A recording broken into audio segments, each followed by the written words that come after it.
Alright, and we are live here on YouTube for the Michigan 400, or the Firekeepers Casino 400 here at Michigan International Speedway. Welcome on in. Hopefully everybody's having a good day. We are here, we are live, and we are ready for this one. So welcome on in. Hopefully everybody's having a good time.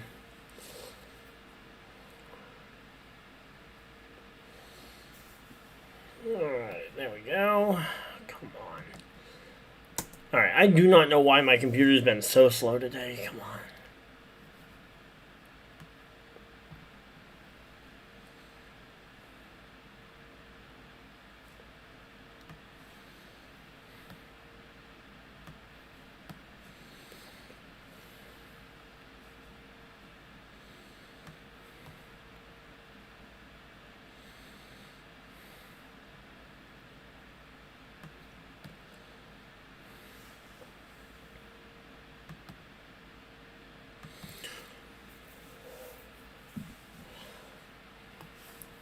Okay, seriously. Why? Oh, there we go. Alright, there we go. We're all set up. Hopefully everybody's having a good time. And just pull up chat on my phone so I can keep up a little easier.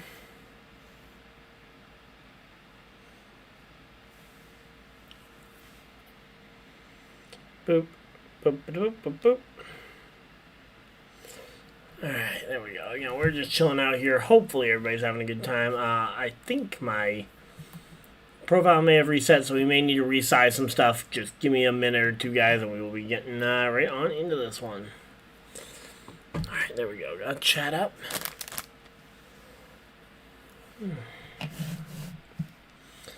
Alright, there we go.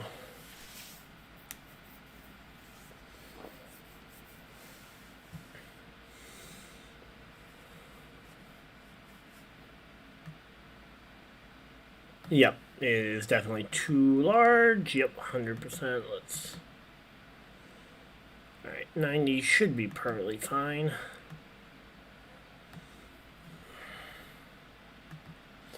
And yep, that's perfectly aligned. There we go.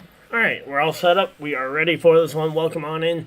Hopefully everybody's having a fantastic afternoon here today, as we are getting ready for some good old-fashioned racing. We are 19 minutes away from the command to start the engines. 19 minutes and 50 seconds to be more precise. So we are just going to chill out here for about 20 minutes, and we're just going to hang out. Hopefully everybody's going to have a good time, and yeah, we will see how this all goes from here. But welcome on in. Hopefully everybody's having a good day. They're showing the Spire Motorsports number 77 there. Carson Hocevar, I believe he got a third place finish in yesterday's NASCAR Truck Series event. So there we go. Just keeping an eye on everything.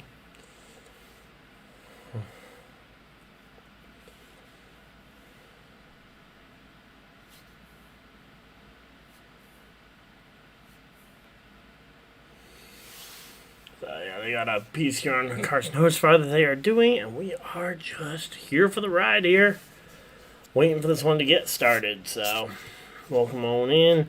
If anyone has any pre-race topics you guys would like to hear me talk about, other than just the dominance that Toyota has had, because one thing we will talk about, this was actually the first weekend of NASCAR since Kyle Busch's passing that we actually managed to get qualifying in. After 2 weeks straight of Trucks, O'Reilly, and Cup all having rained out qualifying, we finally got to qualify, and we have Denny Hamlin, Hocevar on...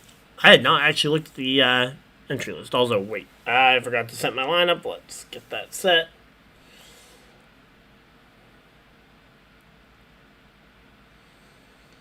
Alright. Boop.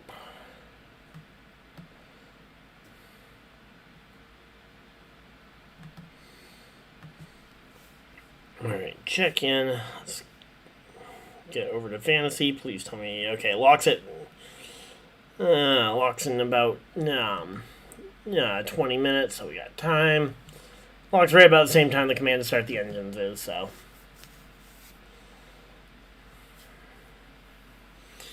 Alright, first off, definitely not going with Chastain this week. Hocevar, though, won't be a bad pick. There we go.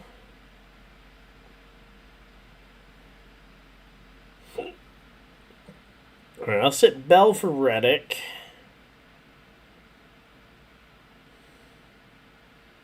I'm going to get Briscoe in there because I don't want to have 5 Toyotas in my lineup.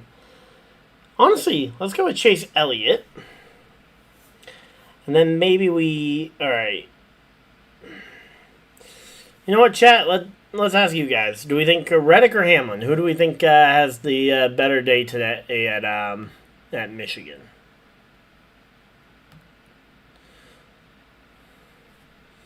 Also, one second, I just need to close out of something here, and we will be ready to go. There we go. Alright, got it all taken care of.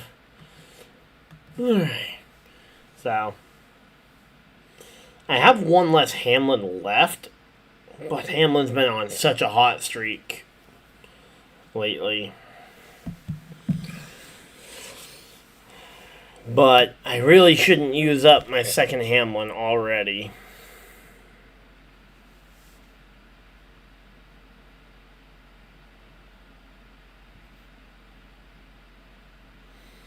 Suarez and Herbst actually qualifying pretty well. That's surprising.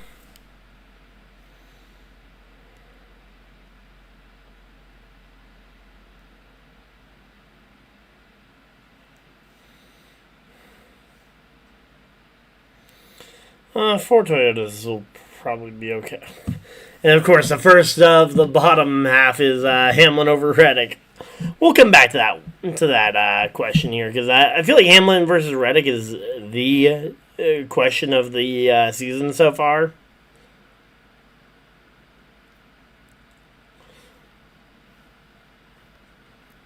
All right, let's see. All right, well, we got all the other ones. I'm taking Gibbs over Buescher, Keselowski over Chastain, and Hocevar over Bubba.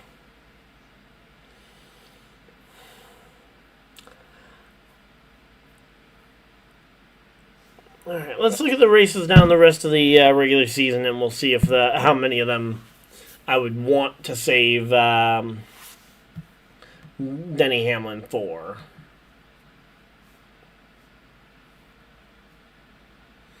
Just refreshing this to see stream health. Okay, everything looks good. Just not showing me a preview of everything. So, Pocono, I would like to have one Denny Hamlin for Pocono. No. I don't know if I would use him at Chicagoland. That one we'll put down the maybe, so I think we'll say one.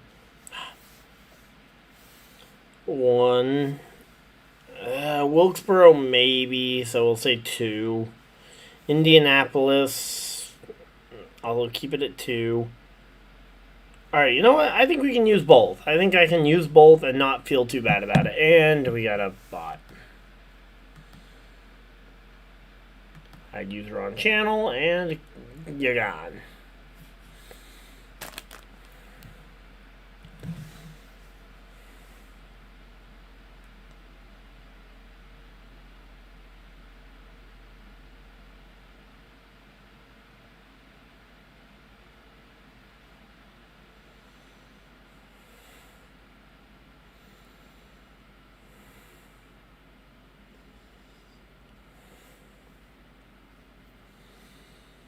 Alright, well, we are just chilling out here. Hopefully everybody is having a good day so far as we are getting ready for this one.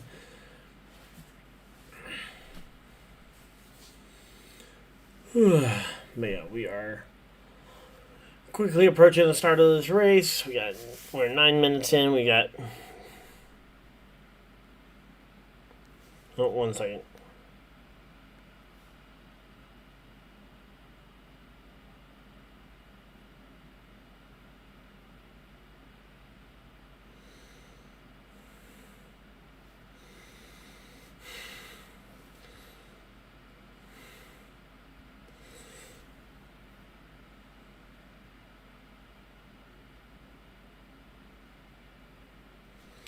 Alright.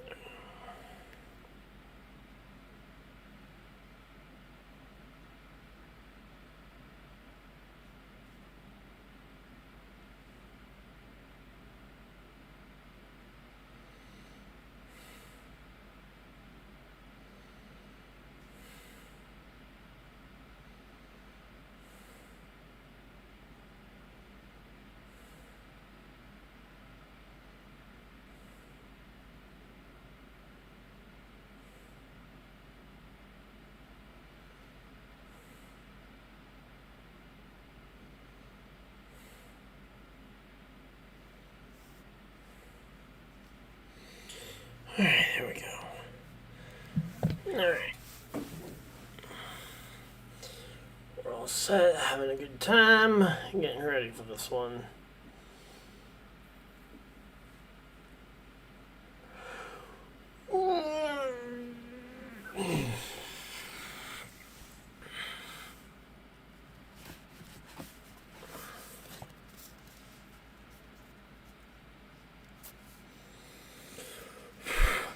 It is warm down here.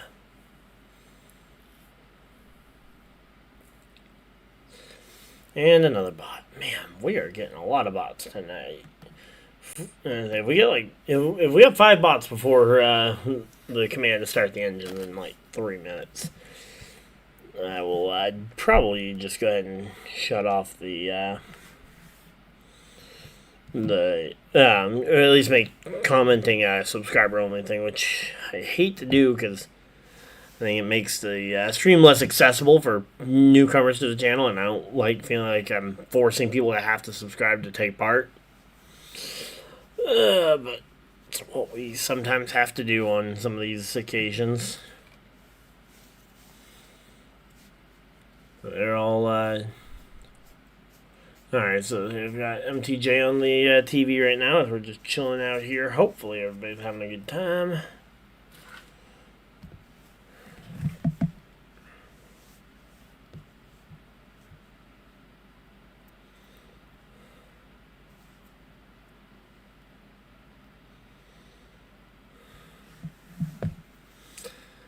I'm going to go run and use the bathroom real quick, and we'll be right back, guys.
Alright, well, we are back. We got ourselves a drink as well while we were gone, and we are going ahead and hopping on in here. And we got more. Oh, we got more bots.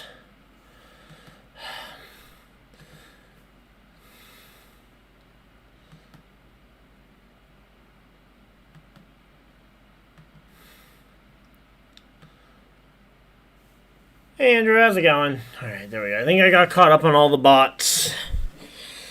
I was away from the computer for about 2 minutes and a bunch of bots filled it up. Alright, so they're getting into opening ceremonies here. We are getting settled in for the race. So again, we got Hosebar starting on the front row is surprising. Yeah, although he did do really well at this race last year, too. Could be a candidate for the first Michigan-born driver to go ahead and win the race at Michigan. Because up to this point, we've never had a Michigan-born driver win at Michigan. It's kind of the tired old storyline, but it's very accurate that somehow throughout all of the NASCAR races in Michigan with guys like Keselowski, Jones, and others, that we've never had a Michigan-born driver actually win this race. There we go. But we are set up and ready for this one.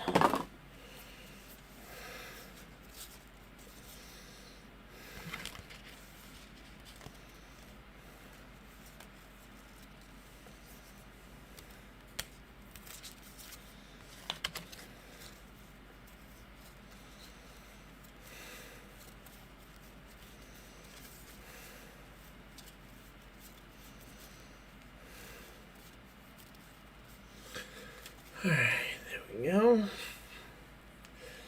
Alright, yeah, they're going through all the opening ceremonies, national anthem, and whatnot. We'll be racing here shortly.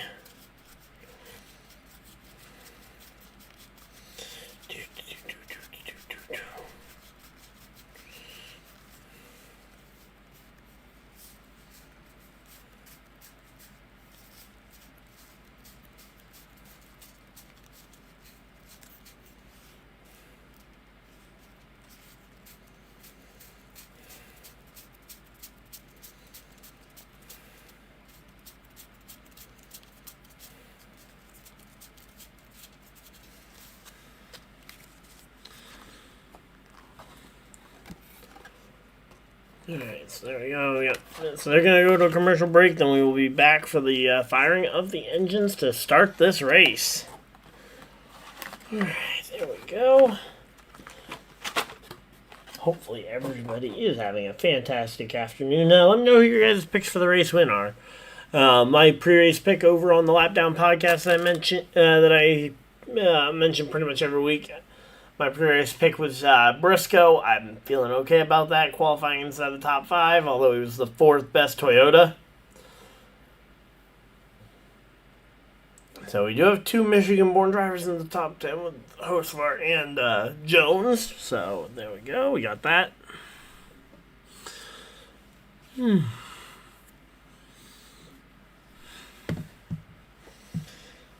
And again, we are just chilling out here. Austin Hill will be, Austin Hill will be in. So I think we all pretty much assumed that after he was in the car both at Charlotte and Nashville. I mean, it would be a little weird for them to have had him in there for 2 weeks and not for the rest. And at least from what I heard last week, it sounds like it was kind of a sponsor decision because he has a lot of sponsors that are 21 plus with Zone, with Rebel Bourbon, having Jesse Love having Jesse Love drive that car, might have been a little bit odd for the sponsors. 1, he just turned 21, and 2, he looks significantly younger than 21. Not to mention he's a little bit of a smaller frame from what I've heard. He's a few inches shorter than Kyle Busch was, so Austin Hill just makes a lot more sense. Not to mention, Hill also works with the same spotter that had already been working with the 8 team on the O'Reilly Auto Parts level. So, that natural chemistry that's already there. Again, a lot of the stuff makes sense. I certainly would have preferred Jesse Love in that car. But, yeah, again, optics and stuff, I totally get why. And another bot. Bot. Get all them bots out of here. Alright, so there we go.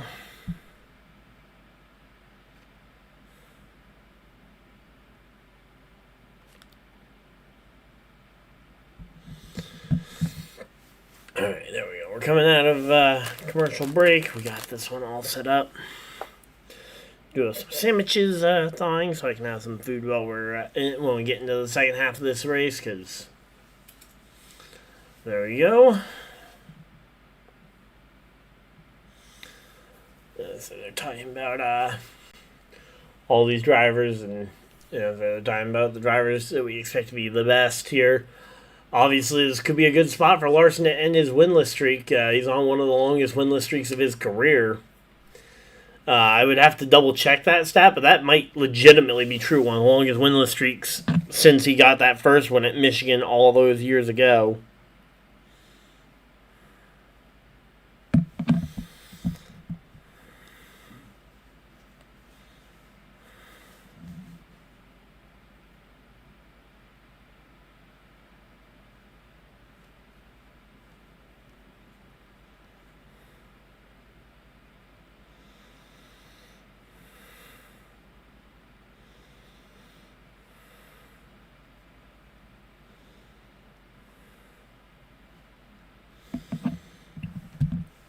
Alright, so there we go. They've got the drivers in the cars. Amazon Prime broadcast set to go. If you guys want to check out the race, that is the channel broadcasting it this week. And yeah, we will be ready to go racing here shortly.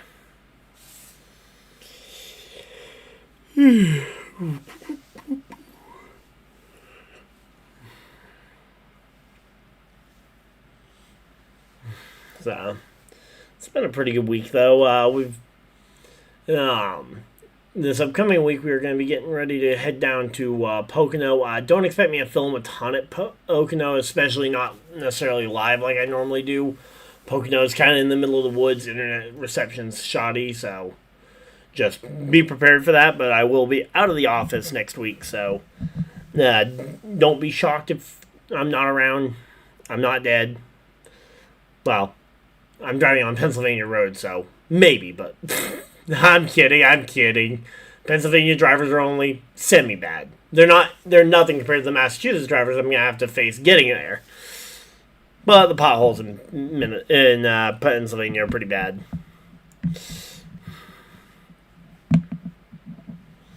So there we go. We're just chilling out here. Everybody's getting into the cars. They're tightening all the window nets, so we will be getting the command to start the engines in around about 3 minutes.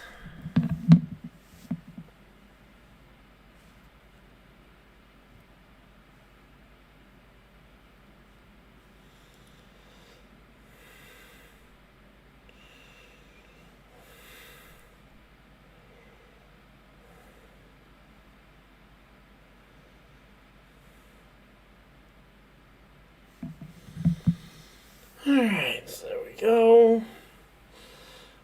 We are chilling here. Hopefully everybody's having a good time.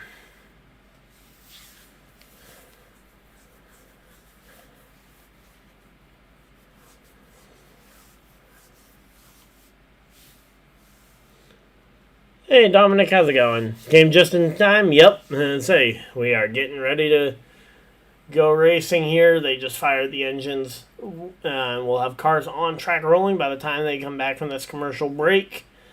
We got ourselves a pretty good race going here, or getting ready to go here. Yeah, we got 200 laps of racing today, and then 160 laps next week down in Pocono, Pennsylvania. I will be on site for that one, but don't expect me to necessarily stream just because, again, I will be out of Pennsylvania. Pocono specifically is out in the middle of nowhere, and can be kind of tough to get reception all the way down there. So, but I will be out of the office next week, so don't expect this kind of stream next week. But then we'll be back for the next several weeks in a row up until I believe New Hampshire is the only other week I'm gonna be in attendance. So there we go.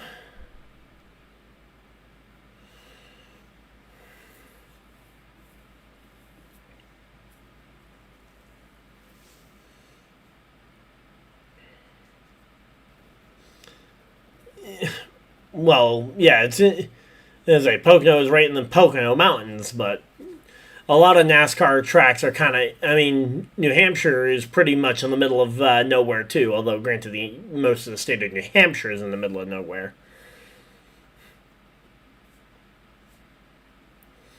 But yeah.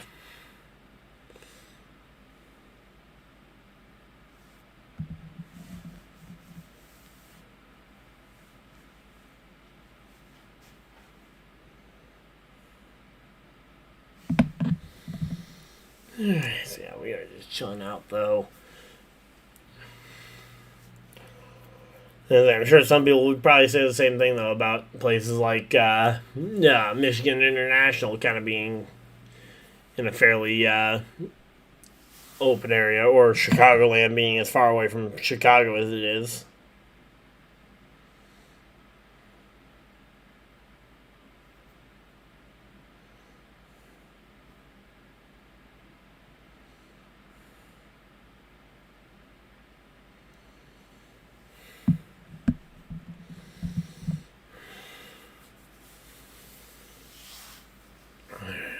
Go. They're warming up for this one. Again, we got Hamlin, Hocevar on the front row. Reddick and Gibbs row 2, row 3, Briscoe and Elliott. This is just basically all the drivers who've been good this year, still being very good down the stretch here.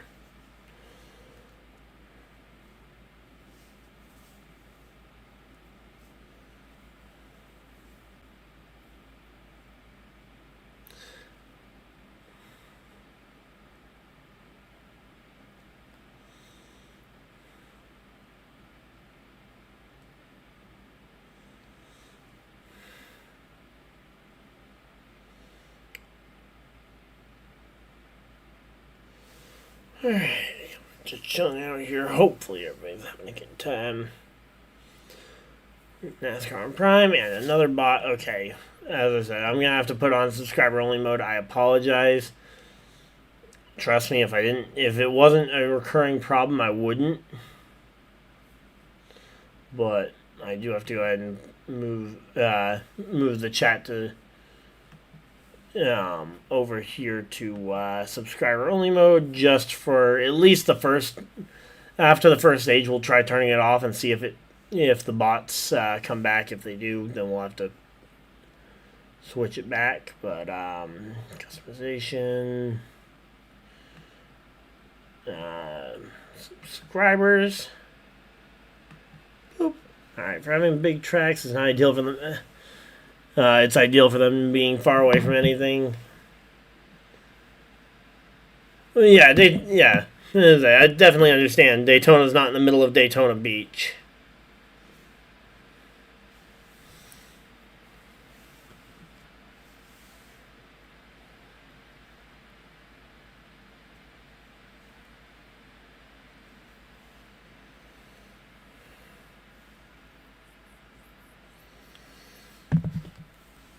Alright, there we go. Again, we're just chilling out here. Hopefully everybody is having a good time.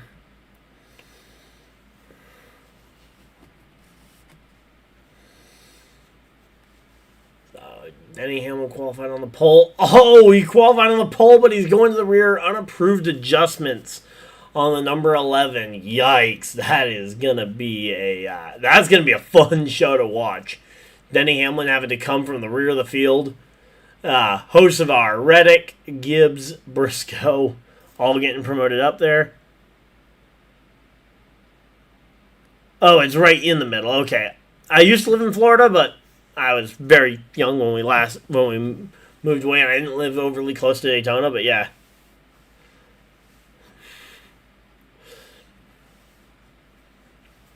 Yeah, that is just kind of how it is sometimes, though. Suarez and Gibbs, though, qualifying up in row 6. Those are some pretty good performances there. Yeah. Yeah, I mean, the bigger the track, it makes sense to have it in kind of its own area.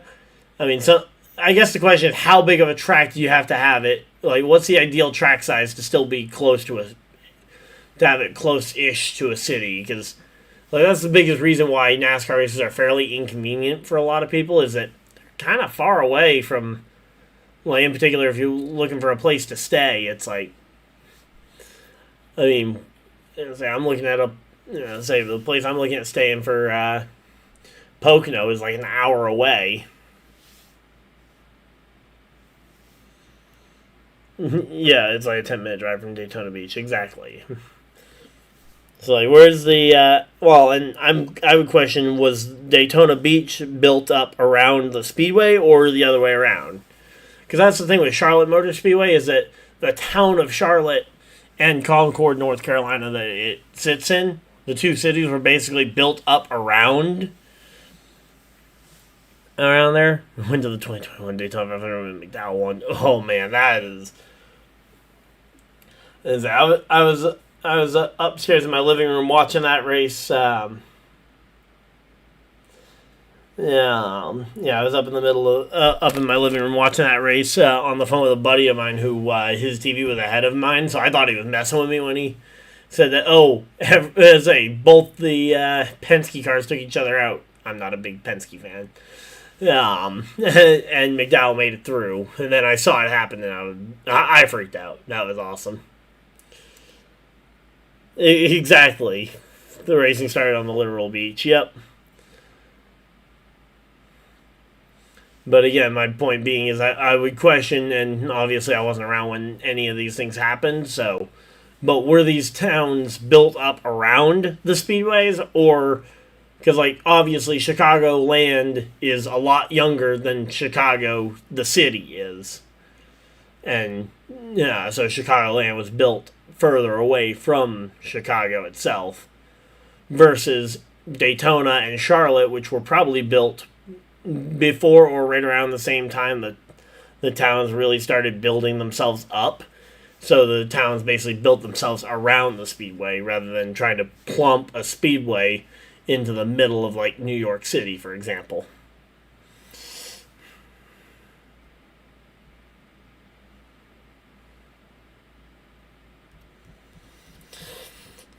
And that would be my best guess as to why.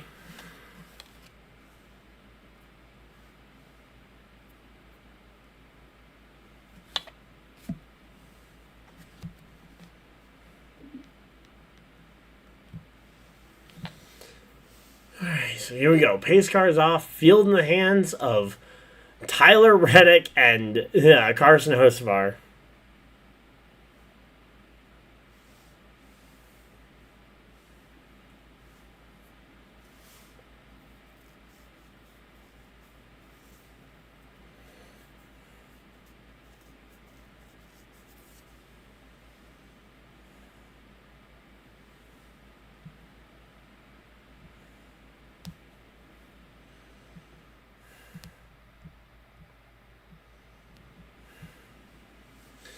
Alright, here we go. Green flag's out, and let's see. Can Hocevar hold off the field for 45 laps here in Stage 1? Maybe he can lead the whole 200. That would be incredible, but yeah.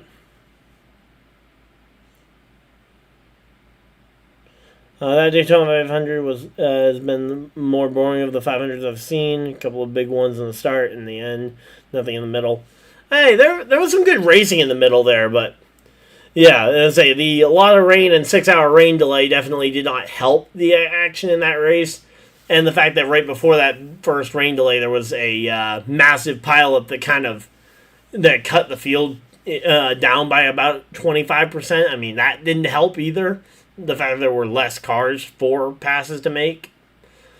But all things considered, it was a solid 500. Just that, spin! Is that the 88 of Zilich? It looks like the 88 of Zilich. Yep, there it is. Connor Zilich in the 88 of the WeatherTech machine there. Connor Zilich, the rookie, spins around. Caution flag flies 3 laps in at Michigan International Speedway. Even as a Toyota fan, I want Hocevar to get this. I would love to see Hocevar get this one, but I think smart money still says that Briscoe or one of the Toyotas gets it. And Briscoe is my race pick for the week, so we'll see how that goes.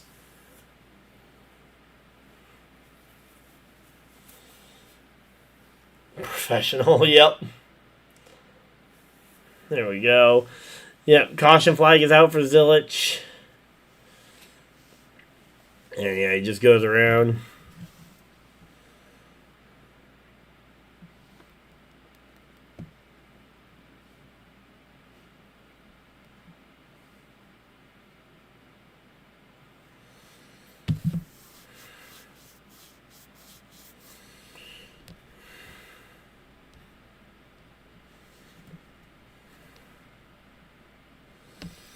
Alright, there we go. And we're just chilling here, though. Hopefully everybody is having a good time. Alright, Zilich coming down to pit road. Gonna get 4 tires and fuel. And double check, make sure everything is all good on that car. It actually looks halfway decent for the spin he had. Insane, managed to avoid getting any serious damage on that one. Starting to think about giving him a coup car. Oh, a cup car this early might have been a mistake. I mean, honestly, though, Spire as a whole has been down this year. I mean, before you start questioning why Zilich is bad, maybe figure out what on earth happened to Ross Chastain first. I mean, I still would have loved to have seen Zilich in the O'Reilly Series another year, but I mean, there was no way, one, to predict that Spire would fall off this far. I mean, just look at Chastain, where very little change for Chastain year over year, and he's way down. He's nowhere near sniffing a points position. Meanwhile, Zilich last year looked really good in the starts he did have. Kind of similar to Corey Heim, where, okay, he looked good in the part-time starts. Guess it's a new Chevy body. Yeah, but I mean, again, the other Chevy teams didn't fall off this far. We got Hocevar, Suarez, Elliott all winning races. Kyle Larson leading laps despite still being on a year-plus winless streak. Yeah, again, it seems to be something a lot more localized. I mean, maybe you could argue that RCR hasn't been as good, although they haven't been good, period, last couple of years, so...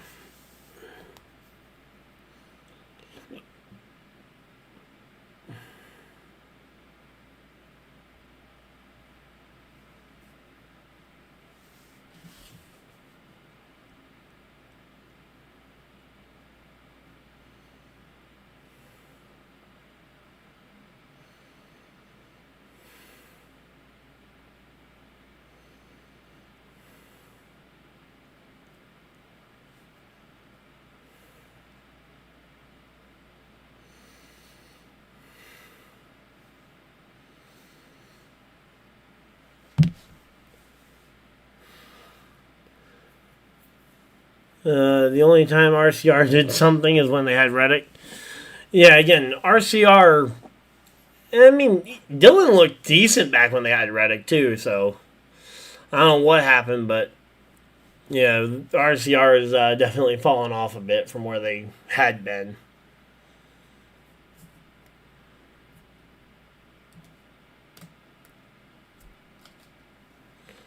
Alright, there we go.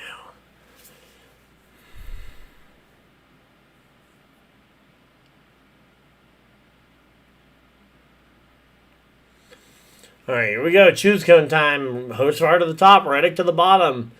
Gibbs and Larson both to the top, allowing Chase Elliott to line up second row inside line. Well, as a RCR has been mid. Colleague, I think anyone with a brain could have told you that Colleague was going to struggle this year because of the fact that Colleague is in the process of switching manufacturers to Dodge. I mean, they're literally running a Dodge truck program in the truck series. Shock and surprise, Chevy probably isn't giving them a whole lot of technical support that may or may not somehow leak its way to, as much as you don't want to, Chevy doesn't want to pour in information that may or may not somehow leak its way to Dodge and help Dodge get on track when they get going. So, I mean, shock and surprise, Colleague isn't doing much this year. But, yeah. So, here we go. We're getting doubled up. We'll be going back racing this time by.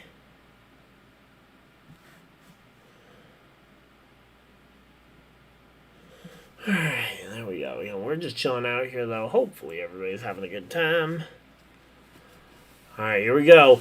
Pace car dives for pit road. Field in the hands of Hocevar and Reddick here. Hocevar, the control car, on the outside. Green flags out. We are back to racing here. Gibbs and Hocevar on the outside line. Reddick, Elliott, and we've got Riley Herbst popping out of line to the very bottom here. Trying to create his own lane at the very bottom of the racetrack. Riley Herbst is an aggressive move. Only time will tell, but it looks like it is not going to pay off a ton as he gets back in line behind Daniel Suarez and has no real help behind him because after he ditched kind of his bottom to middle lane, jumped in. Shades of Bill Davis Racing. Again, yeah, exactly. When you're bringing in a new partner, don't be surprised that your old partner that you're still technically with pulls back support.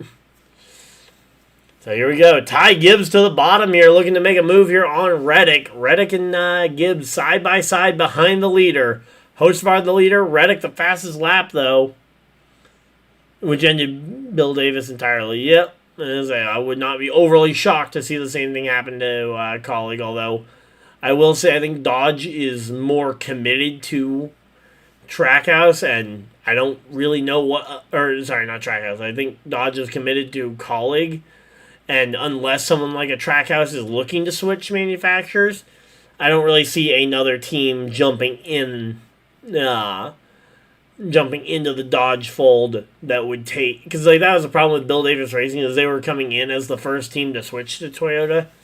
Then Toyota was able to get Joe Gibbs Racing in their championship caliber team, and the rest, and then they were able to kind of let Bill Davis Racing go in. Oh, there he goes again.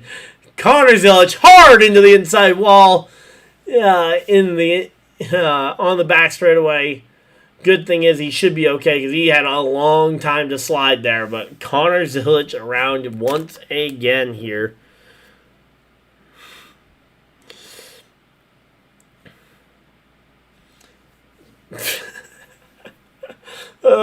Connor Zilic having a really rough introduction to Michigan. Although, granted, he wouldn't have raced Michigan all that much because Michigan didn't race. O'Reilly didn't have a race at this track last year. Well, yeah, and that's the thing. I think when it comes to, I think that's also partially though to blame the lack of practice that the NASCAR Cup Series has. I've said this a while that I feel like the NASCAR Cup Series really should have more practice overall.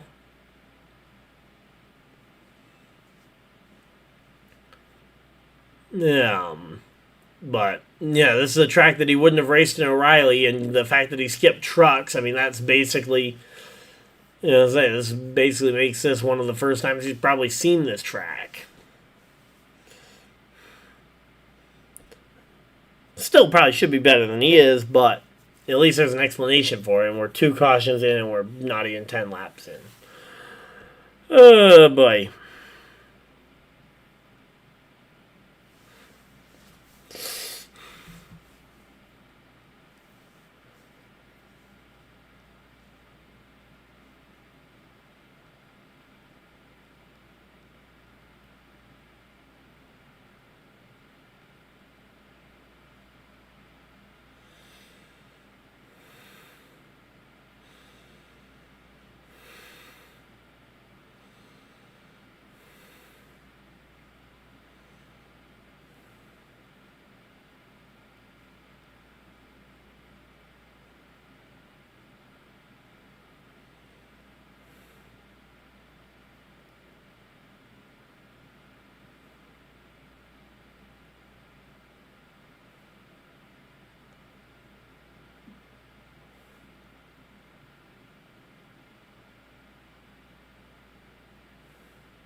Yeah, because, I mean, he would have almost been too young to run Michigan anything before last year, because, I mean, Zilich is exceedingly young. I think he got moved up to soon. Yeah, he only had one full year of O'Reilly, but he also absolutely decimated the field that year. I mean, this was not a Eric Jones or Daniel Suarez type situation where, okay, they have a 4 or 5 win season and get promoted. He had double that.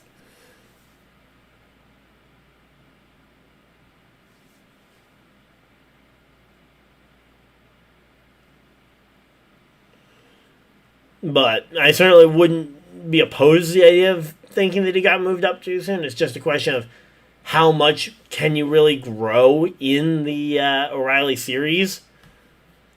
Because that's been the thing a lot of people have been asking recently is how much development can you do in O'Reilly with how different the Cup car is from the O'Reilly Auto Parts Series car.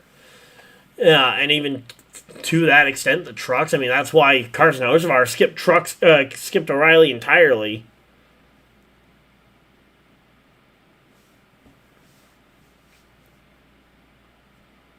Yeah, Corey Heim is also older. I mean, Zilich was literally only barely old enough to run the full O'Reilly series last year. Heim's been in NASCAR for years, yep.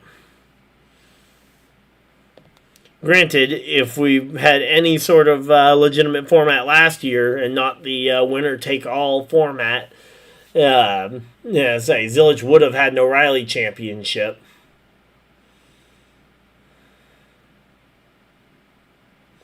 Honestly, I just thought about something. This reminds me a lot of William Byron's rookie year. Because William Byron in 2018 came into a struggling Hendrick Motorsports. Yeah, I could blame that he's more of a road course guy. That too. But again, think about William Byron's rookie year. He was getting outrun on pace by Cody Ware on a weekly basis in Hendrick Motorsports equipment. I mean, I legitimately remember, I think it was Las Vegas. Granted, it was his third Cup Series race. Yeah. And, he ended up finishing 3 laps behind Cody Ware on pace. So, I mean, it's not like these kinds of things don't happen with all-star rookies. I mean, again, Byron was seen as one of those can't-miss prospects. And he's been great these last few years. It just took some time to build up. Hocevar going back to the top here. Reddick will take the bottom. Gibbs back to the top. Elliott goes top. Larson going to take the bottom second row. So seems like that top row is still the preferred lane, but there is still some drivers taking advantage and gaining some spots here by choosing the bottom lane.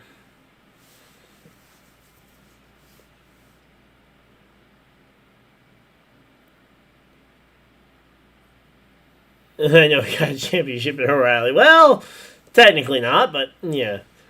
Casey Atwood in 01. I was in the process of being born.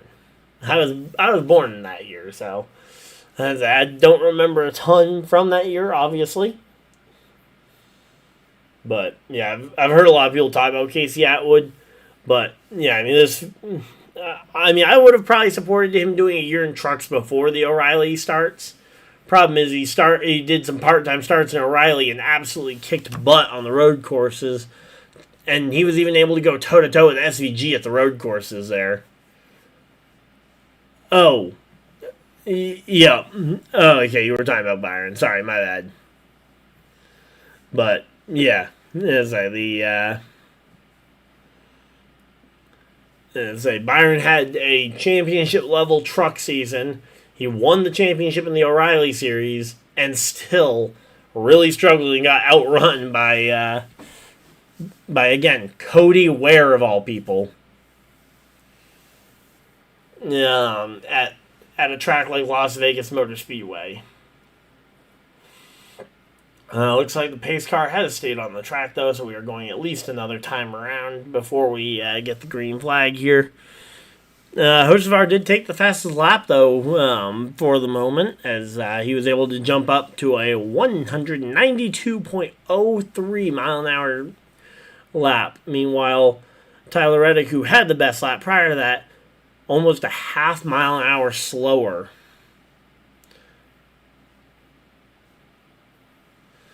Yep, yeah, Byron doing a lot of sim stuff early in his life. Yeah, again, we know he didn't start racing till about he was a teenager. But yeah. Man. I also saw RCR talked about how, and I do feel like this is a little bit of kind of exaggeration, but they said that this weekend would have been was the week they were planning on announcing a 1-year extension with Kyle Busch. With how quickly talks can fall apart, I'm not super certain that that's what would have happened if we still had Kyle Busch, but yeah, say an extension could have been announced this week for Kyle Busch.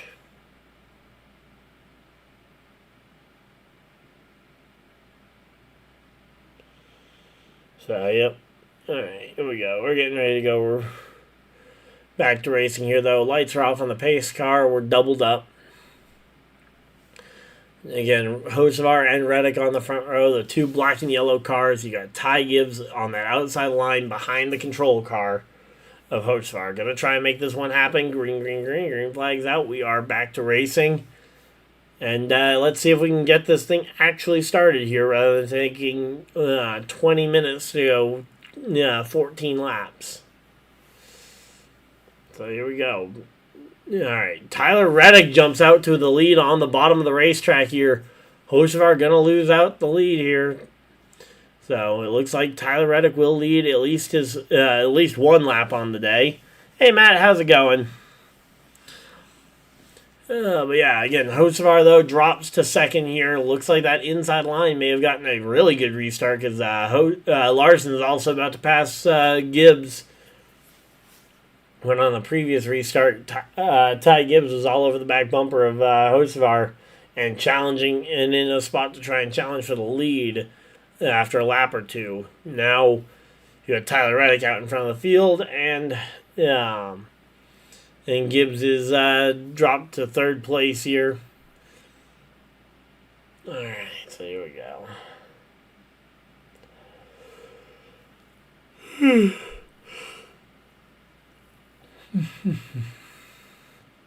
Logano looks a little bit loose there in the middle there as he's coming off the corner. Drifts up the track right in front of former teammate.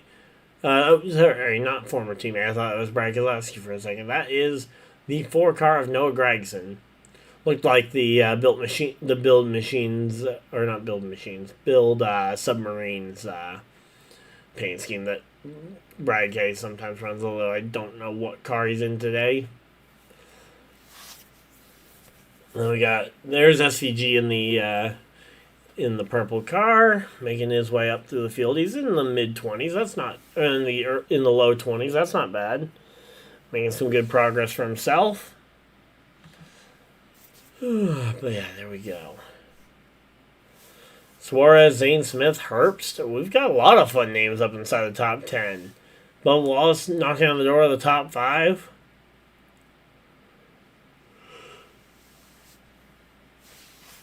Alright, here we go. Let's see. Zilich, it was really loose, but yeah, it's unfortunate. Another short race for us.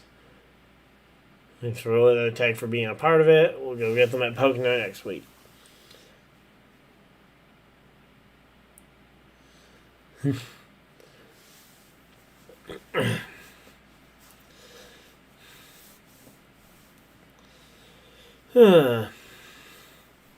Imagine all the RFK cars having build submarines. I mean, we've seen that before with what was the team? I mean, I know that Haas Factory Team and SHR in the past have had 2, sometimes 3 Busch cars on track at the same time. In particular, I remember, I think it was Pocono 2018. Both Harvick and Boyer both had Busch beer on the car. Yeah, and Harvick had to put a neon a neon orange number on the roof for the spotters. Or the time the RCR cars both threw it back to the blue and yellow Dale Earnhardt scheme at the same year. So you had the 3 and the 31, both rocking blue and yellow. I believe that was 2017. But yeah, there have been some weird cases where a lot of teams run very similar paint schemes.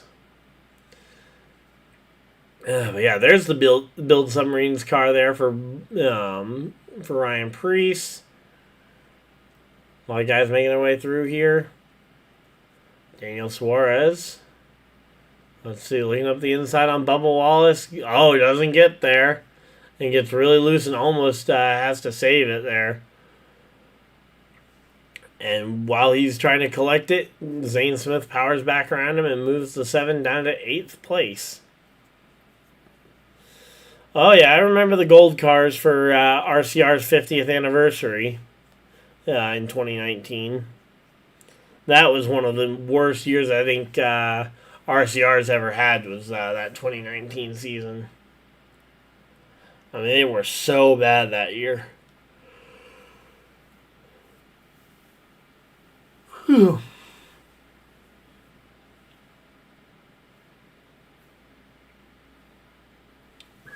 But yeah, we are just chilling out here, though. Hopefully everybody is having a fantastic afternoon here. Now let's take a look at how our fantasy day is going, because obviously Hamlin going to the rear of the field has not been all that helpful for us.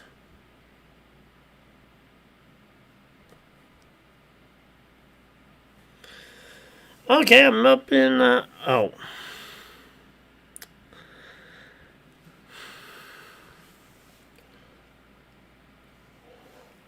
My parents forgot to put in their pick. Oh, no, my mom did her picks.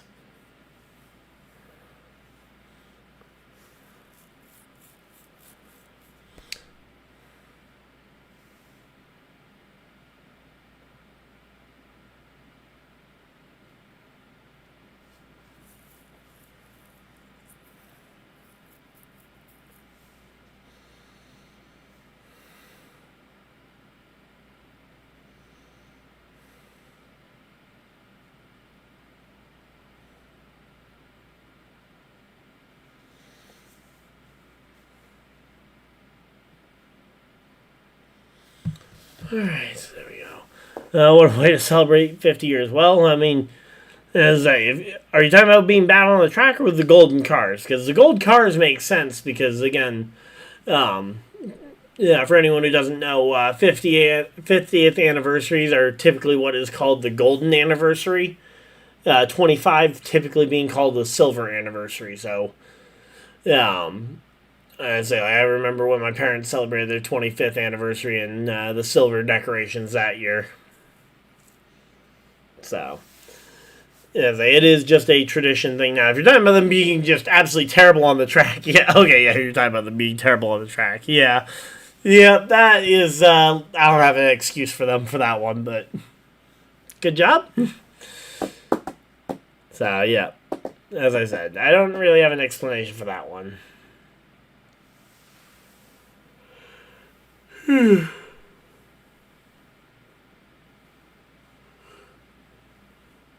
Oh, SCG and Priest going at it. Okay, where are they racing? Oh, Logano up near the top 10. There we go. Good job, Logano.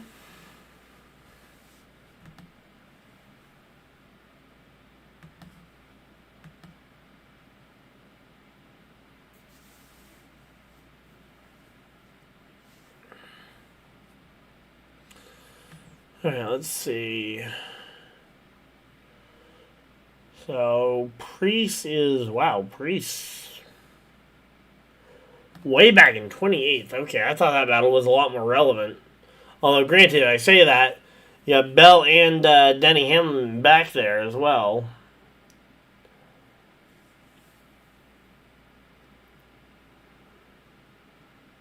Whew.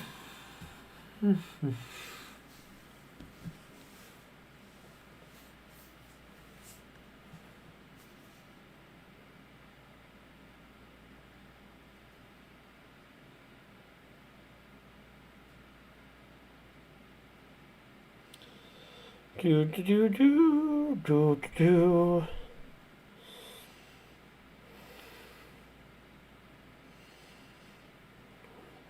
1, 2, 3, 4, 5. I believe we're missing just one driver here.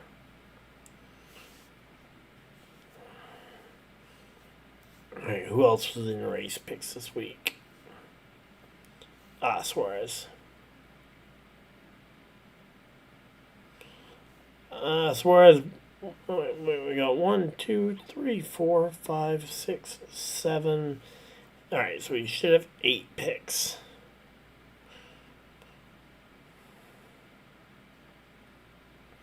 Just going through and highlighting them for myself because it'll be easier to find them later.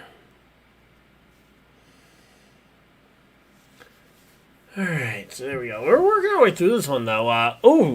Gibbs actually just went and passed Hocevar here. Hocevar saving a little bit more gas than the others. We do have 45 laps in Stage 1. And then the stages get progressively longer after Stage 1 here. Again, Hocevar saving a lot more fuel than the others are by, saving almost a full extra mile to the gallon, almost, compared to what Reddick and Gibbs are saving, supposedly according to Prime's data, which, who knows how accurate it is. I don't really have enough experience with Prime to know for sure if their numbers are accurate or not, but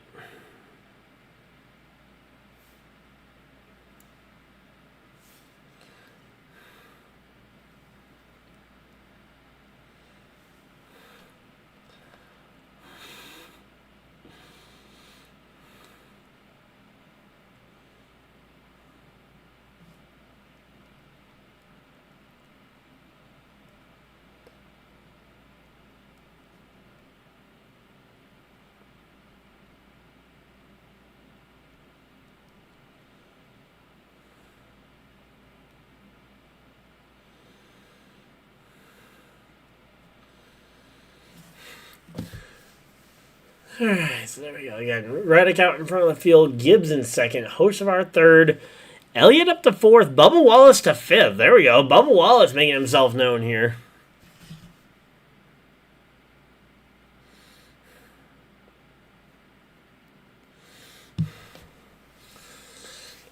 So yeah, there we go.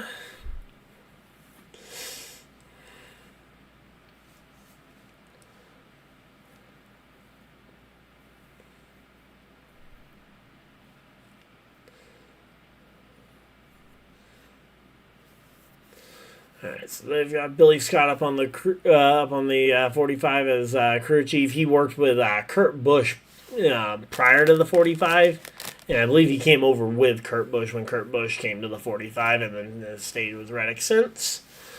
But yeah, Reddick, though, seeming like he might be backing down just a little bit, trying to save a little bit more fuel here, trying to match the pace of the guys behind him a little bit better.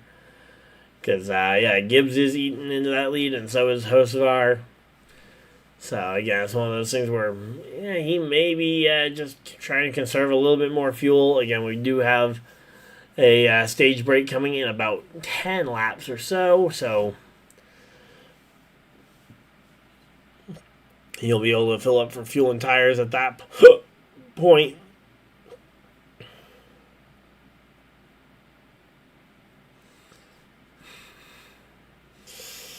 So, yeah, there we go.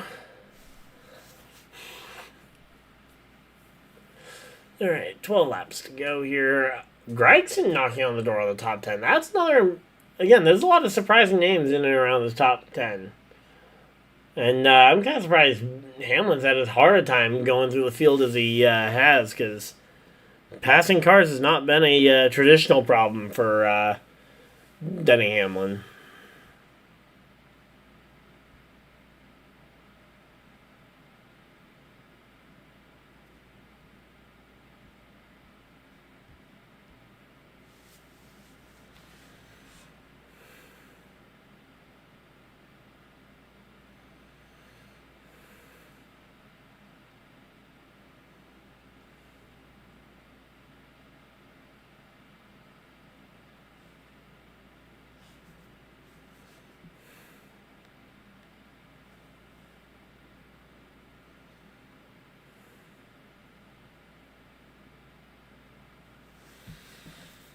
Alright, so we're going to a commercial break here. This race hasn't been too bad, though. Again, it has not been like edge of the seat action, but okay, sorry, I was looking away there. All right, let's see. Herbst P10, is he finally doing something? Yeah. Now that he knows he will get replaced, pretty late timing. What a year Reddick's had, and it's only June. Hocevar from last year. Yeah, stage 1 for 45 car. Barely read the door number on the 23. I hadn't noticed the 20, as I haven't seen the camera on the 23 as much, but yeah, Reddick has had quite a year for it only being halfway through. Because yeah, we're a little bit past halfway through the regular season. The full season is 36 races, so we will approach halfway when we get to race. What would it be? It would be 38, or not 38, 18. 18 is half of 36. Alright, there we go.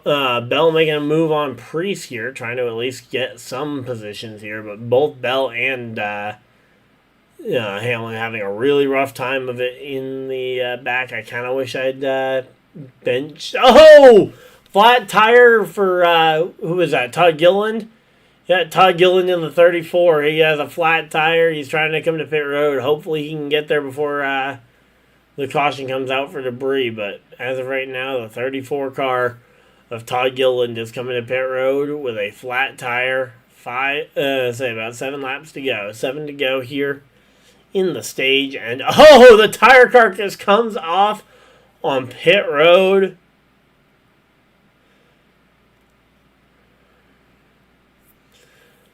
Man, we'll have to wait and see, because that tire carcass on pit road, if NASCAR can safely send a crew member out there to go fetch it, great. If not, we may need a caution just to make sure that somebody can pick that up before a emergency comes out and somebody comes barreling down towards the tire carcass. My guess is that they're going to do everything they can to try and stay green, though. And people call Reddick lucky. Yes, Daytona and Atlanta were lucky, but the other wins were dominant. I mean, even his Atlanta win, I mean, he had contact and damage on that car with under 10, 15 to go. Yeah, so I mean, he ended up driving that one out. Yeah, the tire carcass is on pit road. Again, it's just a matter of whether or not they can safely send a crew member to go retrieve it off of the pit lane. Or not. Because, again, if you have a car coming down pit road in a hurry because they need to refuel it, or because they themselves have a tire coming apart, if they run that tire carcass over, it could cause bigger problems. Again, my guess is that they will probably ignore it and let this thing run to the checkers, and it will probably be fine.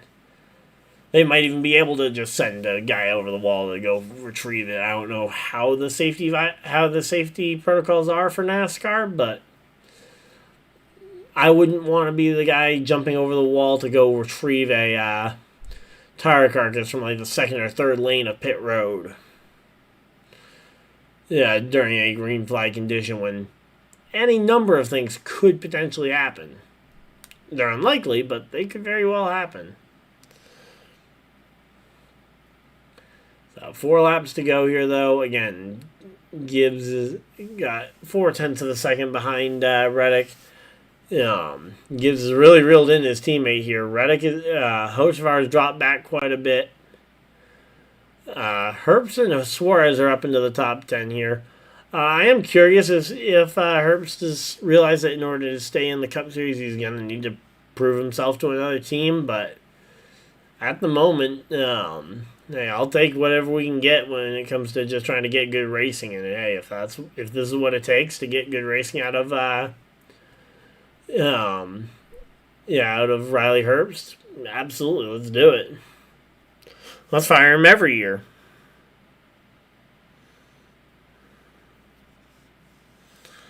There we go. 3 to go here. Gibbs running in the trail here of the 45. 45 has a couple of lap cars coming up.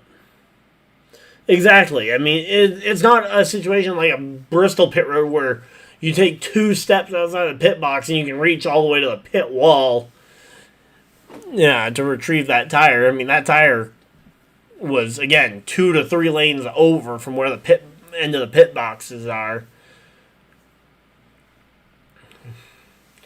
And that's why I said I still would have been at least contemplating the caution flag there. Again, maybe you could just send somebody, and again, in 99% of situations, yeah, they'd be fine. The problem is it when you make a decision like that and you get the 1%, the extremely unlikely like 0.01%, then you're looking like then you're in a really hot water issue there.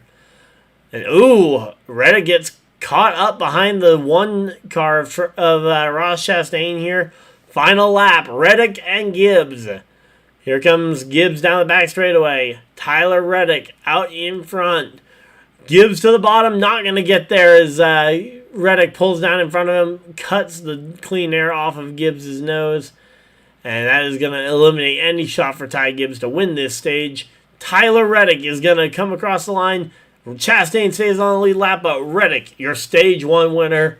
Gibbs, second, third. Host of our fourth will be Elliott, fifth. Bubba Wallace, Zane Smith, Larson, Buscher, Herbst, and Suarez, your other drivers earning points. Exactly. Again, you can't ever guarantee a crew member's safety under a green flag condition because any number of things could possibly happen. For all you know, like, for example, who was it at Daytona? Was it a Tony Stewart thing? Or somebody else where, to avoid a crash, they came barreling down pit road at full speed? What if something like that were to happen while you're sending a guy out there to go retrieve that tire carcass? He's coming through. He's trying to slow down as best he can, but he's going 150, 200 miles an hour down pit road, just trying to avoid some sort of car getting loose or something out in front. And sometimes pit lane is their safe escape. Dave Blaney, I think that same situation has happened a few times, but it very well could have been a Dave Blaney thing too, where in order to avoid a wreck, you come down, you dive to the pit lane area.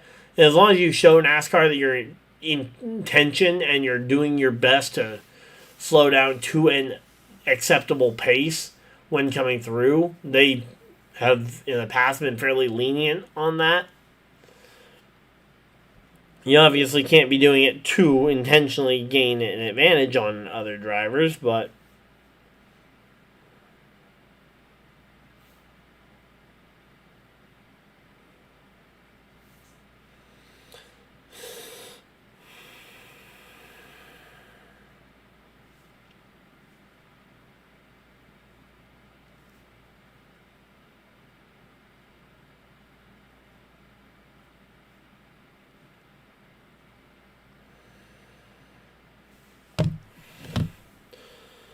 alright, so there we go.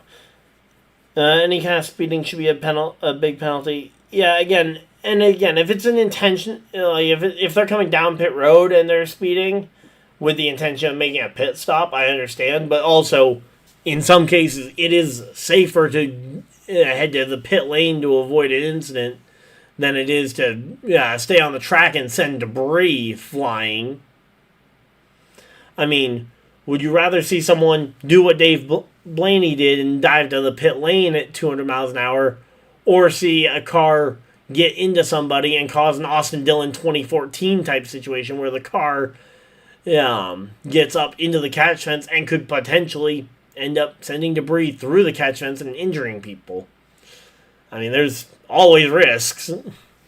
Now, again, I think there should certainly be a very strict, you examine this to make sure that, was that really your best option before you go and decide if you're going to penalize someone or not for it. But, yeah.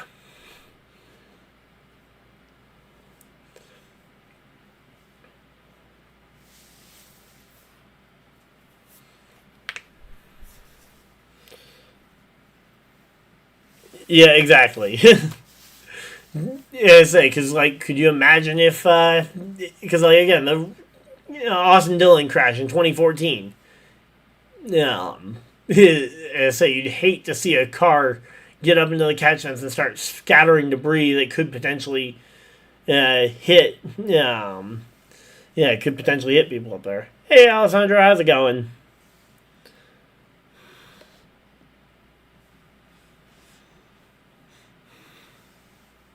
But there we go. Alright, so they're coming down. So they're going to be coming down pit road here. Looks like the 44 is the free pass. As I believe he might have been the only car one lap down, aside from Gilliland, who was multiple down after his green flag pit stop there for the blown tire. But here we go. Reddick, Gibbs, and Hocevar, the front three coming down pit road. And let's see how are they going to do it. We got Reddick hitting his pit box right now. Same with Kyle Larson, that one nationwide race. Again, yeah, exactly. You say you don't want to see these wrecks become any worse by cars that don't need to be there. Now, would I personally advise these drivers to maybe head through the grass rather than heading to pit road? Maybe, but we've also seen stuff like Buscher in the Coca-Cola 600 a couple years ago getting that AstroTurf and end up in the air. Gibbs up a spot. Bubba Wallace up 3. Hocevar stays put. Buscher up 4 spots. Reddick loses 4 spots on pit road. Zane Smith, Larson, Elliott, Nemechek, and Logano, the other drivers inside the top 10 coming off pit road. And again, as long as they're making a conscious effort to try and get down to an acceptable speed on pit road, and again, if there is a legitimate reason as to why they couldn't maintain their current pace, again, I feel like there are some situations where you can find cases where, you can dive down pit road and it's probably an acceptable, if not encouraged, case. They just aren't going to be few. They're just going to be few and far between. Here we go. We're almost a quarter of the way through this race already. We're through 50 laps here, and we're under 50 minutes at least. So good job, NASCAR. We're over a lap. We're under a minute per lap. So that's pretty good. Those first 2 cautions just really slowed the pace down.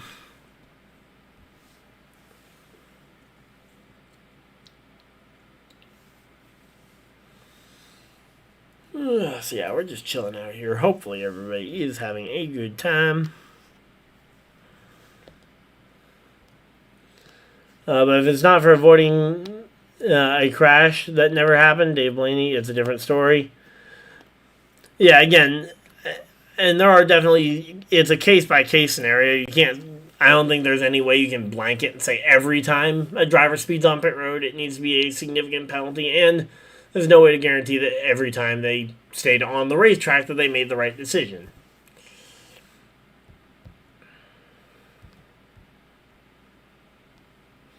There's an endless line of what ifs that we will probably never know the actual answer to.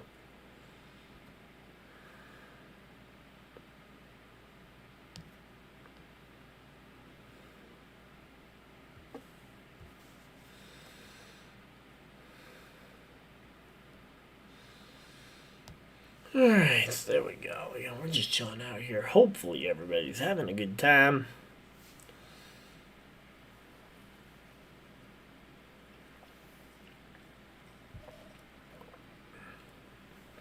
Yep, stage points coming in. My pick for the race is not doing too hot with the 19.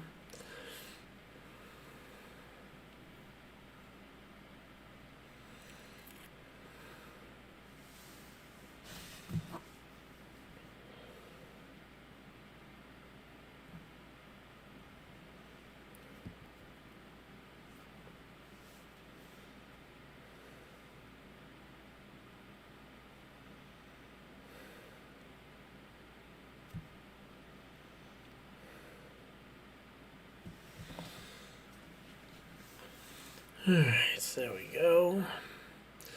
Reddick inching close to that regular season championship. I mean, again, I think that one is I think that one's a little bit tough to say because now I will say he's got an amazing chance because of the fact that again, with Denny Hamlin running how he is at the current moment, that is probably very likely. But he's been losing a lot of points over the last few weeks to Denny Hamlin. So it is not as simple as he's just gonna keep building that lead.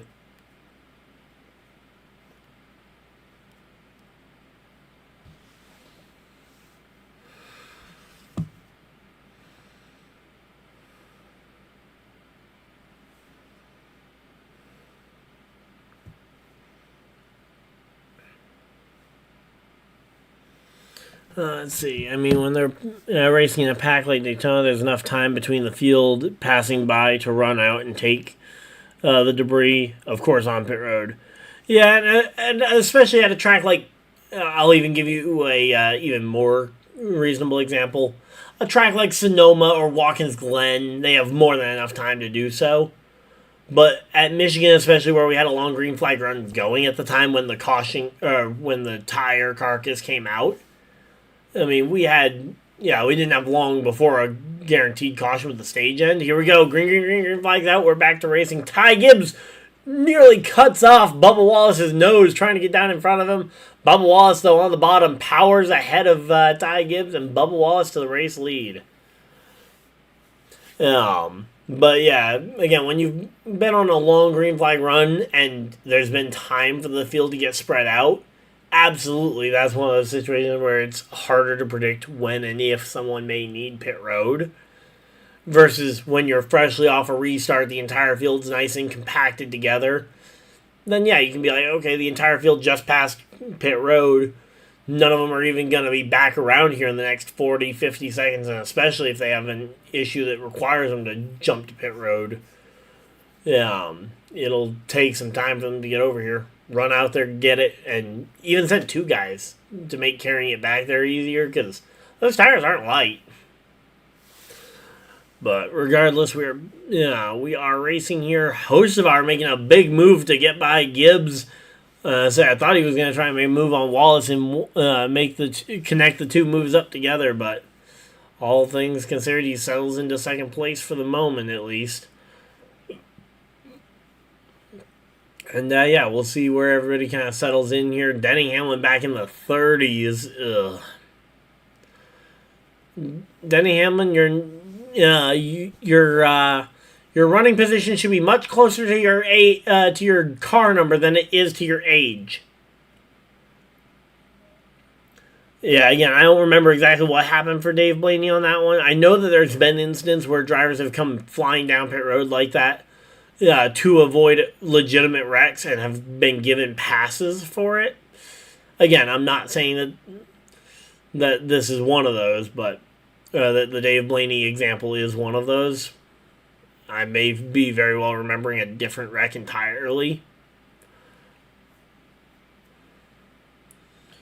But, again, it's always a case-by-case scenario. And say...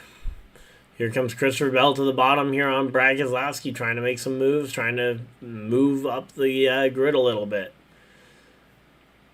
Christopher Bell, Chase Briscoe here running together. Please tell me that's a lot closer to where Briscoe was than where Bell has been for the last several laps. Okay, Bell trying to challenge Briscoe for 15th. It's not terrible, but. There we go. Yeah, we're just chilling out here. Hopefully everybody's having it. I think they could close pit road so they can take the debris. Yeah, exactly. No, they could close the pit road temporarily. I mean, I even remember one time under caution at, I believe it was the 2017 Darlington race that Matt Kenseth was coming down pit road under a yellow flag, and then the pit road was open, but there was an ambulance blocking pit road. I can't remember if that was entrance or exit, but yeah.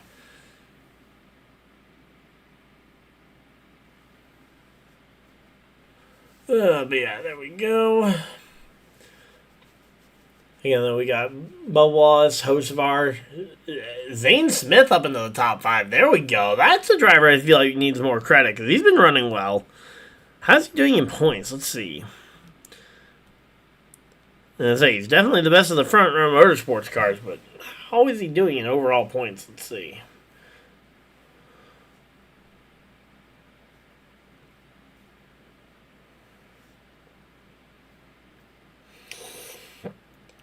Okay, Zane Smith is 20th in points, which is the best of any front row motorsports driver since McDowell left the 34. I mean, that's solid. McDowell also up inside the top 20 on points. Imagine McDowell makes the chase. That would be fun. I would love that. I'd be throwing a McDowell chase party for sure. If Mike McDowell makes the chase. And yep, there we go. They're talking about the 3 Michigan-born drivers in the field. You got Brad Keselowski, Byron, and not Byron. Eric Jones out of Byron, Michigan, and Carson Hocevar.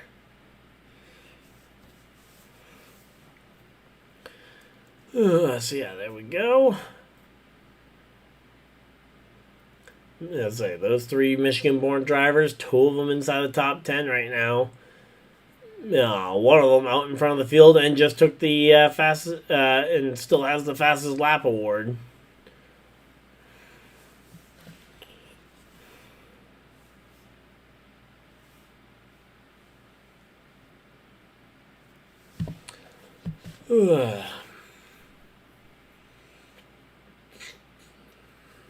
Yeah, so right now, though, Hocevar out in front of the field. I'm curious to see what Bubba ends up doing. I don't feel like that number is too hard to read. I feel like it'd be easier if it was white, but I also don't know the brand all that well to know if teal is like a essential part to Columbia's brand. But I do feel like white would be more legible, readable on the side.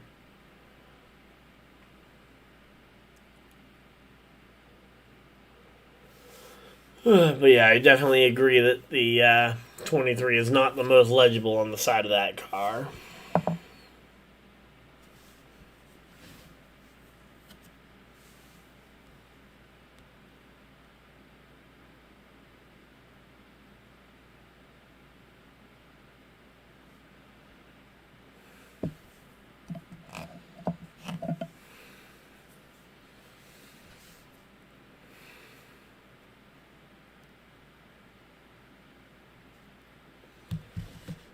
Yeah, I did hear that Ned Jarrett passed away this past week. Oh, we got a... Do we have a caution flag or... Oh. Why are they showing the race in like... Why are they just showing the race in like 2-inch... say like... Yeah... 2-inch per minute speed. They showed a really slowed down version of the race. But yeah, I did. You see that Ned Jarrett died. Me and some friends, we all kind of talked about it. And yeah, no, I thought it was a yellow because they were showing a replay of the cars rolling around it like 10 miles an hour. Yeah, right up against the wall, but for whatever reason, it was just really slowed down in video. But yeah, I wish we could go. I get it that Ned Jarrett, obviously not as young or as tragic as, say, Kyle Busch or Brett or Greg Biffle or even Michael Annett. But can we just go like 2-3 weeks without a significant member of the NASCAR community passing away, please? Because, like, literally, since Michael Annett's passing, they always do that. Are you talking about the slow-mo footage, because that slow-mo footage is definitely not super normal. The way they were doing it was not normal. Because I know sometimes that they will show slow-mo footage, but so the camera angle is usually intended. Oh, there was a slow car. Caution flag's out. Brad Keselowski slow with what looks like maybe a flat tire on the 6. Because, yeah, the slow-mo, they definitely, they do something similar, but, usually there's a significantly different camera angle that they show when they slow it down. I get that Ned was 93.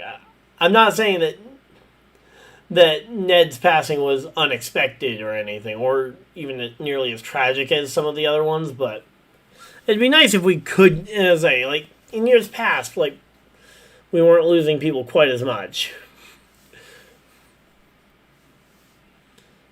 Because, like, prior to Michael Annette's passing, I don't remember the last time we lost this many significant members of the NASCAR family in as quick a succession as we have with, again, all the drivers and media members recently, where it's like, okay, Annette, Biffle, Busch, Jarrett. I'm sure there's another one in there I'm probably missing too, which the fact that I can forget who has passed away in the last 6 months is concerning, that there's so many of them I have trouble remembering them all.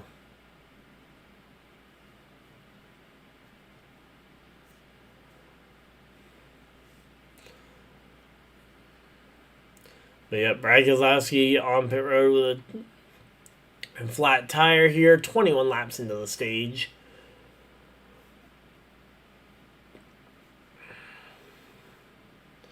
Making it about halfway through.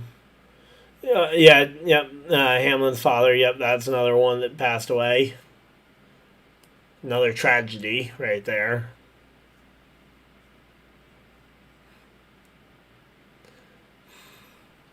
Exactly. I mean, again, it just feels like there's been so many of them.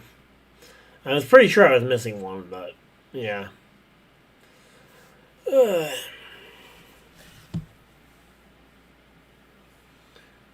Hey Dave, how's it going? Watching the college baseball game on ESPN. UGA is going to Omaha. Okay, well, let's go Omaha. Down with the Bulldogs. But yeah, we're currently 66 laps into a 200-lap race here in Michigan. Just about 1 hour into the show. And we are just chilling out here waiting for this race to go back to the green flag. Currently under a caution flag.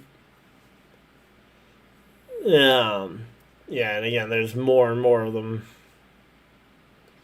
But so we're currently under the caution flag for a flat tire on the number 6 car, Brad Keselowski.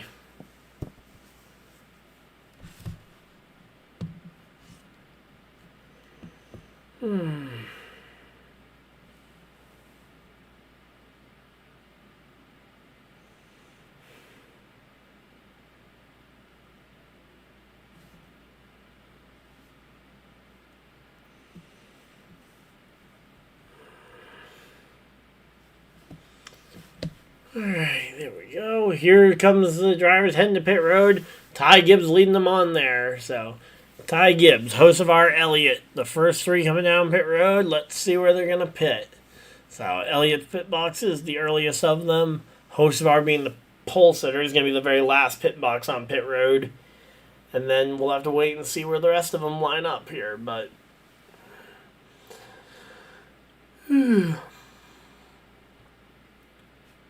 let's say a massive traffic jam there as Ty Gibbs trying to get out of his pit box, and there's a cluster of guys coming in, and that's going to open up the door. Chase Elliott on 2 tires, Chastain on none, Larson on 2, Bubba Wallace on 2, Gibbs on 2.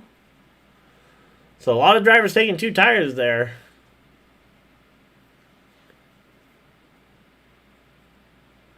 Yeah, when Richard Petty eventually passes on, that'll be a sad day in NASCAR.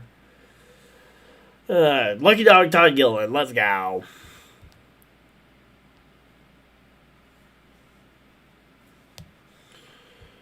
Alright, there we go. There we go.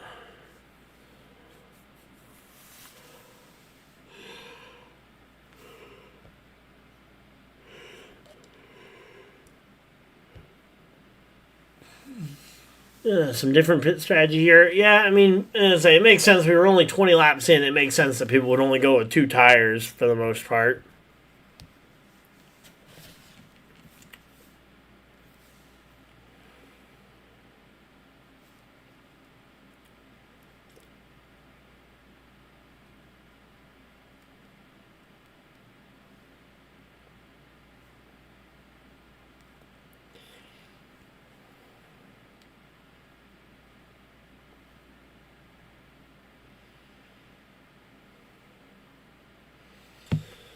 Alright, so there we go. Alright, we got some other guys coming back down. Looks like Priest coming back down pit road this time by. Makes sense. Some drivers do choose to pit the second time by just to try and get out of the storm, especially if they've been in the middle. Yep, yeah, experimenting, making sure you know what 2 tires will look like if you have to do it. If you are in a position to do it at the end of the race, you want to know roughly what to expect.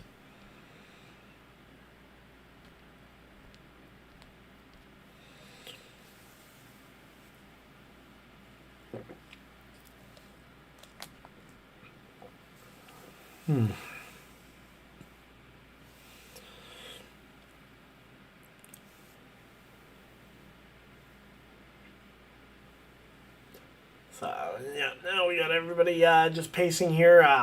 Looks like it's going to be... what is J.J. Yaley doing out? Just trying to lead a lap or something? J.J. Yaley leads the lap at Michigan. There's a Chastain, Bubba Wallace, say Gibbs out there. We got Tyler Reddick, who led 33 laps there, primarily in the first stage.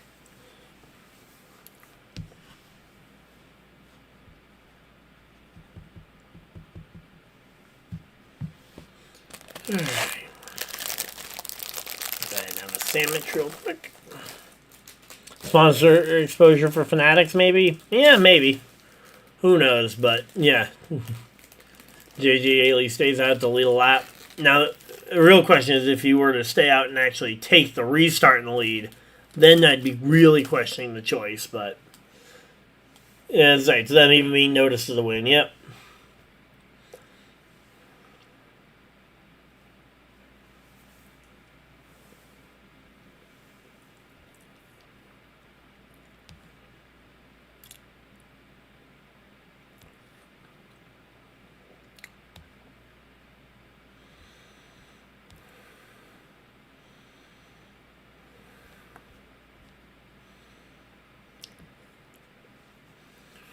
Alright, so there we go.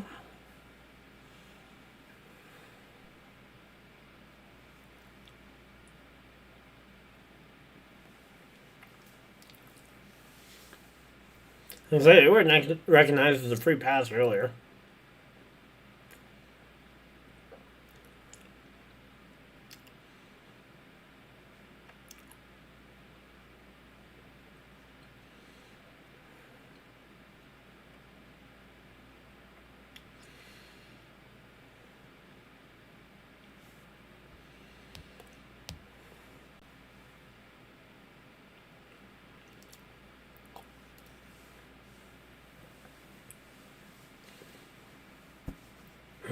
Alright, here we go.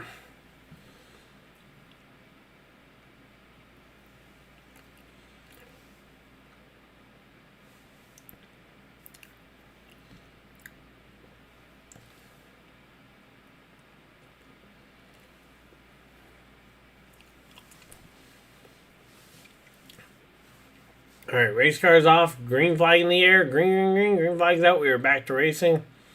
Elliott, Larson out in front of the field. Bubba Wallace, Ty Gibbs, Reddick, John Hunter Nemechek for the rest.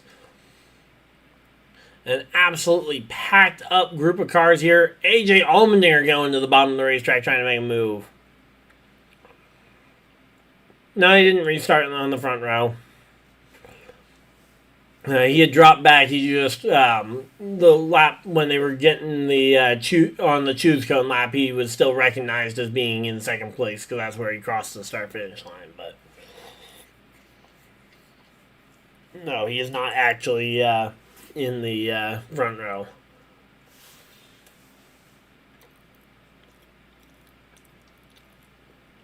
Yeah, and those are almost a year or two apart with the Coy Gibbs passing. But yeah, Coy Gibbs was another tragic one. I think that was what 3 years ago now. Yeah, 3 years because Gibbs has been full time in Cup for 3 years. Yeah, yeah. It seems to be a fairly frequent occurrence that some of these lower drivers will make moves like that. I think Cody Ware does it like once a week, pretty much. But yeah, so now we got Elliott Larson out in front of the field, Bubba Wallace, Reddick, all three 2311 cars up inside the top 5. There we go. Yeah, it was the end of 2022, start of 2023. Yeah, because it was during it was the night that Gibbs won the championship that that his father passed. Let's go ahead and skip around to ads for you guys.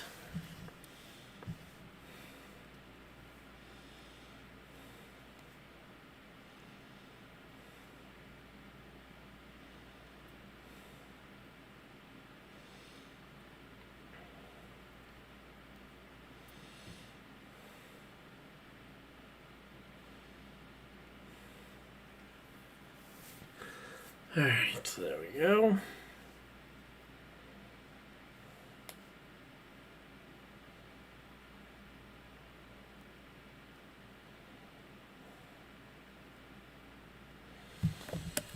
Alright, 30 laps into the stage. As they were making good progress, the stage is going. I feel like the stages are actually going by pretty quick. Yeah, another one, McClure. Again, I feel like there were about 1, maybe 2 a year. And this year we've had, 5? I think 5 or 6 we counted up between Annette, Hamlin's dad, Biffle and his family, Kyle, and now Ned Jarrett.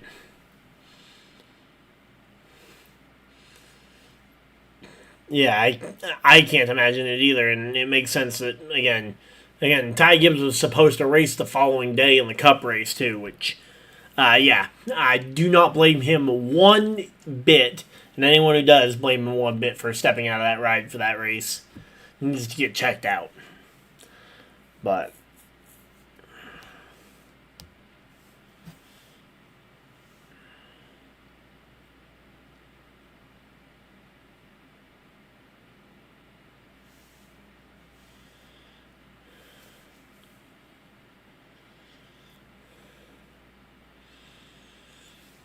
here we go.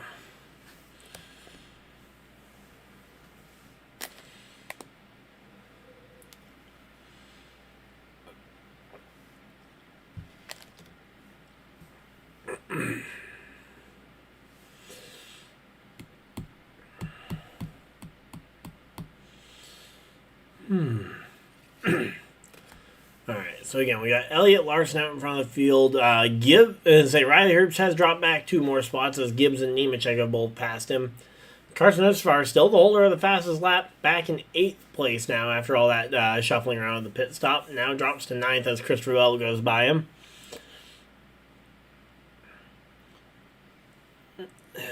Yeah, well, again, it's one of those things where, when you've, when you're in a situation where you are older, more mature, again, Hamlin's 40, was 44, 45 at the time, that you kind of started to realize that what your family would want you to, what your loved one would want you to do, spin! It's AJ Allmendinger. AJ Allmendinger spins out the back of the field, luckily keeps it all on the ground, and keeps it out of the wall. Impressive. There we go. But, it's one of those easier things to be like, when you're older, you realize, hey, the thing that your loved one would want you to do is keep going. Business as usual, and especially for someone like Hamlin, who his dad obviously supported his racing, wanting to see that first championship. And just as a versus Ty Gibbs, who is a lot younger, a lot more emotional. So.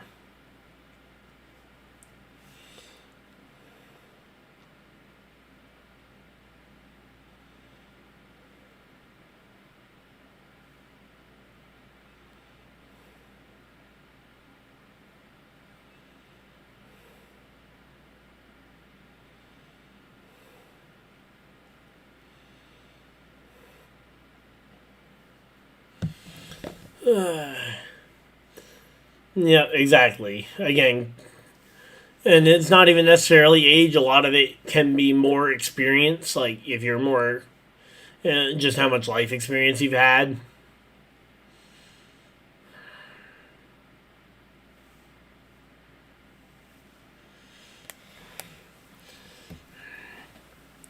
Same thing the entire series thought when Dale passed, is whether or not they should postpone a week. And ultimately, all the adults in the room decided that what Dale would want is for the racing to continue. And as you'd be hard pressed to find anyone who thinks that that was not the right decision. And if you do, I'd love to have a conversation with them and see what on earth they were thinking.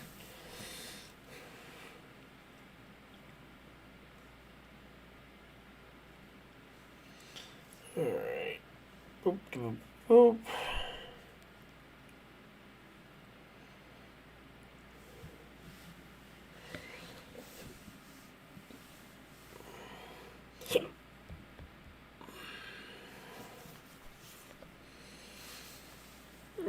Yeah, Dale's car went and won that week at Rockingham with Steve Park. Exactly.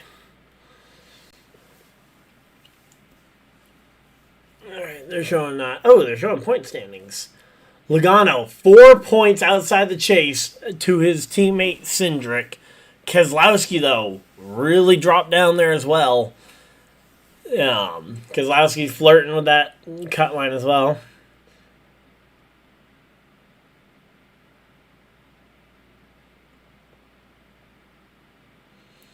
Yep.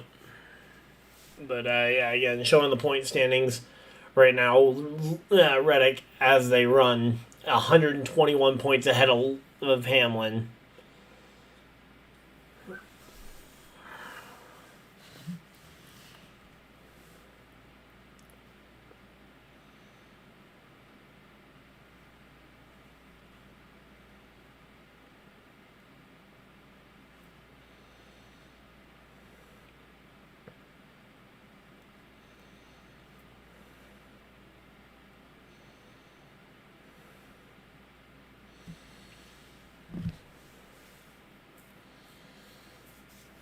Alright, here we go.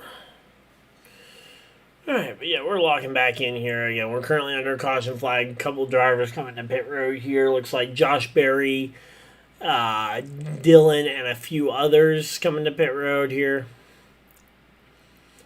Hard to really tell. It's just kind of going off of colors.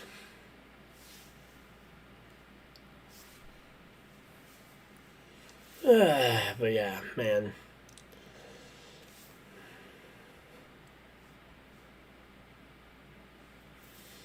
Yeah, Lucky Dog Brad Keselowski already went and got his lap back.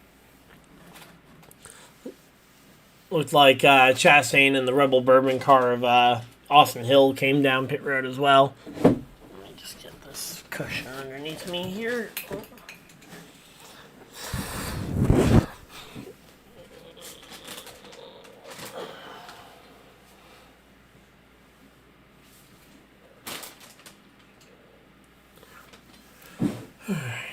Go.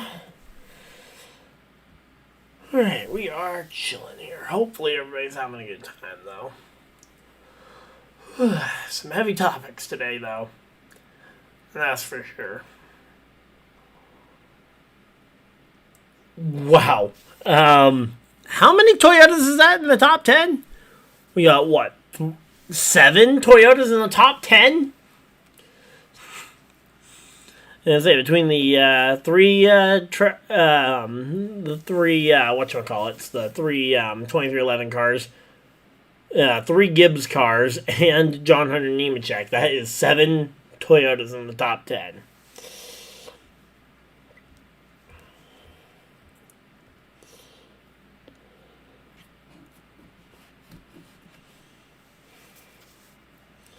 Let's see what Twitter's got here.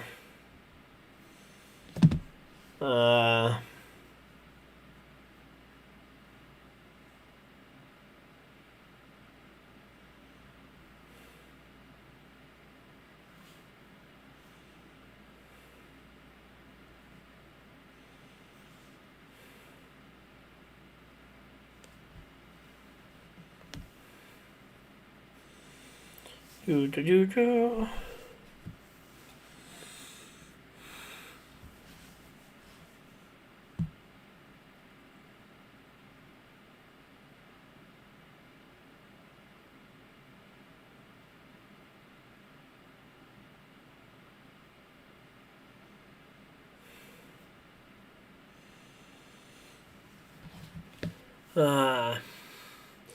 Yeah, all of them except for Jones and Briscoe, literally. Yeah, all the Toyotas up at the front of the field. Lights are off in the pace car. All right, we got Elliott on the outside, Larson on the inside.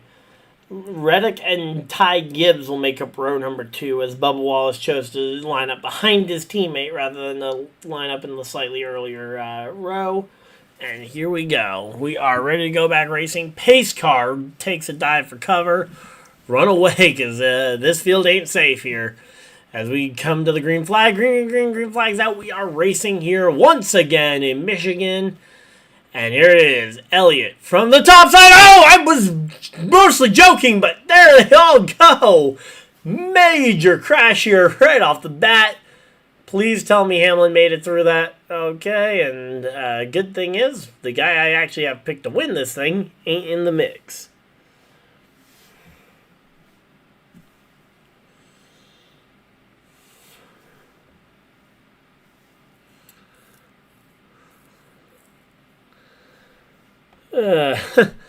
I mean, I was mostly joking when I said you needed to run, but to say, clearly the pace car made the right choice to get on out of there because they weren't far away from wrecking. Oh, man.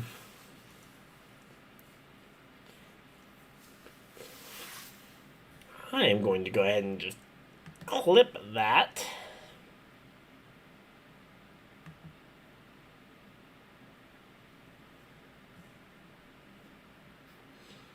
Okay, I guess I need the, alright, let's just see. Alright, about, like just before the 2-hour mark. I'll go back and clip that. We'll see if we,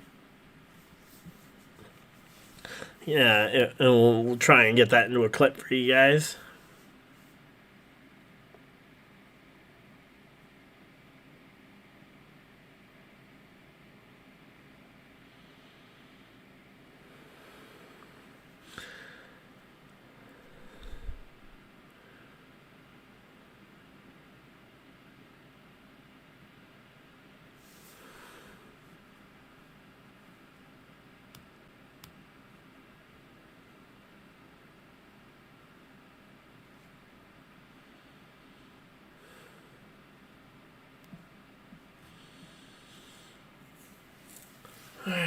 But yeah, man, there was so many cars going every which way here. But alright, let's see what actually started this. So Larson kind of stacks them up. Nemechek, Gibbs goes up into the fence, and then there's more cars, and it's hard to keep track from that angle. Alright, here we go. Onboard Nemechek. I think. Oh, wait, no, this is onboard Denny. Sorry. Nemechek spins. Gibbs spins to the outside. And Denny does go around as well. Dang it. Man, I'm going to have to make a calculated decision here as to who to put on the bench here. Wait, who started? Hocevar started it. I would have to see the evidence on that one again.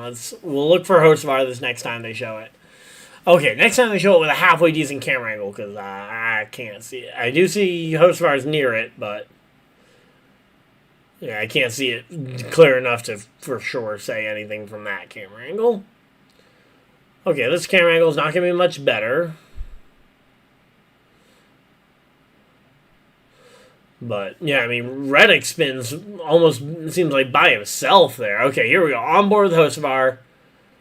Yeah, okay, yeah. Hocevar gave a pretty big shot to the 42, but, I mean, that's normal for restarts. I mean, that doesn't look like anything. If it was any other driver, nobody would really think much of it. But it's also Hocevar, and he has a history of doing stuff that causes that.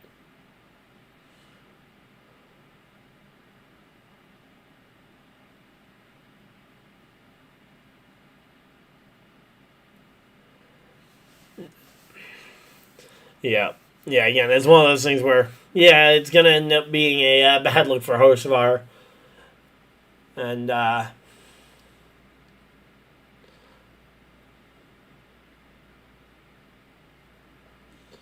but yeah, I mean, it looked like a stack up, though. That's what it really looked like, because I don't know that Hocevar even really expected to hit him that early. He was expecting to run into him about a tenth or two later.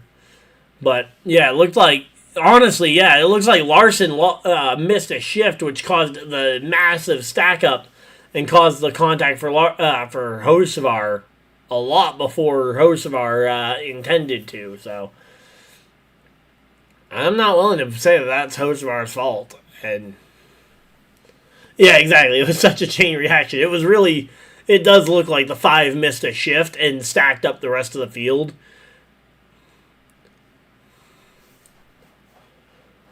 At least from what I'm seeing, that appears to be the most logical answer as to what happened. But yeah, fluke accidents happen, and yeah. But same thing with Stenhouse. Anytime Stenhouse is in the vicinity of a wreck, he finds a way to get blamed for it.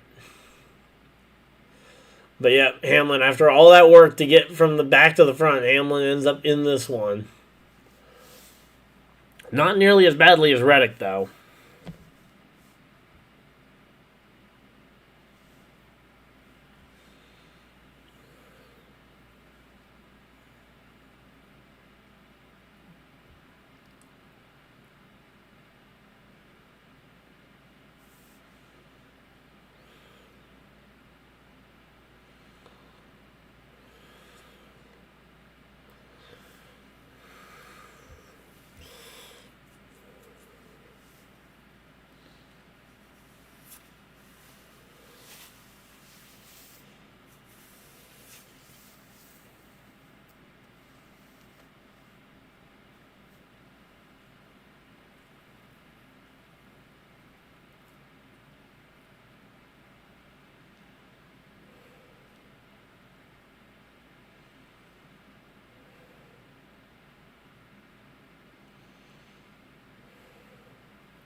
Alright, so there we go. Reddick's car makes it back to pit road.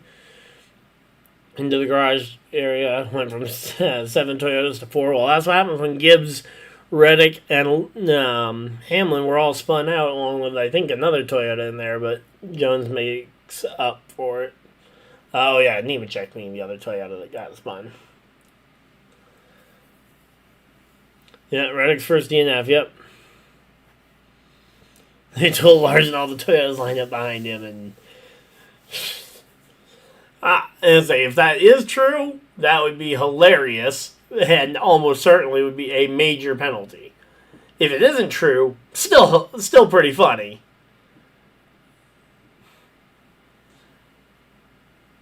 And there we go. Oh, they're taking some extra time to work on the 34 car, probably examining some of that damage that they got during the flat tire, making sure everything's still looking good.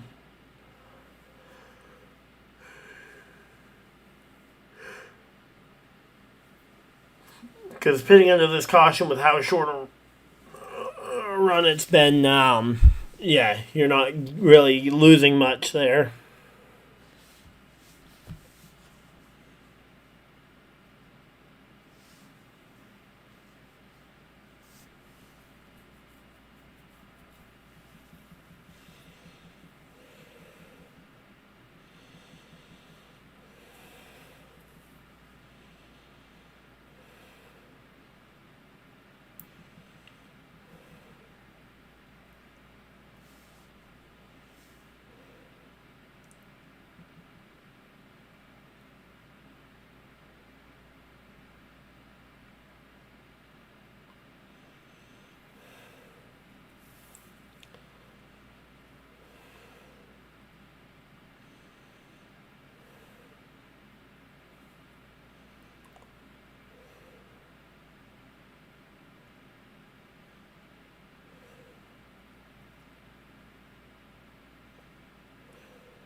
Here we go. Yeah, we're just chilling out here.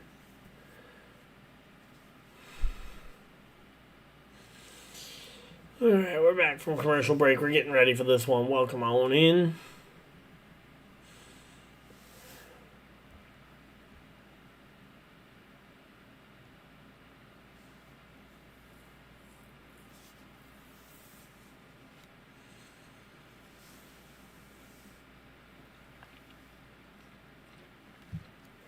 Alright, here we go. Green, green, green. Oh, wait, nope. Sorry, this is a replay of the previous restart. I thought that looked like a little too many cars that were already there. And then I saw Hocevar, and I'm like, okay, yeah, no, Hocevar, and then I noticed there were two monster cars, and I was like, okay, there definitely are not still two monster cars in the front. I knew that Riley Herbst made it through and saw the Toyota monster car and just assumed. But yeah, no, that 45 car is junked. Good old-fashioned junked. I'm going to say, right now the RCR and NASCAR official team is looking over the number 3 car of Austin Dillon. Tyler Reddick climbing out of him. Got him again with the replay, yep. Say it looked like a well formed up, and we've had situations like that before where they come back from a commercial break and immediately into a green flag run.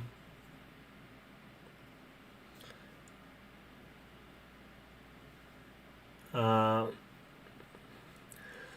yeah. Oh hey, I see FanDuel is on the NASCAR leaderboard there. So anyone see that FanDuel almost got themselves into some pretty hot water with some fans, with NASCAR fans this week? They should really add text saying replay. Yeah, well, because we've all seen it before where they come back from commercial break pretty abruptly into the green flag being dropped. Like, it's not like that's unheard of. We've all seen that before.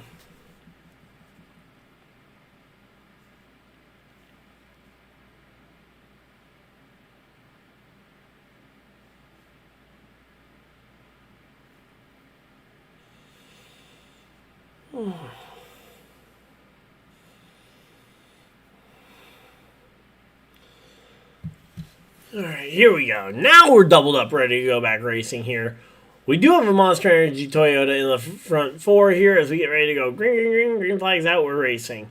I'll tell you the FanDuel story in a minute, but here we go. Yeah, we are back to racing here. Christopher Bell jumping to the outside of 3 wide here, trying to make a move around the outside of Carson Hocevar.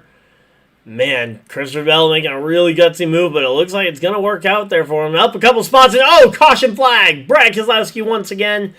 And now I'll have time to tell you the FanDuel story, because, it was a funny one. But, we got ourselves a caution flag. Yeah, once again, a rash of cautions here, just past or just shy of the halfway mark.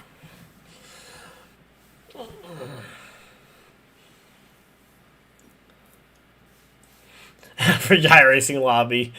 Yep, that it pretty much is. So, ultimately, the story with FanDuel is that, if you guys remember Nashville last week, there was a crash coming across start-finish line.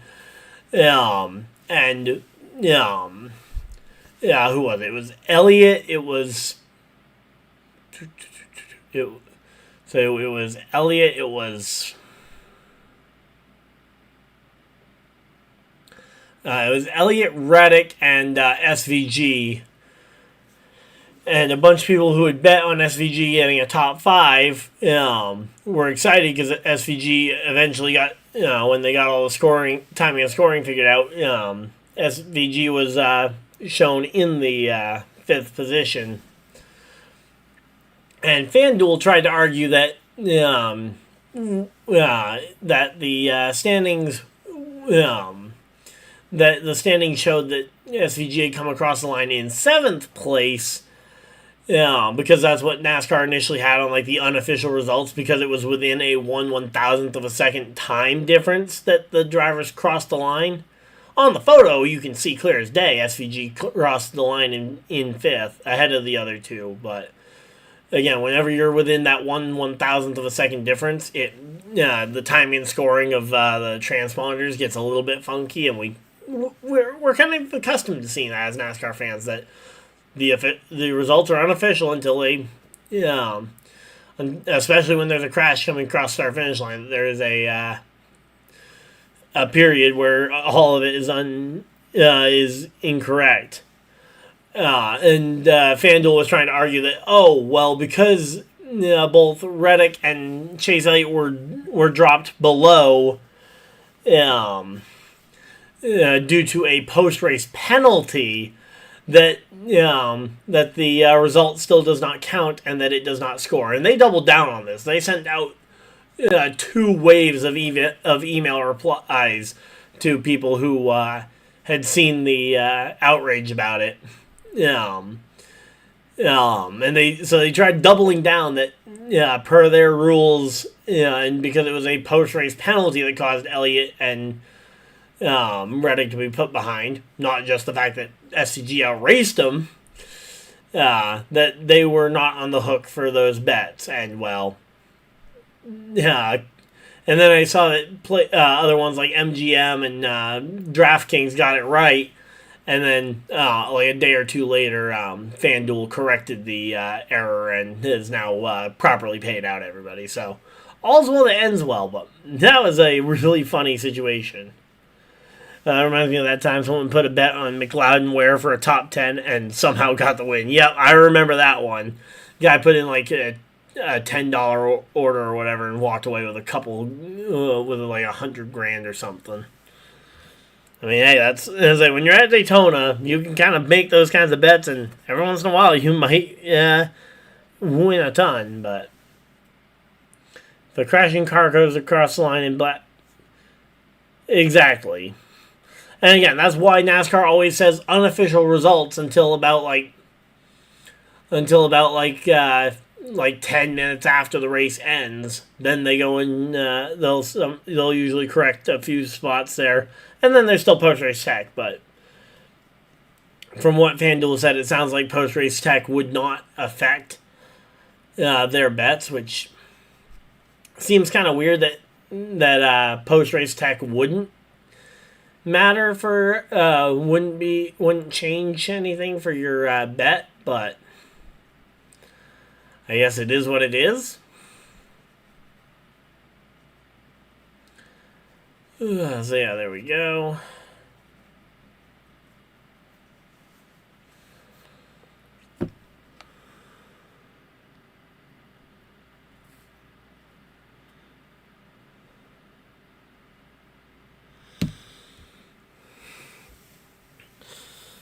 Yeah, so again, exactly.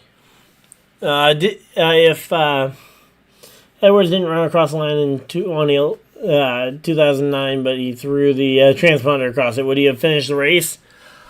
Again, my guess is that would have been subject to a post-race penalty, that would have probably scored him back a bit, but but again, that's a hypothetical. Who knows? I'm not really sure. I can't say with certainty, but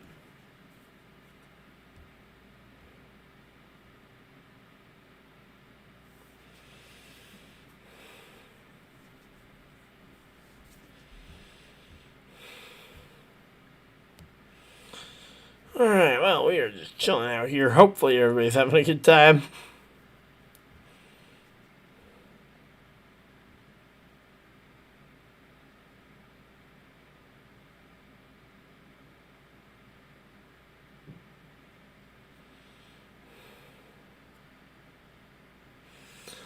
Alright, here we go. Green flag's out. We're back to racing. Elliott jumps out to an early lead. Here comes Bubba Wallace. Kyle Larson going to fall into third place here.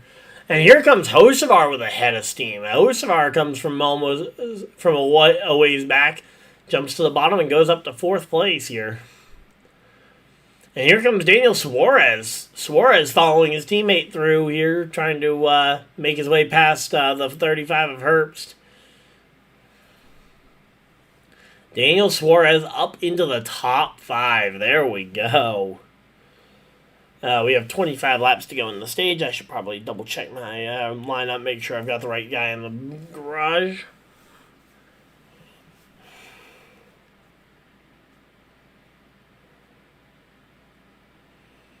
Alright, I'm going to leave Hamlin there for now at least, because I have one less use of him than I do Reddick.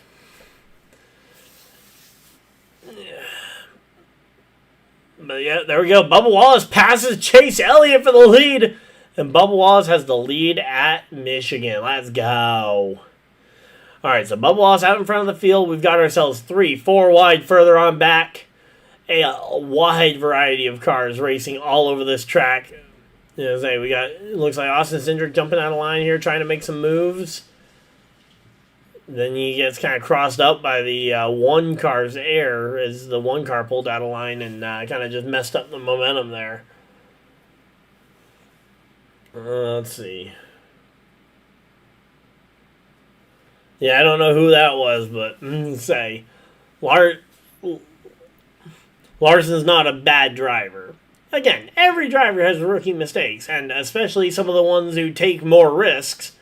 Larson, Hocevar, Chastain are prone to make more quote-unquote rookie mistakes because they're taking more chances.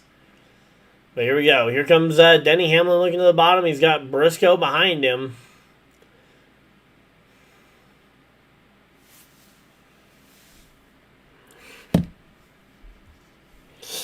Here we go.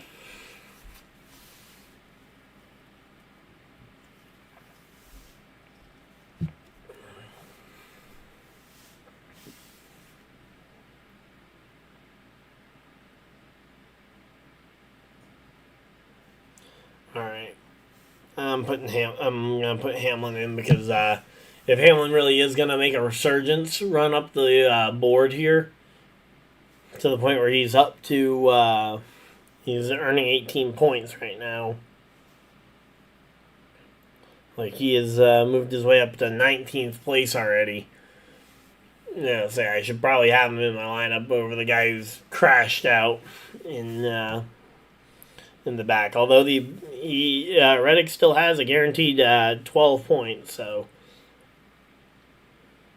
he can't do worse than that. But saving one of him over saving a Ty Gibbs might just be the right choice here. Well, I've only got one more Gibbs than I do Reddick left.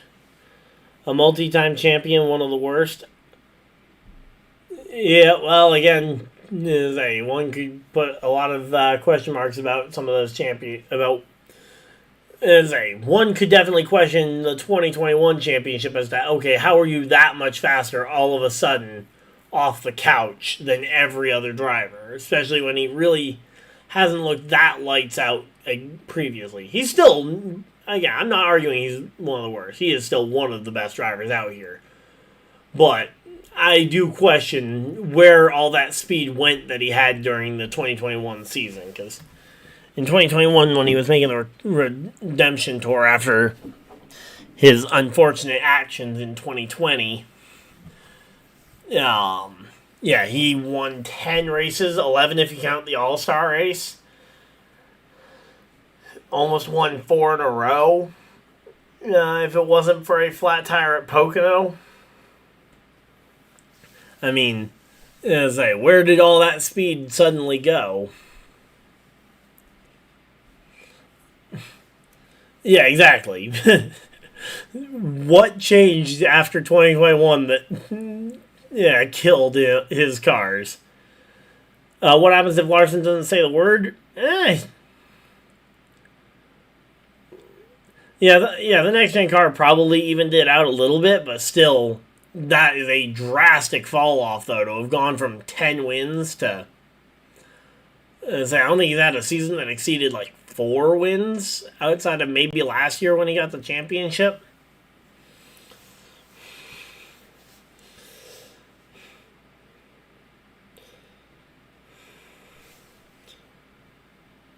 And it's not like we've seen. It's not like Hendrick in any of the years leading up to that. I mean, even Elliott's championship season, 5 wins, and that was with the old car.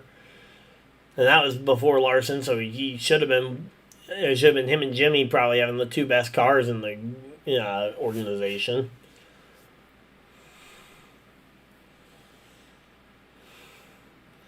And if Larson didn't say the word, he's probably in the 48, and Bowman's still in the 88. But yeah, exactly. Kyle Busch swapped teams, but honestly, Kyle Busch's fall off, I feel like I can directly correlate that one to the to losing practice. Because at least Kyle Busch's fall off, because as a Kyle Busch fan, I watched that one a lot closer than I watched the others. Kyle Busch's fall off happened immediately once we stopped having a couple hours of practice every week. When we went to having none, or in some cases like 20 minutes of practice, Kyle Busch's speed dropped way off. Him and his crew chief's ability to adjust on that car, is exactly what made them so good. The ability to start the weekend with a pretty terrible race car, and over the course of an hour or 2 of practice, be able to get that car running beautifully and then absolutely tear through the field. Exactly. He started falling off once practice went away in 2020. I feel like that's the direct correlation there.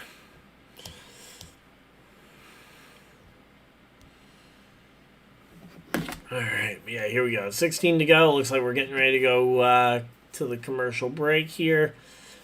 16 laps to go on the stage. Suarez up in the top 3. There we go. Daniel Suarez.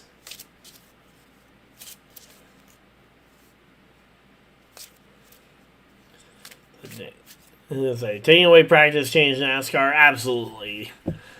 And to an extent, maybe it helped the smaller teams, because not having to have a tire or fuel budget for practice probably helped some of the smaller teams, especially in the O'Reilly or Truck Series.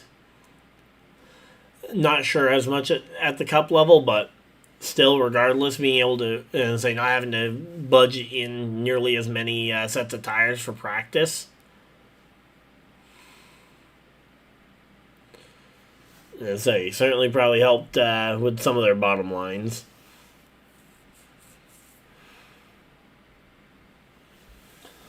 There we go. We're just chilling out here. Hopefully everybody's having a good time.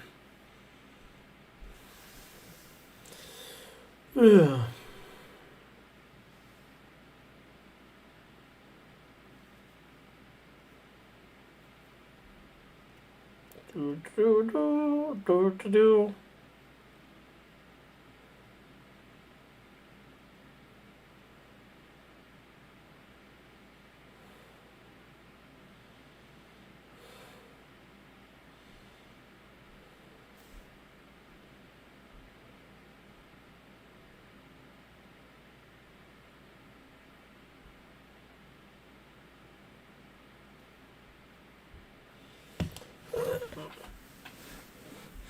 Oh, yeah, I know. Yeah. Isn't Preseason Thunder coming back? I've heard the rumors that that's coming back. I haven't heard any official reports that it's definite, but I've heard it from some definitely trustworthy sources. I think I saw Bob Pockris talking about it, which again, extremely trustworthy source. There we go. Suarez passes Kyle Larson for second. There we go. We got 10 laps to go here in the stage. Pocono next Sunday, 3 p.m. Eastern. I'm going to be there. Let's go. I'm excited.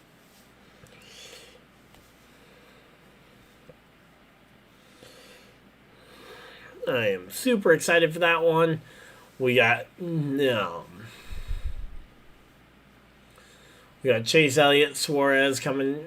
Chase Elliott, Suarez, Larson, Jones, and Bell in the top 5. Riley Herbst has slipped all the way to the back half of the top 10 here. As I say, Logano very much needs some points here to try and get ahead of his teammate in the standings, because right now I believe he's 1 point out based on the last projection they showed up.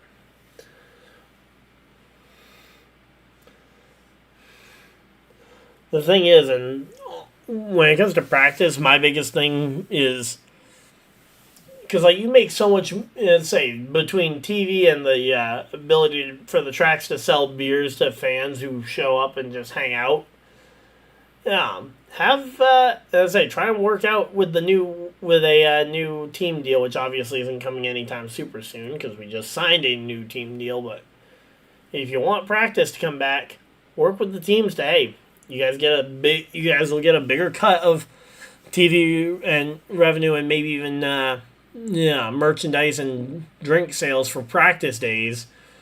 Or for the practice broadcast specifically. And maybe that'll help make more financial sense for the teams. Again, as I say, you can go back to almost any TV report over the last several years for the TV practice broadcasts are some of the cheapest and easiest to produce, and ergo, it's one of the most profitable broadcasts for them to put on for live sports. Which, in comparison, so if you're having a very profitable broadcast, share a little bit more of that with the teams, and hey, maybe you can get more of those. But what do I know? I'm just a guy in his basement talking about racing, hanging out with you guys, and not making decisions for billion-dollar companies.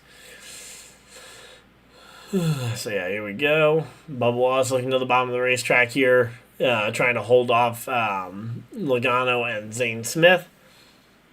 SMI is great, but you don't know how the car. Sim is great, but you don't know how the car is going to handle until you get on the track for real. Exactly. Again, there are always going to be some changes. Like the thing I always say, the biggest difference between, because I've done iRacing, sim racing in the past, the biggest thing that it can't simulate is the feeling of the G-forces pulling you back to your seat.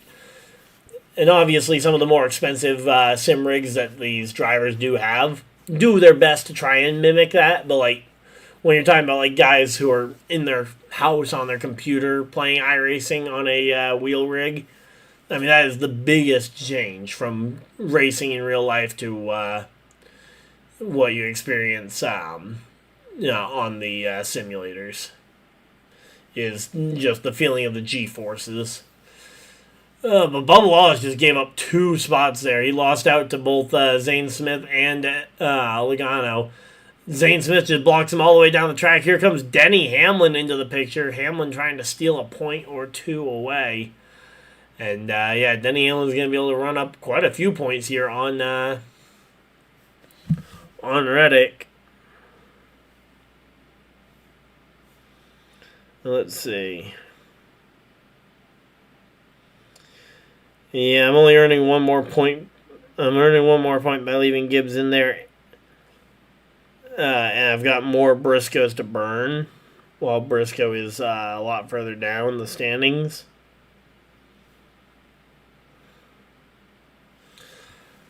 Man, why is Briscoe having a terrible day? All the other Toyotas are great. He qualified pretty good. In iRacing, you just need a force feedback wheel. Yeah, the force feedback definitely helps, but like it does not fully simulate like the feeling of the G forces pushing you against the seat when you're driving at over 100 miles an hour. Because, yeah, I have a force feedback wheel, and that is definitely a big difference, having a force feedback wheel versus a non-force feedback wheel. Yeah, it definitely helps you get that feeling, at least in the feeling in the wheel. Yeah, it is definitely not the same. Yeah.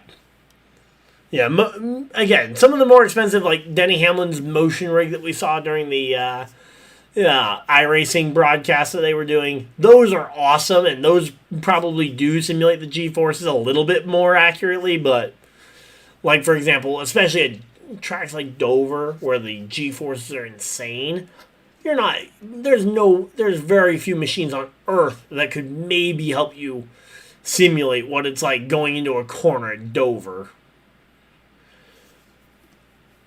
Again, yeah, maybe Denny Hamlin's $10,000 motion rig might be able to get you close.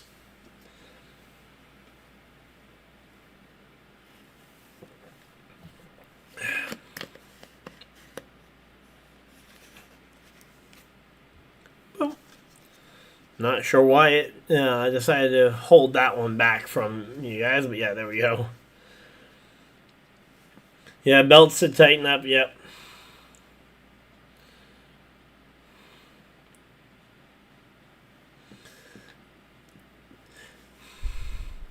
So we got 2 laps to go here. Elliott, Jones, Suarez, Larson, Byron, Bell, Hocevar, Hamlin, Logano, and Zane Smith, the top 10. Hamlin making a bit of a comeback here, though, up into the top 10.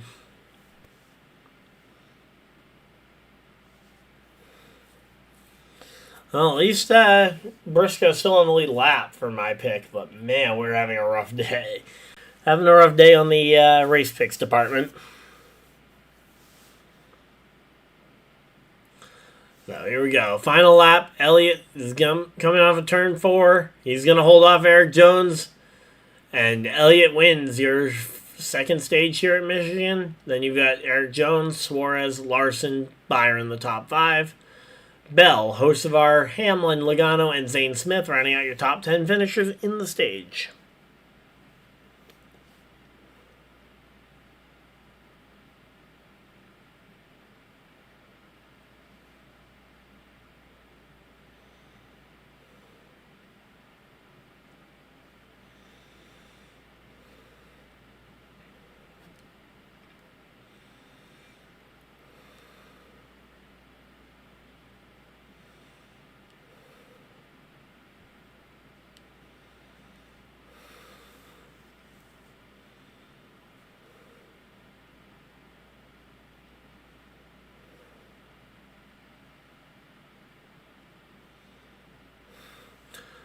But yeah, stage 1 to stage 2 is very different. Stage 1, we had those 2 pretty quick cautions at the very start of the stage, and then nothing to the end. Stage 2, we had a long wait. We had a decent ways to the first caution flag, and then the timing got between the cautions got shorter and shorter, and then non-existent, with the instant caution coming out.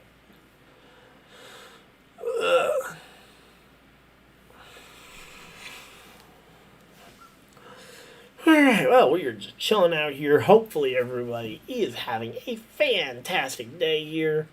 We have been live for a little over 2.5 hours. I'm going to go stretch my legs, and we will be right back.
Alright, we are back.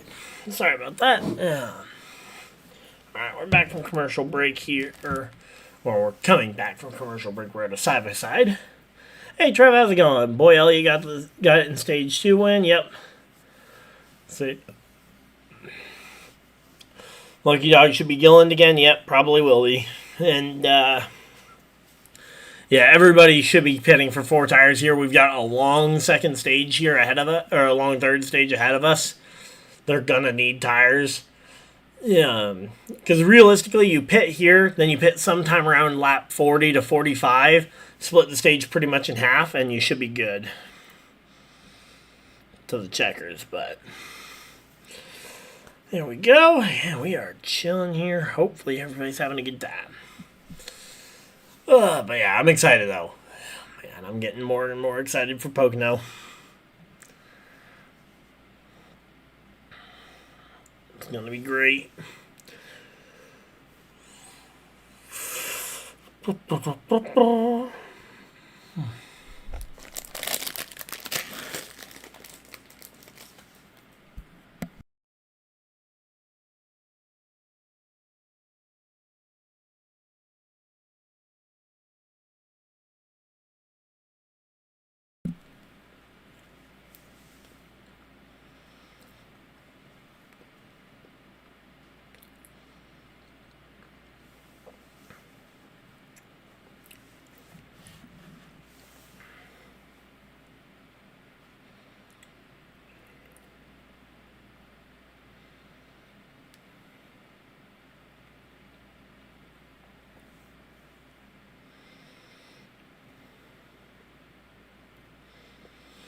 Alright, there we go. Yaley again? Oh yeah, Yaley up in the top 5, yep. Apparently.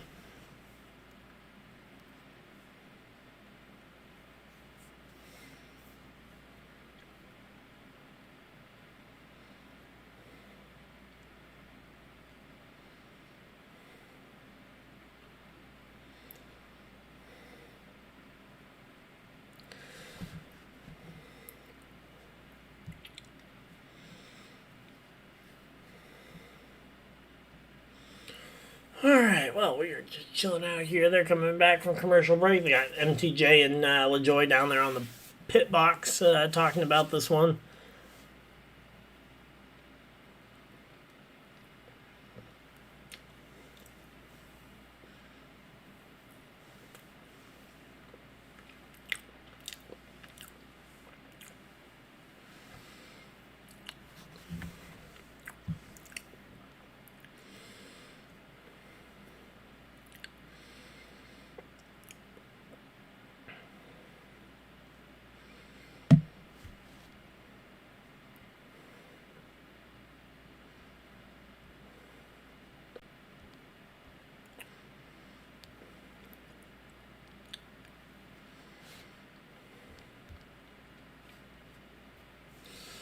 Alright, so there we go. 9-car accident in the middle of stage 2, and they are getting ready to go back racing here.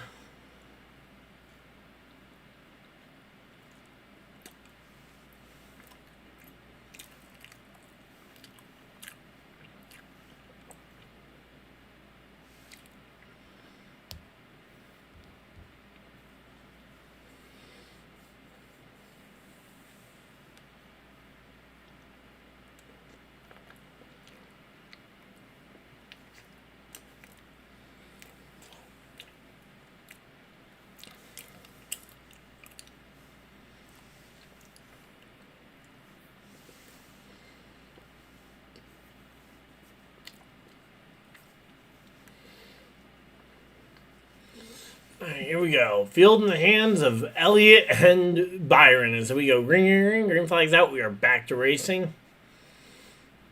Christopher Bell in second place on the inside line here, looking to the inside of Elliott, seeing if he can get there, but no, Elliott able to move up the track and maintain the position.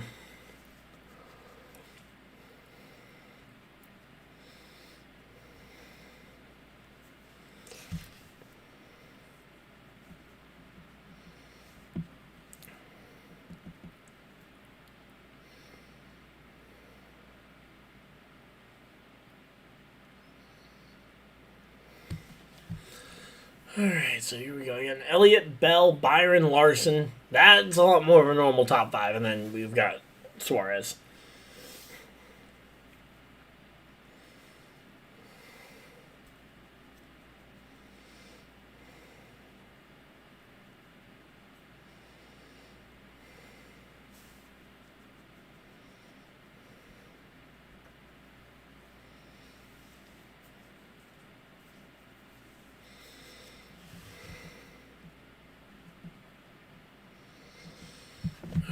Here we go. Byron in an orange car. Yeah, it's Exalta. It's the paint company that normally gives him like his cool flame schemes and stuff. Every once in a while, they experiment with other paint schemes.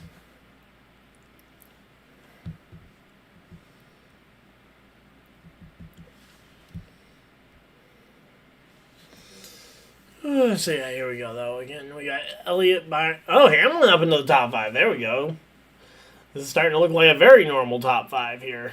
And then Jones, Suarez, Bubba, Hocevar, and Zane Smith. The rest of the top 10 is still a little bit funky, but here we go. Bubba lost to the bottom of 3 wide.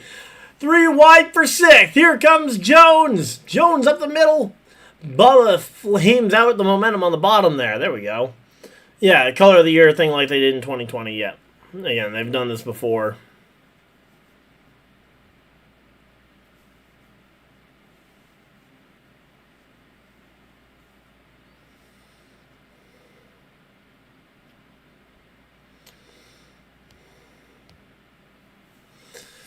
Alright, so here we go. 70 to go here.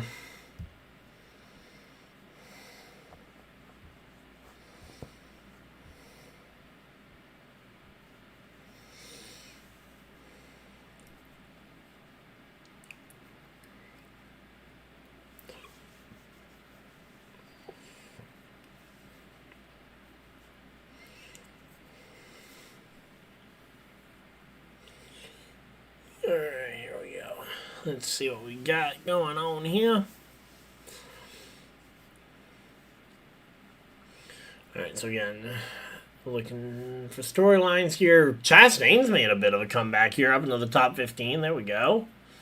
Stenhouse, McDowell both running inside the top 20. That's not terrible. It's been a very interesting race, to be honest. A lot better than the last 2. Honestly, the last 2 have not been bad. The problem has been the weather. Like the weather impacting both races and making them feel a lot longer than they have actually been.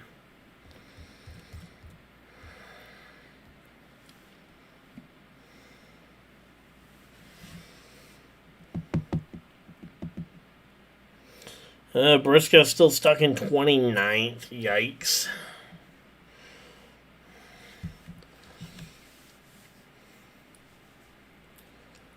Alright, so here we go.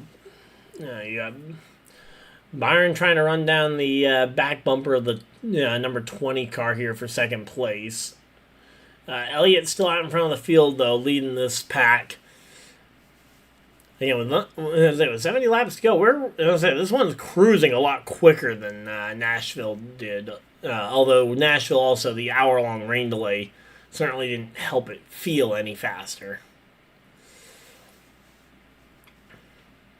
So this one, assuming that there's only like 1 to 2 more cautions, we probably get done this thing in about right around 3 hours, which I think is just about perfect length for a NASCAR race. And honestly, if we didn't have 37 caution laps prior to this, we probably would be feeling like the pace was even more reasonable.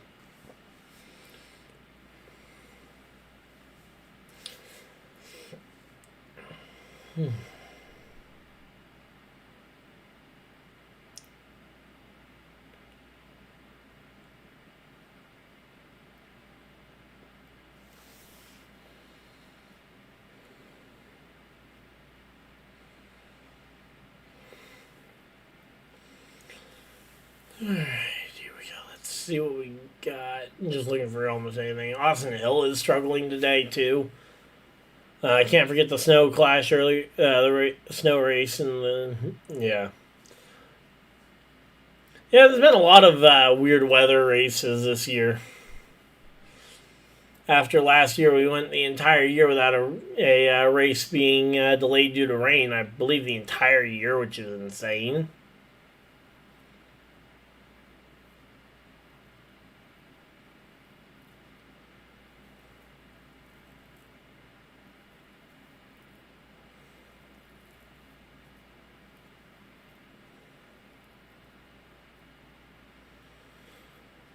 Yeah, it's been.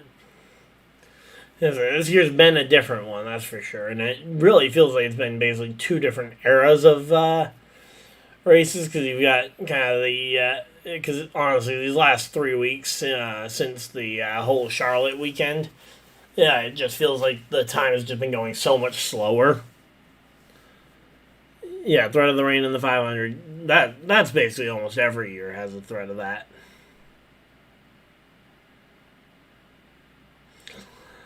Yeah, Jones and Suarez, though, former Joe Gibbs Racing teammates, neither one on Joe Gibbs Racing anymore, dueling it out for 6th place here.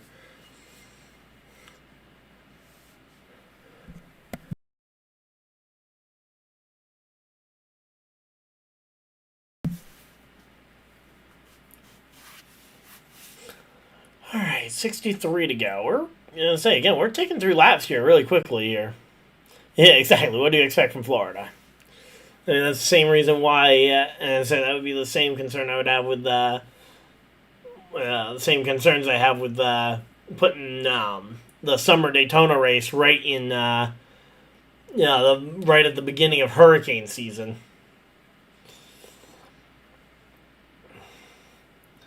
Thank you, Dominic, by the way. Luckily, I had just enough forewarning that was coming that I was able to mute it so I didn't kill any earbud users.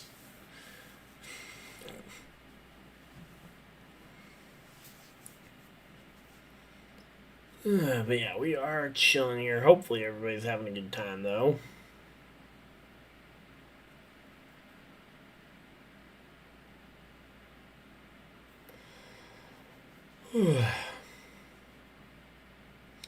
Bell getting pretty close to the back bumper here of Chase Elliott. Could we be seeing a challenge for the lead here soon? Bell's closed in to within a quarter second of the leader.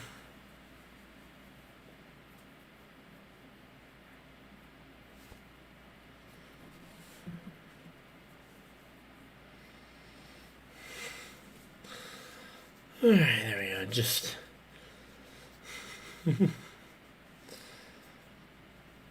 Yeah, here we go again. Christopher Bell looking for his first one of the year.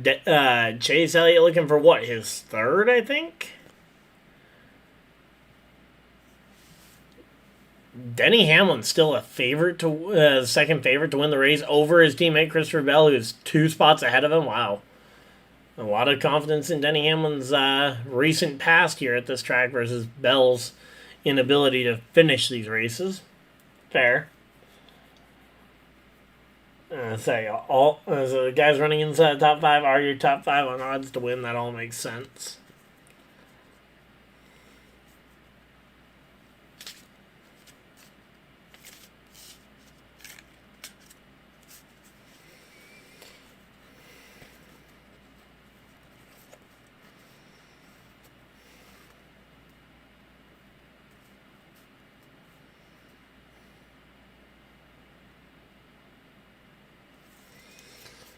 There we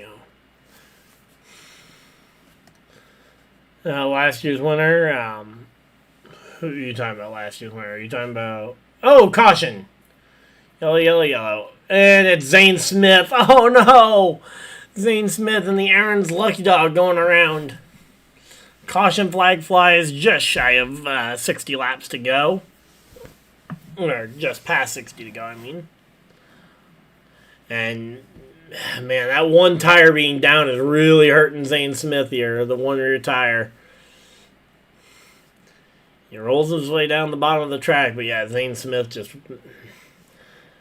Ford having a really rough time of it at this track.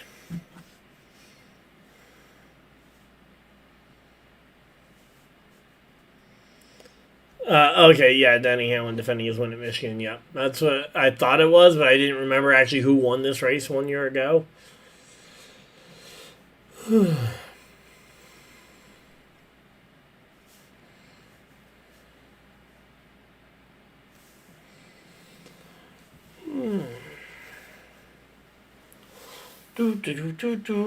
Yep, caution flag out for Zane Smith, spinning and hitting the wall. He's also now got a flat tire and was trying to see if he could nurse it back to the pits, but between the banking and the flat rear tire, he was having a really hard time getting that thing to go straight. The not so lucky dog. Yep, exactly. So yeah, Aaron's was the very first company, I believe, to sponsor the yellow flag wave around Lucky Dog.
Alright, again, we're just chilling out here, waiting for this one to get back on. MSMWR. Yeah, Michael Waltrip Racing was always a fun team to have around. And they basically became what, they basically were what 2311 has become at this point, a Toyota satellite team behind the Joe Gibbs Racing of the world. But Michael Waltrip was always a fun guy to have around the sport. Although a little overly goofy at times. It didn't make a whole lot of sense to why he would be, like, him not making a whole lot of sense there. Here we go, race off pit road. It's Byron with 2 tires, Bell with 2 tires, Chastain with 2 tires, Logano 2 tires, Elliott, Hamlin, Larson all on 4 tires.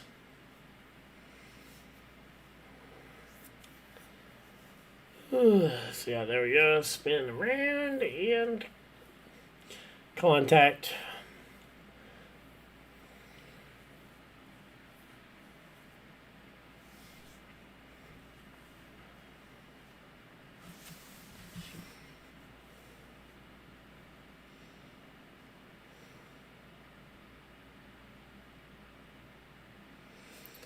Yeah, the famous 2013 hand ditching that ultimately led to the major penalty that put them out of business. Yep.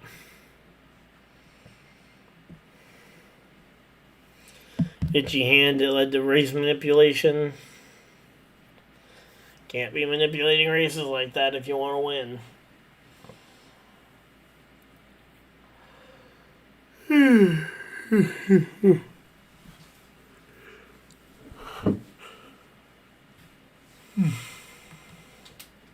Let's go ahead and skip around to ads here.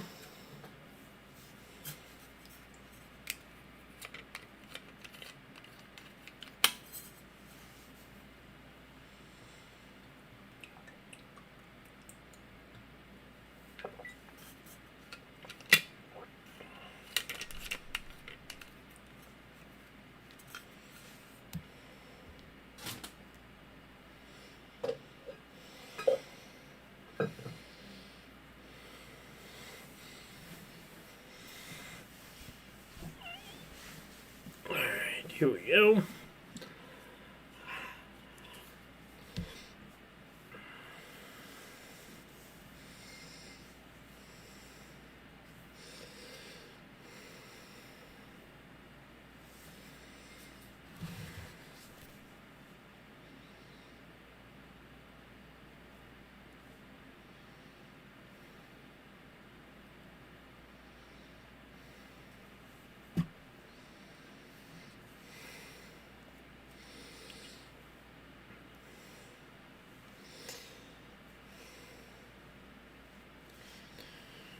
Alright.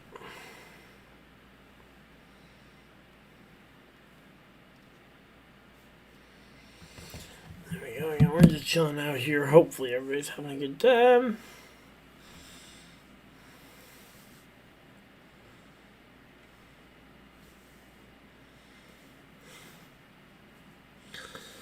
Man, it looks like a beautiful day there in the Irish Hills of Michigan here as we're nearing the 75% mark.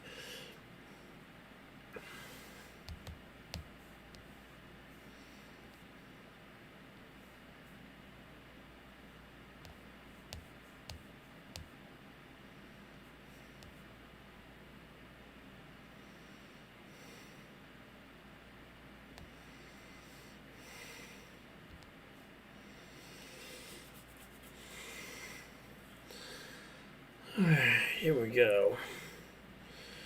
We're just chilling out here. Hopefully everybody's having a good time. They are going through their ones to watch. I think some of our ones to watch are some of the quote-unquote obvious picks. I think Elliott's looked fast. I think Denny is, based on how Denny's been running it, he's always going to be one to watch here.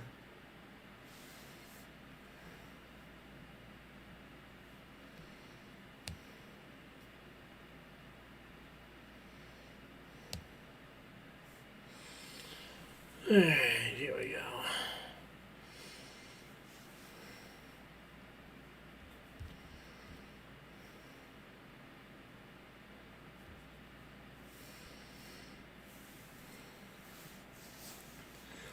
Alright, so we got Christopher Bell and William Byron on the front row together. It'll be William Byron, the control car, and Bell in second place. Then you got Chase Elliott jumping up to the inside second row. Meanwhile, Ross Chastain and Joey Logano both chose the outside line. And we will be, again, getting ready to see that pace car pull off and run for cover. And hopefully it works out a little bit better than the last time I made that joke. Because, that pace car needed to run for cover quick because there was a crash before they even really got to the start-finish line, pretty much. As here we go, coming down to the restart zone. Again, Bell, Byron in front of the field. Everybody anticipating the start. Green flag is out. We are back to racing here. 147 laps in. 3 laps shy of the 3/4 mark here in the race. A good push here from Elliott to the back bumper of his teammate Byron.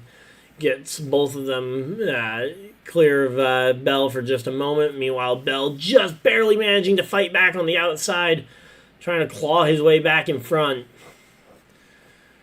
Bell and Elliott side by side here. Dueling this one out. Oh! Chase Elliott shivers the car into the back of Bell. Both cars are KO'd. And that is a brutal way for that to go out. Both Chase Elliott and Christopher Bell crash out just short of the 3/4 mark here. Again, just a shiver there by the 9 car. And out of the race goes him and Bell. Bell climbing from his car. Nothing he could have done. There was no reaction time in the world that would have been able to save him there. The 9 car twitched just the slightest amount and just killed the 21 car into the outside fence.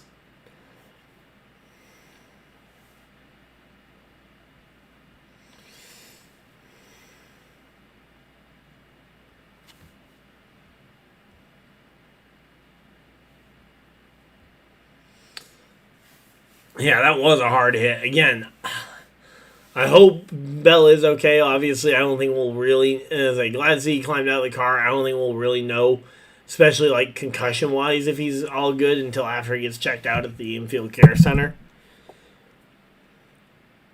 As that is a hard hit you never want to really see.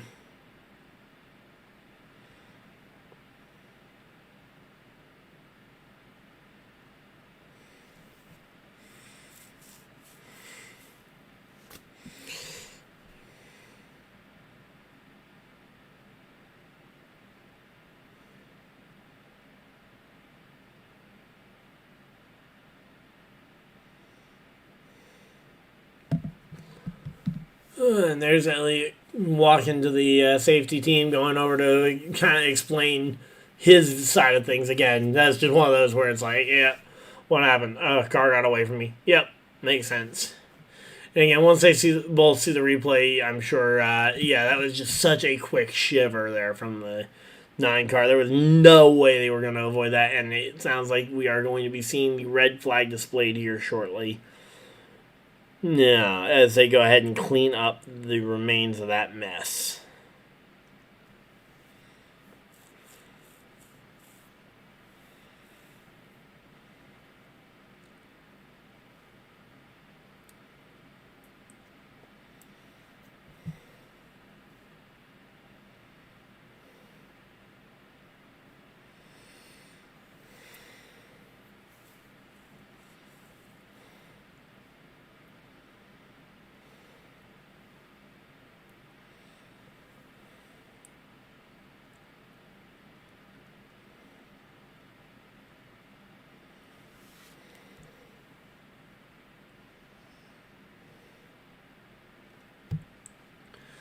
Oh, but yeah, glad to see that Chase Elliott found tires when he finally impacted that inside wall there. But man, that is still a hard hit for both drivers.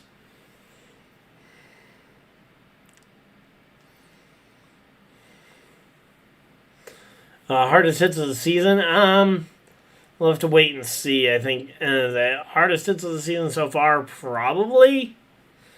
I mean, I can't think of any hard hits off the top of my head for just like how hard a hit was, but yeah, because we didn't really have any big hits at Daytona Talladega. I'd have to go back and rewatch Daytona Talladega, but yeah, they are going to work on that safer barrier a bit, and yeah, we do see the red flag put on here.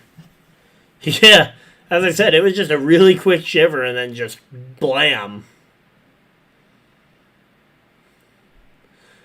Yeah, so that one probably is up there, though, for hardest hit of the year so far. 10th caution today ties the track record for cautions. And we still have a quarter of the race to go.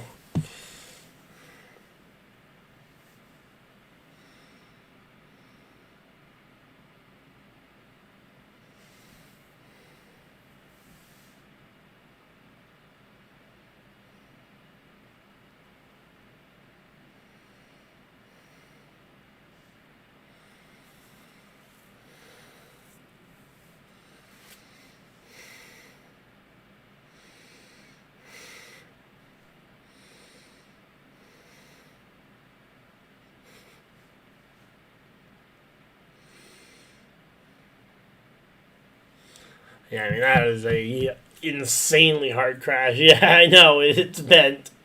They're going to have to work on that. We're going to be red here for at least a little while.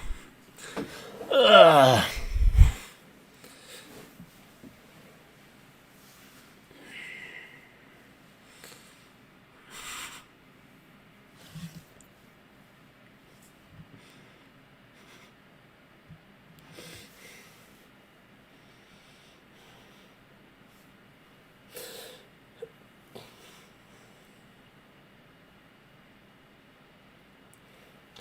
Alright, well, it seems like it's going to be a while. You know, as Elliott almost hit the surf stroke. Yep, exactly. So.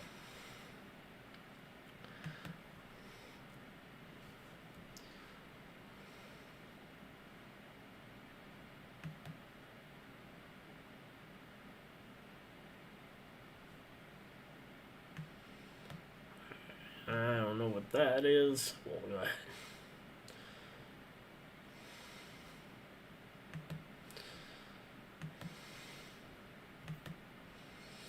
Alright.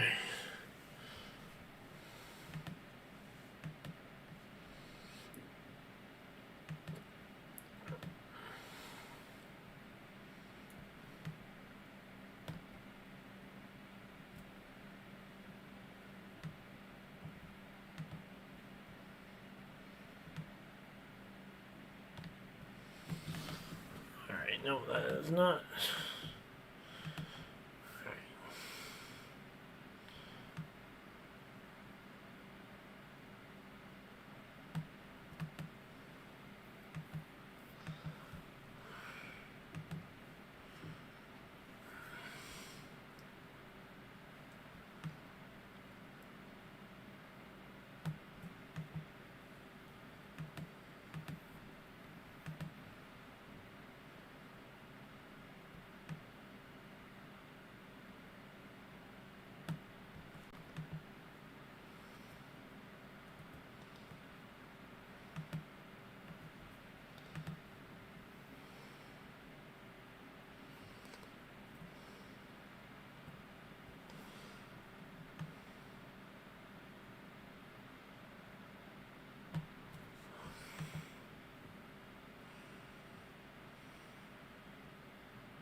Alright, give me a second. I'm trying to work on this a little bit here.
Alright, there we go. That is lined up.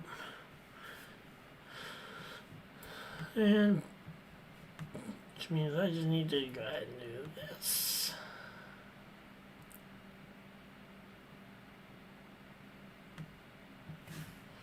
Come on. This has got to be the most annoying part of the scoreboard to try and work on here. There we go.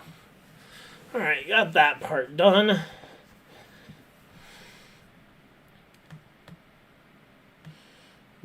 Alright, so I can move that part back in.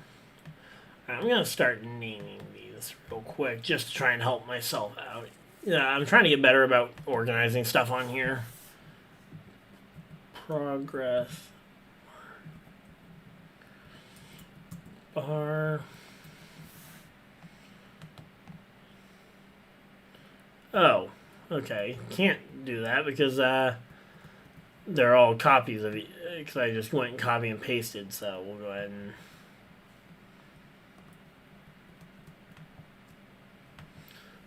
and rename to just display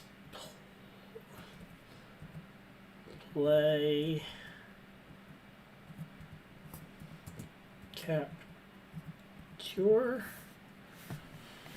Because I did not realize that changing one was going to change the rest.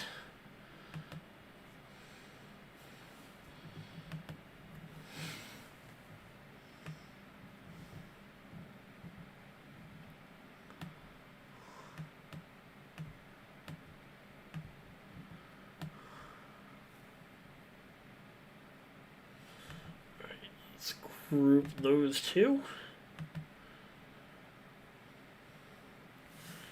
That way I can move them together as one entity.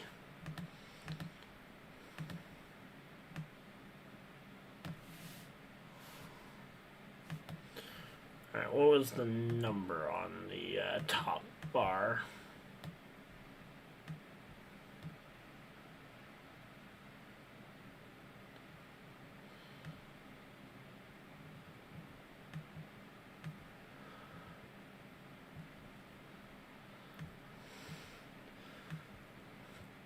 Yeah, so just okay. So 1344. That's the number we're looking for. Thank you, progress bar. Put you back where you belong.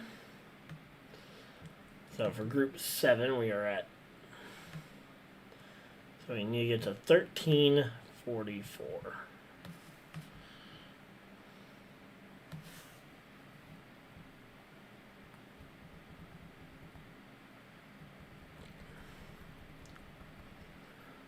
They're talking with they're talking with Chase Elliott out of the infield care. There we go.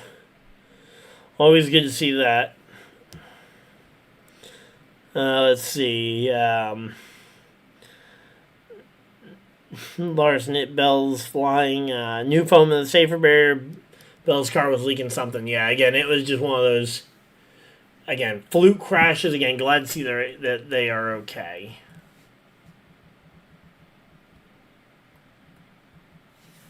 Alright, that should line that up perfectly. And then we just need to figure out what we're doing.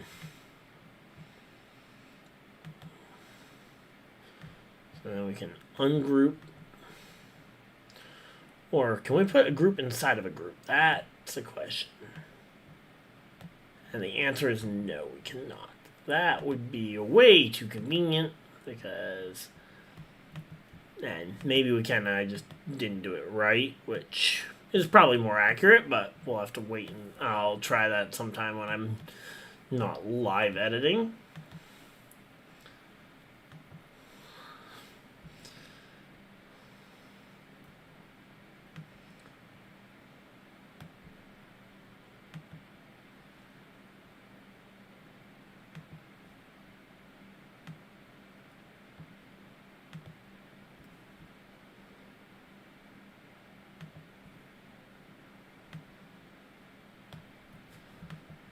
There we go. All right. Got that a little bit better lined up. All right. Welcome on in. There we go. All right. Got that all sorted. Figure while they're working on the wall, we might as well work on some stuff too. Get some house.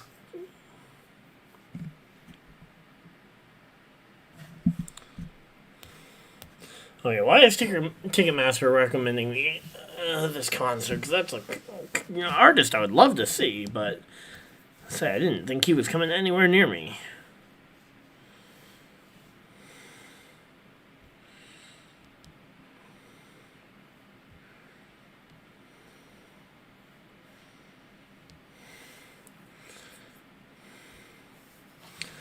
Let's see. Okay, yeah, it's in North Carolina, but it's, or not North Carolina, New Hampshire.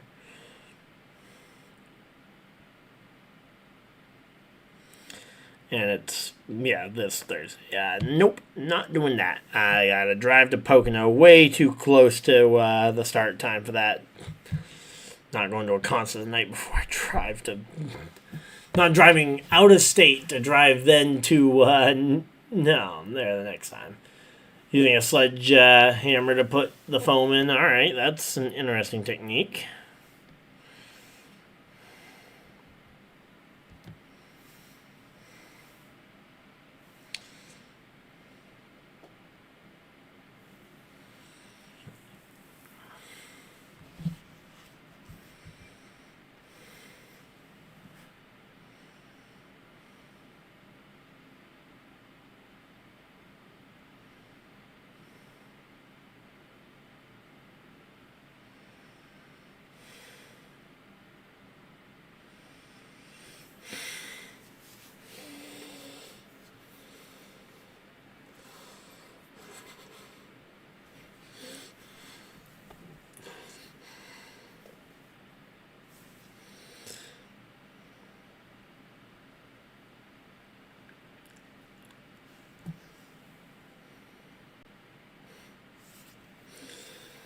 Alright, so yeah, again, we're just sitting here currently under the red flag here.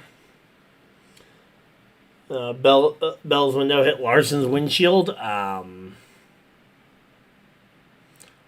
That's a big hit.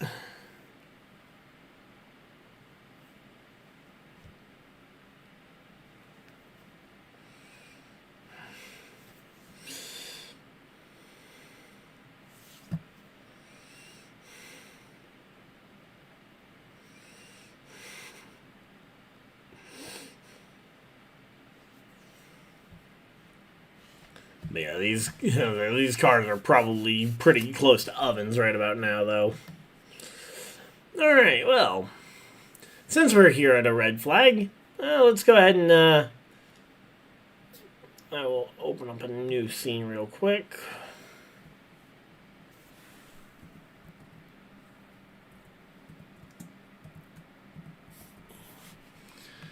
All right.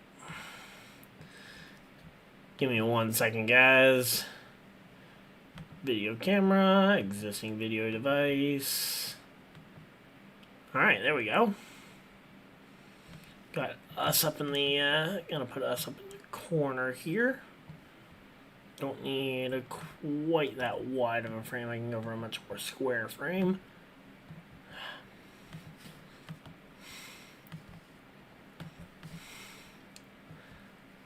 And then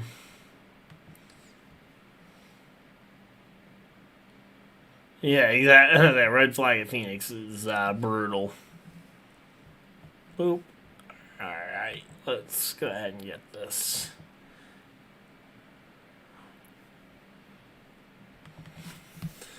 Alright.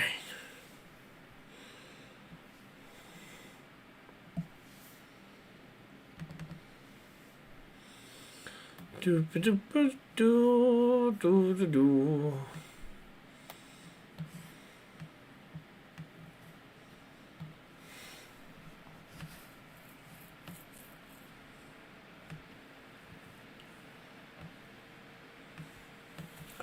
Let's go settings.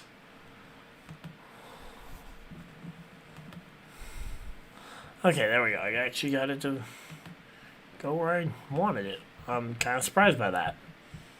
Alright. There we go.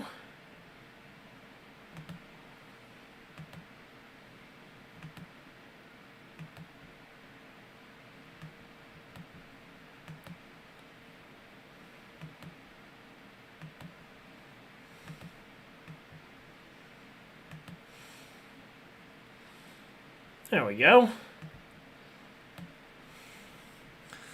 Alright, we're going to play a game of Pokemon trading card game while we're currently under the red flag. Once the... oh, wait, we should probably be doing this on casual so I can do it without hurting my ranking if we need to back out. Once we get the... once we get this thing back going, we will back out of this, but... in the meantime, we'll play a quick game. Just kind of chilling out here. Literally 75% of the way through the race. This deck likes to go first, so we'll go ahead and we'll go first. Alright, here we go. But yeah, we're just going to kind of help fill the time.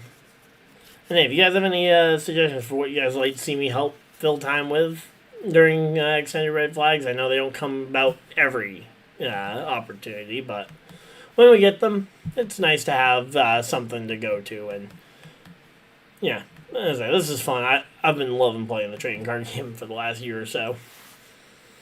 And okay, our opponent needs to shuffle in for a mulligan. Okay, they're playing the Starmie deck, so Ogre Pawn is not going to do too well out in front.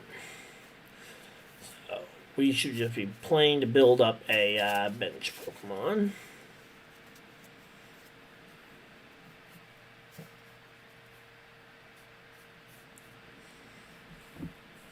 Yeah, they're still at a red flag, though. Again, we got the big TV, and I've got chat up here. Yeah, what a way to pass time. Yep. Exactly. I just load up the game. I've been loving playing this. Oh, okay. No, it's not that. It's Dragalge EX. Okay. Well, let's attach and pass. Alright, well, again, we got the race still up on the big screen. Second they come back from commercial, we'll back out here.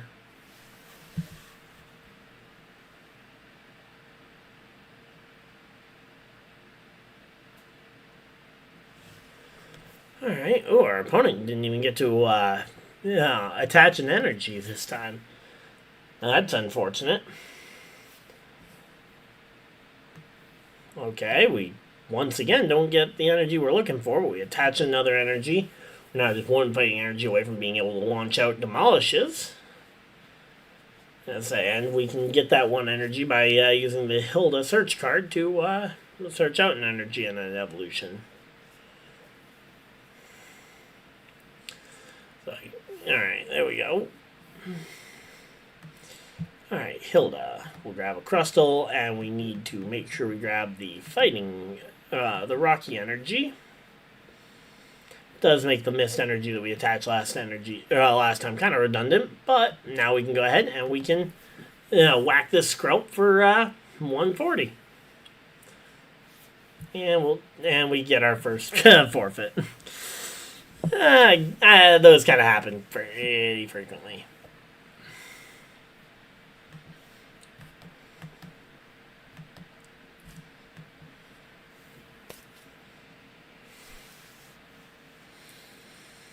Alright, well, let's go ahead and let's try a different deck, because this deck isn't quite as fun as some of the other ones. It's a good deck for just kind of controlling the field and making sure your opponent can't do much, but so many people forfeit on it. Alright, they're talking about Hocevar here, 2024 Cup Rookie of the Year. Got his first career win back in Talladega in April. He's led 21 laps today, and he's got three top 10s in the last 5 races. Alright, this deck is a definite you want to go first deck. Second isn't terrible, it's just kind of not as good.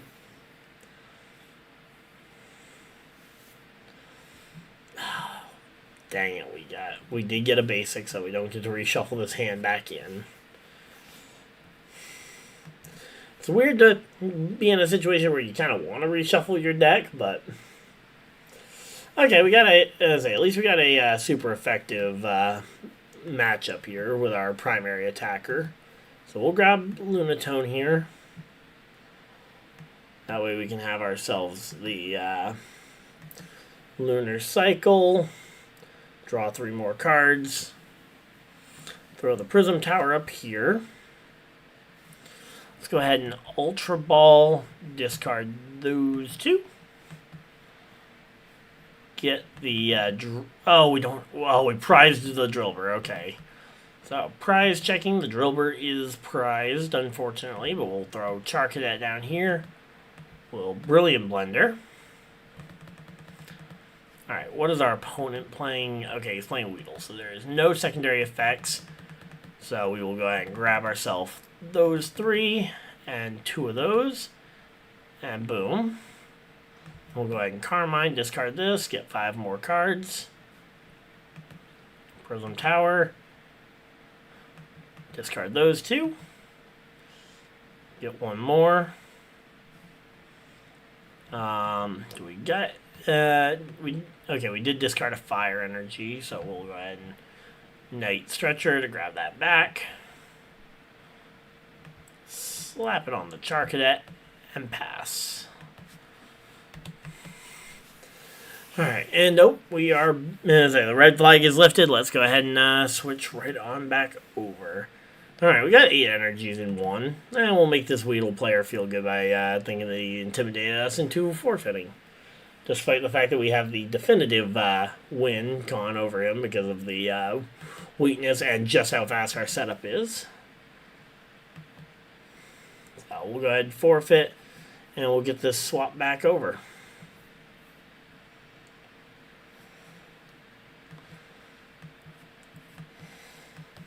Alright, so here we go. A couple of cars coming down pit road from the back of the field. Looks like Allmendinger and somebody else. So there we go. We'll close out of that. And back on over to our scene. There we go. Alright, there we go. I think we got... And we got a commercial break immediately as I do that. Well, we probably could have finished out that game. Oh well. Again, we definitely had the win there over that guy.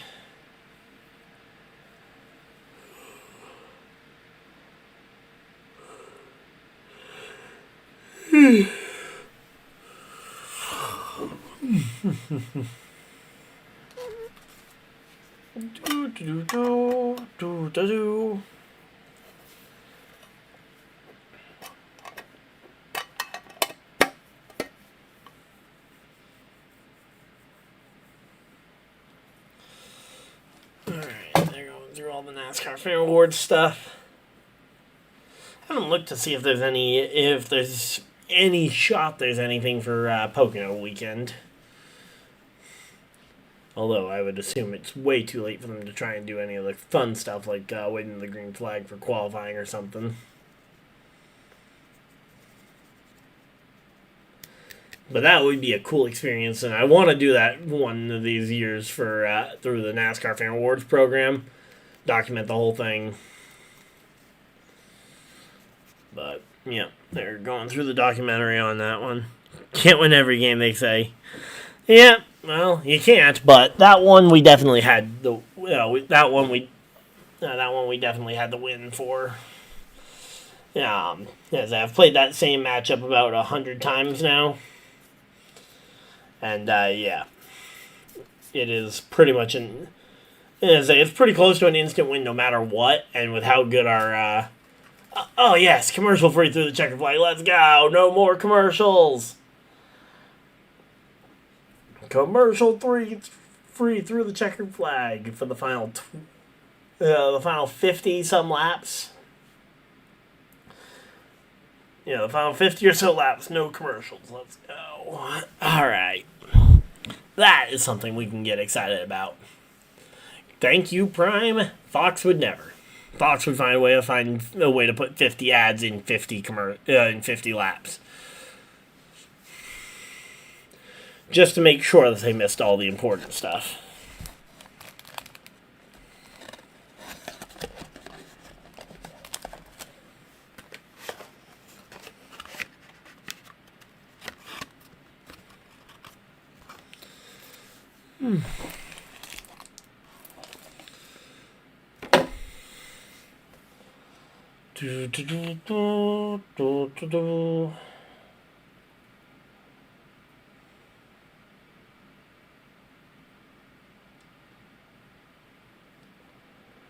Alright, well, again, Byron, Suarez, Chastain, Larson at the front of the field, Hamlin.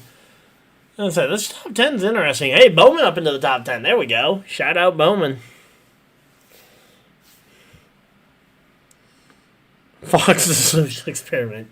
Yeah, how many ads can we run before the people revolt? That is basically Fox's MO.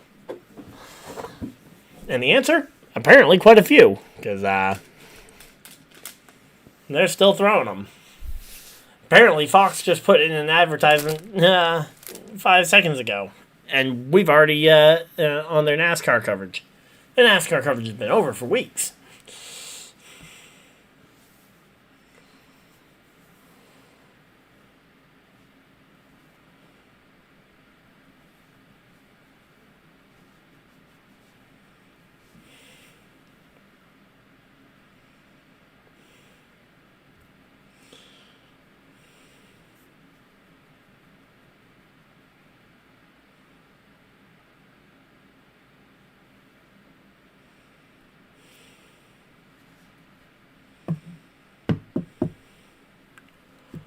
Alright, here we go. Yeah, we're just chilling here. Hopefully everybody is having a fantastic day.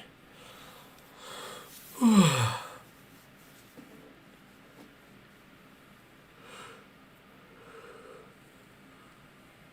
gotta say, I do like the new look for the 48 with the neon yellow.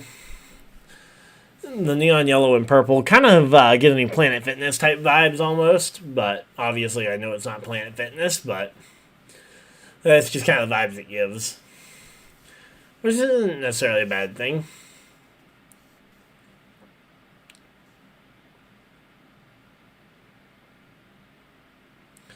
All right, here we go. Pace car runs for cover, and here comes the field down to the green flag. It is Byron and Suarez on the front row. Green flag's out. We are back to racing. Row 2 has former Spire Motorsport or former Daniel Suarez teammate in Ross Chastain and Kyle Larson. And here comes Denny Hamlin, 3 wide on the outside. Looking for third. Meanwhile, side-by-side battle for the lead. It is still neck and neck, door to door, wheel to wheel. It is it is Suarez. It is Byron. Byron backing up quite a bit. Hurricane Hocevar gets choked back just a little bit here. Oh, spin and crash. It's Priest. It's Stenhouse and McDowell. Other cars behind. The 33 is in it. The 21's going through the grass. Cars are going everywhere. And, Stenhouse, I think that was Stenhouse. Might have been Buscher. Nearly just came back down the track and took someone out. No, that was Stenhouse. Yep, the 33 Rebel Bourbon car is wiped out. The SVG is in it. That one hurts.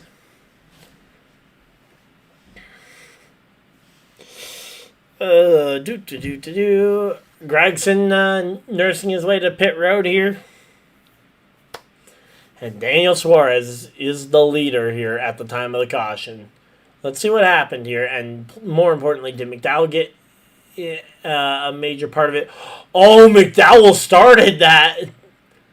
And yeah, it comes right back up in front of McDowell. Yeah, there's almost no way McDowell doesn't have some substantial damage from that.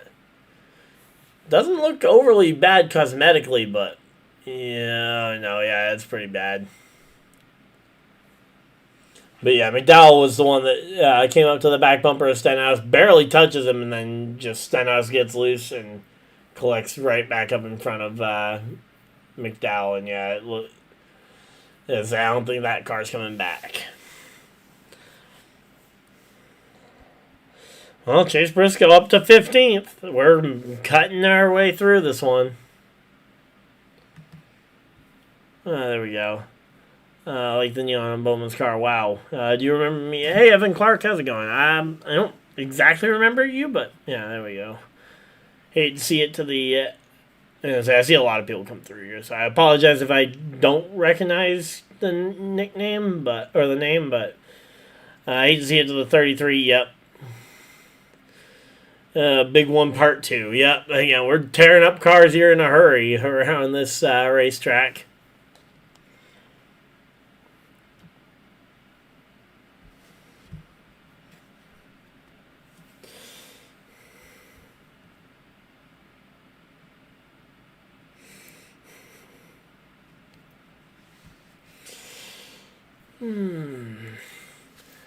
Yeah, so I'm curious if we end up going back to a red flag here for this one or not. Again, commercial-free coverage is nice. Just wish we had green flag coverage. Rapid unscheduled disassembly. Yep. So in this one, we have Noah Gragson, Ty Dillon, Josh Berry, Austin Hill, Stenhouse, Cody Ware, Ryan Priest, McDowell, SVG.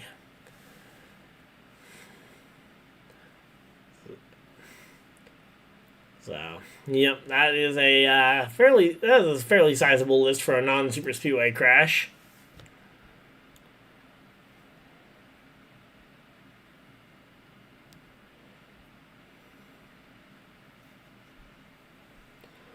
Alright,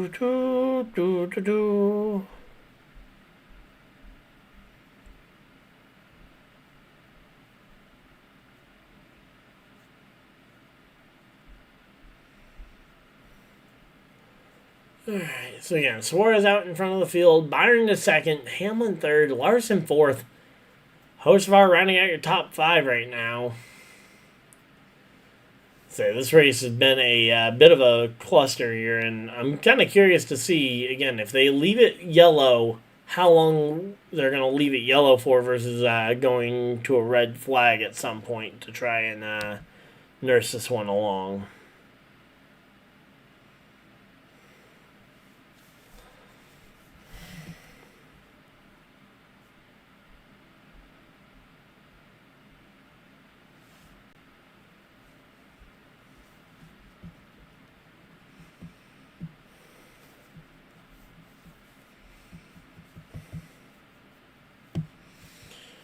Alright, here we go. 44 laps to go. Well, on the plus side, we're logging laps. Unfortunately, it's at like 2 miles an hour. Oh, okay. At some point, we got our thing shuffled way up.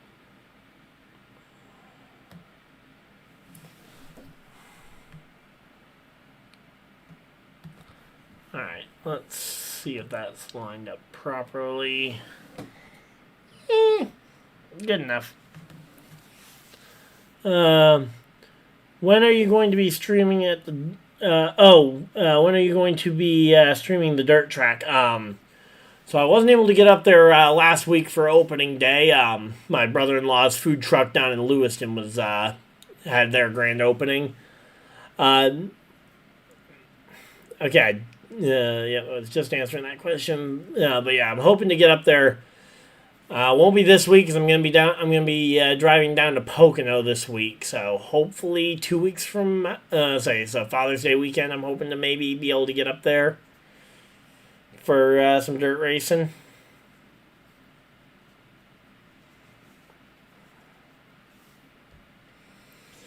Because yeah, again, opening weekend I had other things I needed to do. Family always comes first, and then this next week I'm heading down to Pocono for the NASCAR weekend.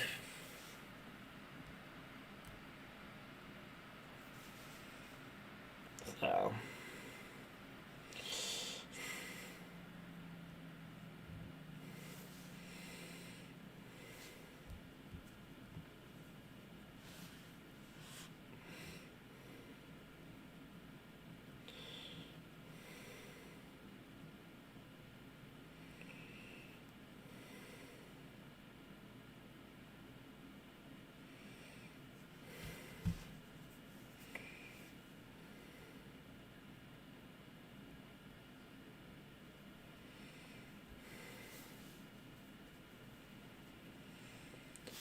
We're still pacing around here. Seeing Suarez not in the freeway scheme feels strange. You know, that's what happens when you're at a lesser. Should go to the racetrack. Well, as I said, when I'm able to, I will. I'm intending on trying to be there. It's just hard when.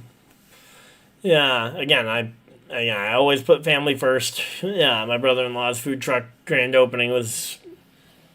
Go to the Wisconsin Speedway. I've been there one time, but I certainly wouldn't be opposed to going again, especially on if they do they race Saturdays or Friday nights? I think they race Saturday, right? Because they stagger their schedules so they aren't racing at the same time as Unity. I think.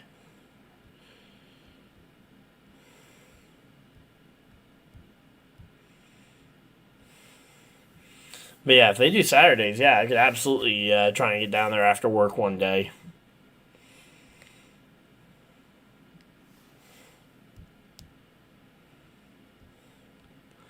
Alright, we've been now pacing for quite a few laps here. Okay, they do race Saturdays? Okay, yeah. I could definitely get down there for a race.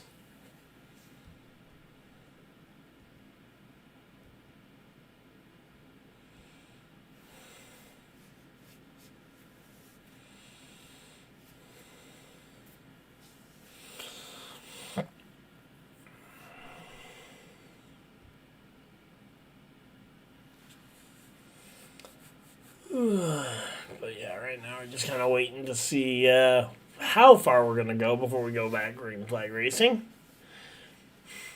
Feel like we've been yellow for quite a while here.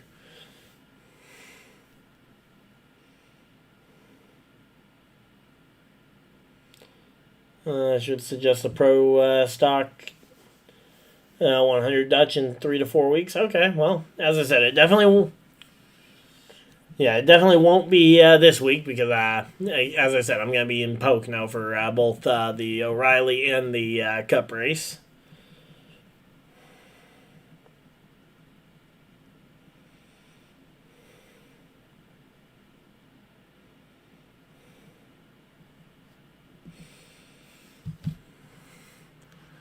Showing the replay of the battle down the back straightaway that got Suarez the lead. The small push there from Hamlin that helped Suarez break that dead tie.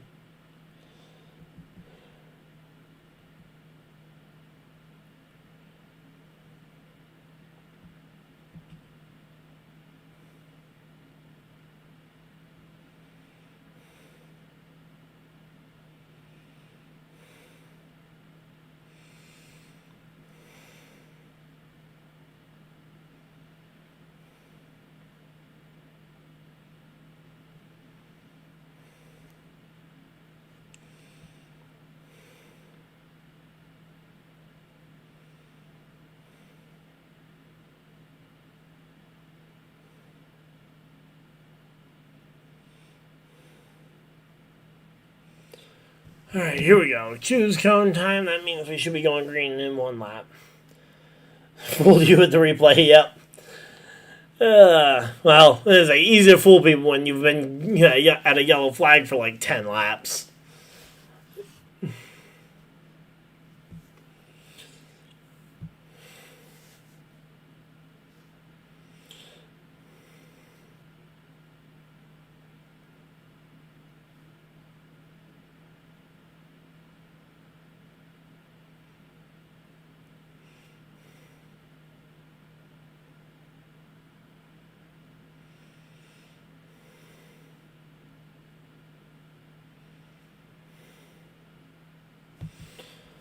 Alright, so there we go. Denny Hamlin doing the bow last week with Nashville when he won tribute to Kyle Busch. That's pretty. I've loved all the Kyle Busch tributes I've seen over the last week or so.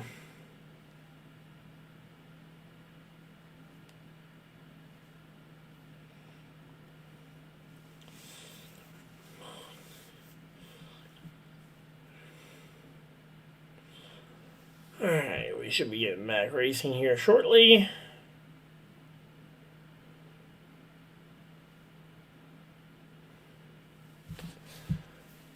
Alright, here we go. Daniel Suarez and William Byron Suarez, the control car here. Coming down to the green flag. Green flag's out. We are back to racing. And, I didn't notice that it was trying to send us to a commercial break. So, hopefully you guys didn't get sent to a super long one. They still have the Rowdy stickers. And say, if you're talking about the Joe Gibbs cars, I haven't necessarily looked for them either, but I know that the 33 doesn't have like the italicized number 8 up in or not italicized, the exponent. The exponent number 8. Yeah, that it had that first week at Charlotte. I thought that would have been a pretty cool tribute to have a little to the power of 8 on the number 33. Not to mention that'd be a massive number, 33 to the power of 8. That'd be a 33 with 8 zeros after it. But there we go. Denny Hamlin powers his way to the front of the field. Way to go, Hamlin. Absolutely just storms by everybody at the front of the field on the restart here. Clears Hosfar, clears Suarez, and now he's out in front and trying to run away with it. Briscoe nearing the top 10 here. There we go.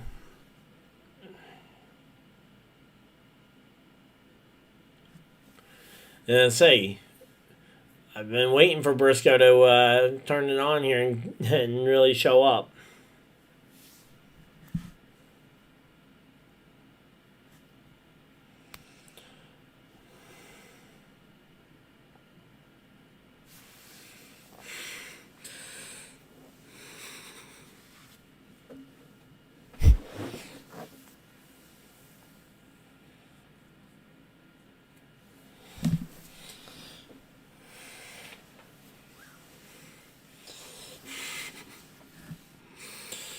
Alright, so there we go. Again, we're just chilling out here. Hopefully everybody's having a good time.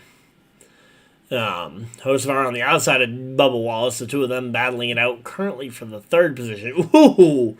The 24 Byron just had a big shiver, almost identical to the Chase Elliott shiver, and luckily just managed to avoid it breaking loose on him the way it did for Elliott. So that was almost a really bad one there. But yeah, here we go. And here comes Joe Logano to the inside. Everybody's just passing Hocevar. Not sure what happened to Hocevar, but his car seems to be struggling with the speed. Oh, Hocevar scraped the fence. Okay, there we go.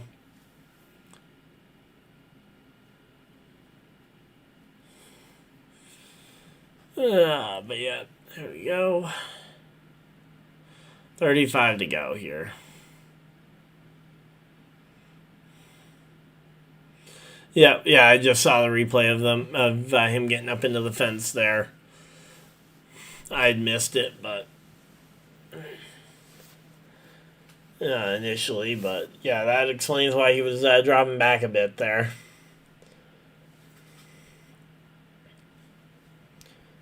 Okay, we don't need to quite see the bottom 30 of the field quite as much, guys. Can we try and keep it on the top 20? There we go. Thank you. I want to keep an eye on that number 19 car, Briscoe, who is up into the top 10 here, which should mean my pick is. Please tell me I'm in like the top 5. I'm still second to last or third to last among our picks. The only ones worse are Ty Gibbs in 23rd and SCG 13 laps behind.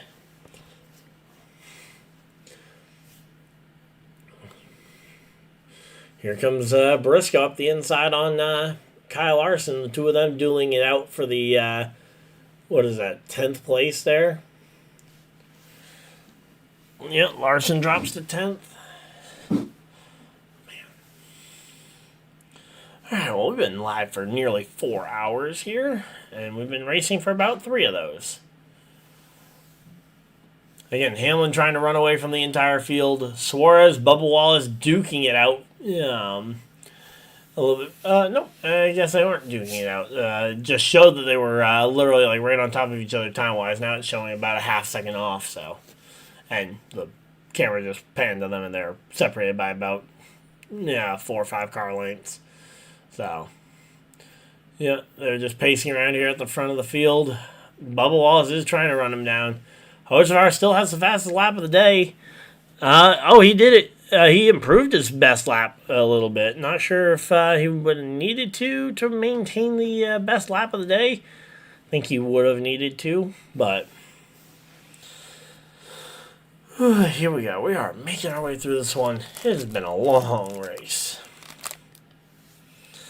Honestly, though, the caution flags, especially the rash of them and that long red flag period, really did not help make that feel any shorter.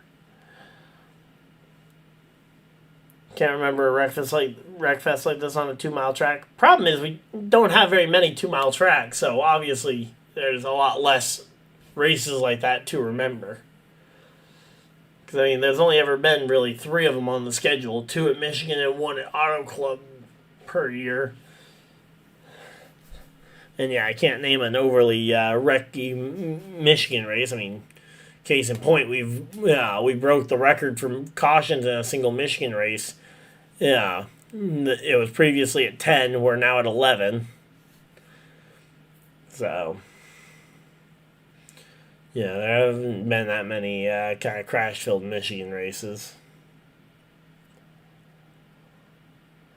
There's like 29 laps to go here. Again, the drivers are all working really hard here. Byron and Hocevar duking it out for 4th. Yeah, Byron would love to try and get to the outside of Hocevar here, but as of right now, I think their best bet is to try and just focus on running down the guys in front of them, because the more they fight with each other, the harder they're losing ground to Hamlin, Suarez, and Wallace. Texas World for a few races and died. Yep. Was the Texas World racetrack a 2-mile speedway? I always thought Texas World was like the short track version of Texas.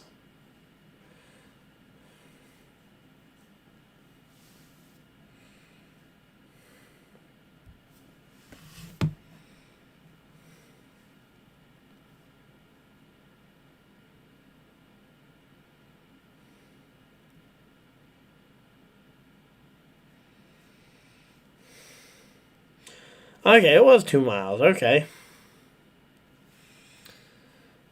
I did not realize that Texas World was that big. I thought it was a short oval.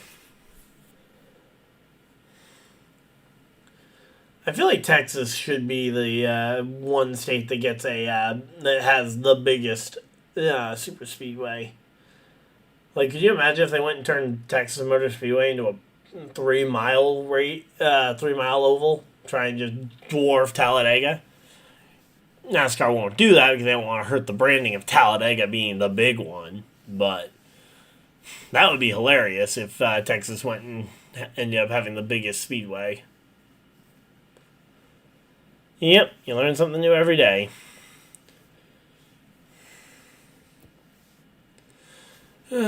Speaking of learning something new, Byron's about to try.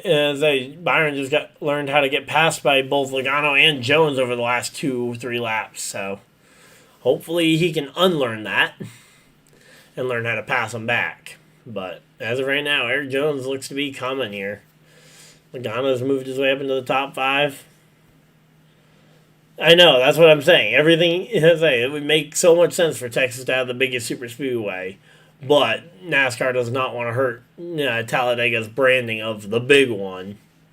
And I don't think you can just pack up and move Talladega to within the border of Texas. I don't think you can just move the entire speedway. Just pick it up and move it. Don't think that's realistically possible. Here we go. Eric Jones to the inside of Joey Logano, duking it out for the 5th position here, and Eric Jones jumps up in front. There we go. Nice job, Jones. Man, I love Eric Jones' story. Jones has such a fun story. His dad sold his classic Corvette to help Jones continue racing. Once Jones got his Cup Series contract, the first thing he did is he went and bought that very Corvette back that used to belong to his dad, that his dad sold so that he could keep racing. They call it the guys who helped build the pyramids. I don't know if they have cell phones or cell phone numbers or breath in their lungs anymore. But yeah. That would be about the kind of people we would need. Would be people capable of building stuff like that. So, Denny Hamlin looking to try and break the 3-way tie at the front for most wins at Michigan among active drivers. 3 for Logano, 3 for Larson, and then nobody else with more than 1 win, which is insane. That no other drivers in the field, there's only... 3 drivers with more than 1 win at Michigan.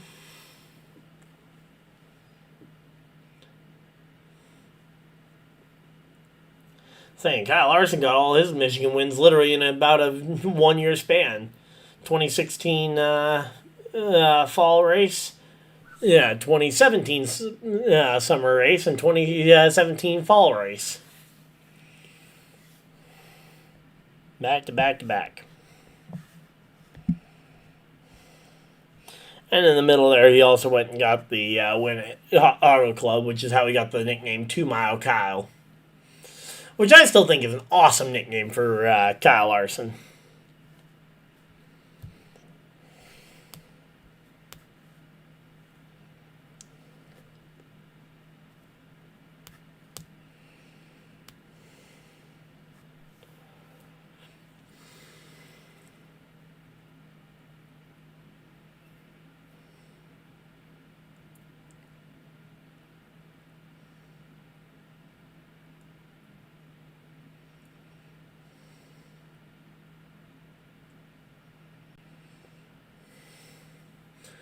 All right, 20 laps to go here. Working our way through this one. Ooh, Bo Wallace got cut off there by Suarez. Yeah, man, that was that clean move, but man, that is sketchy to go ahead and do that to another driver. Cut a lot of his momentum off, and then left his car struggling for air there. And while all this has been happening, Denny Hamlin has now scooted away to a 3-second lead over the entire field.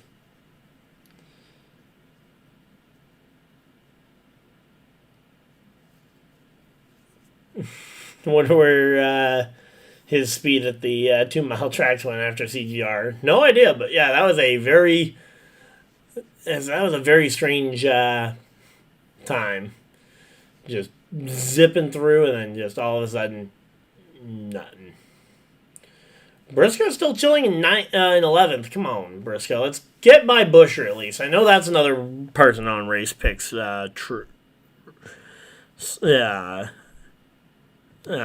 Pick. Let's see. How are we doing? Right now it's Suarez, Hocevar, Jones, Larson, Busher, and then me. Again, we're all bunched together. We're all doing great. The fact that 11th place still has me in second to last or third to last is insane.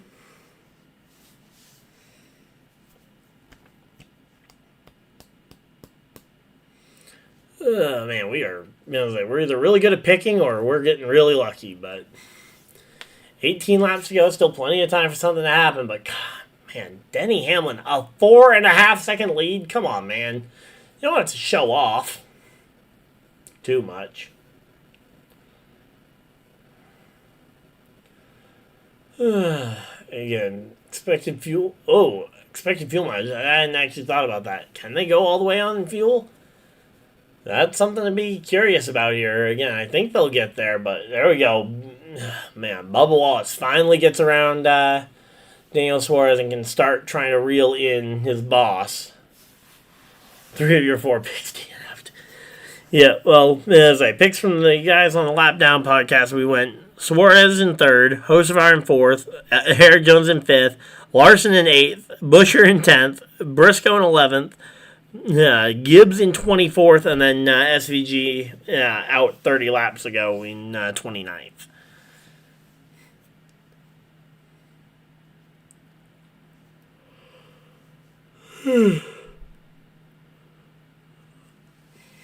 But yeah, a lot of people, pretty much everybody is in the low 4s on expected fuel mileage burn. And yeah, it looks like that is pretty much universal throughout the field. So nobody's really overly trying to save fuel. I wonder if that's because they've already done the math and they know they can make it from where they last had the caution flag, or if it's just because none of them have realized that they very well could end up being a little short on fuel. Come on, give Briscoe a restart inside the top 10. Come on. That would be awesome if they give Briscoe a restart after he gets by, say, Byron and Busher. Just clear Byron and Busher, caution flag fly, and then attack the top 8 once you on the restart. Or get a really late caution and try the no tires thing.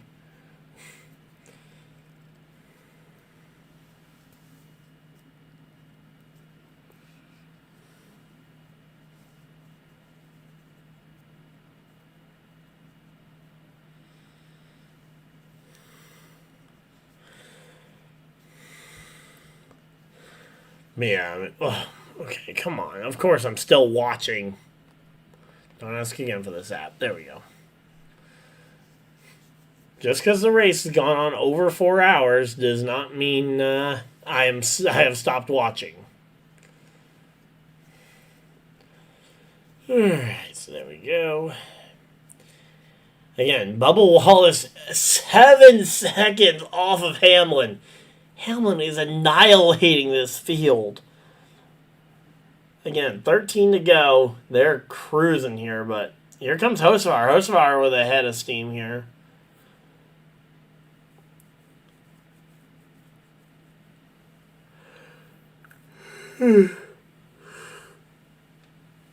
There we go. Briscoe up into the top 10. There we go. He passes Byron. Now we just got to get Buscher and then caution flag. Pass Buscher, then throw a fun flag. I don't care how legitimate it is, just give me the caution. But yeah, here we go.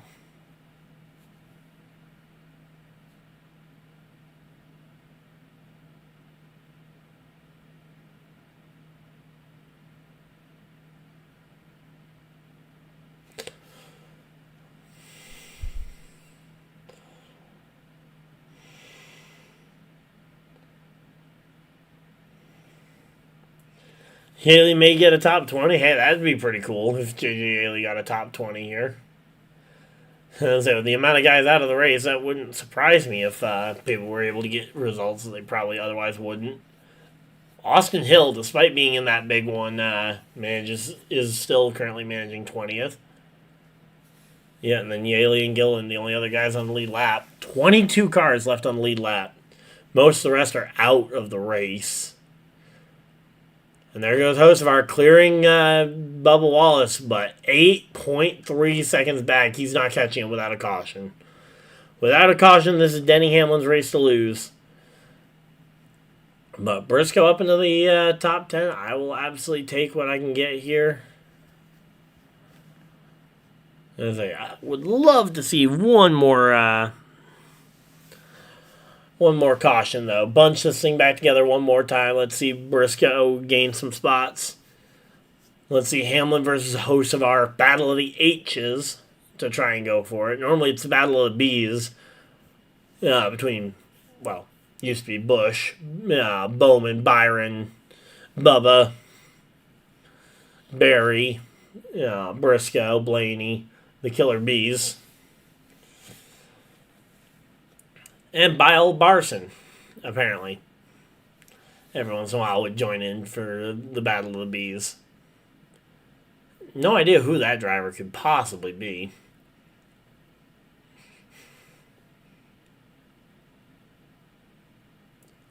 Oh, wow, did Byron drop all the way back? Wow. Not even sure where Byron dropped to, but there we go. Hamlin has managed to lap the field. Where did Byron fall to? Seriously. William Byron fell to 15th. Yikes.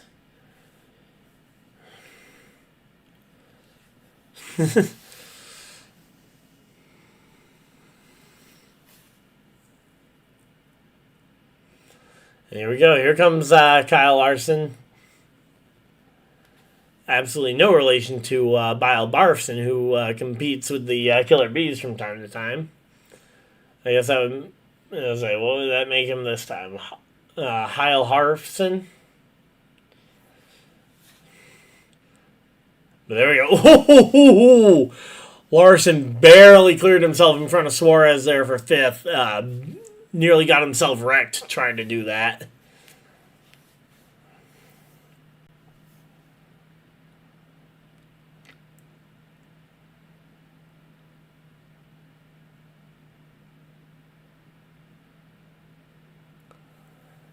Alright, so here we go. Third place. The battle for third place is getting hot here, though. Jones, actually battle for second, really, because Hocevar is actually second place here. So second, third, fourth here.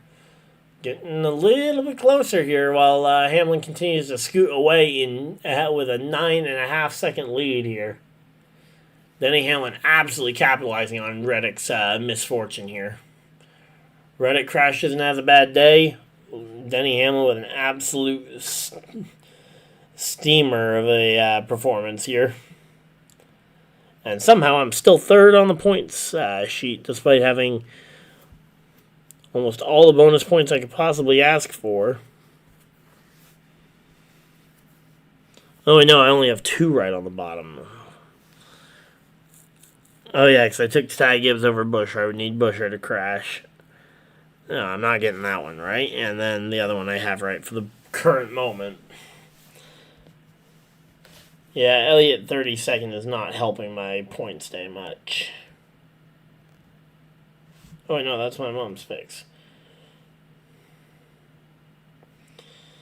Yeah, Ty Gibbs and Elliott not helping my points day much. And then, I didn't pick Reddick versus Hamlin. Oh, whoops. Probably would have gone with Hamlin, but yeah. Then I got Ty Gibbs, Brad Keselowski, and then I've got the host of our pick right.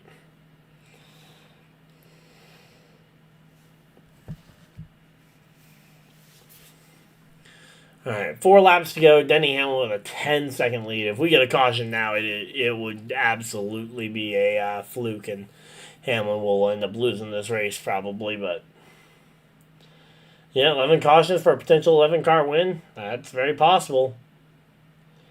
Unfortunately, we just passed the window for it to be a 3-hour and 11-minute race.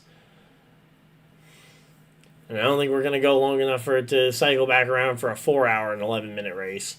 Please, no. Do not do that to me. All right, here we go. Briscoe versus Cindric here for the final spot inside the top 10. Come on. Again, give us a caution. Another caution would be hilarious to watch. 2 laps to go. Hamlin way out in front. Nobody's catching him. Again, Jones, Bubba Wallace, Hocevar, the front 3.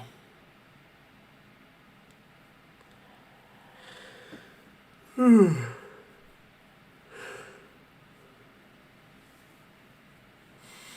here we go, down into 3 and 4 here, looking for the white flag. Once Hamlin sees that, no caution can get in his way of going to victory lane.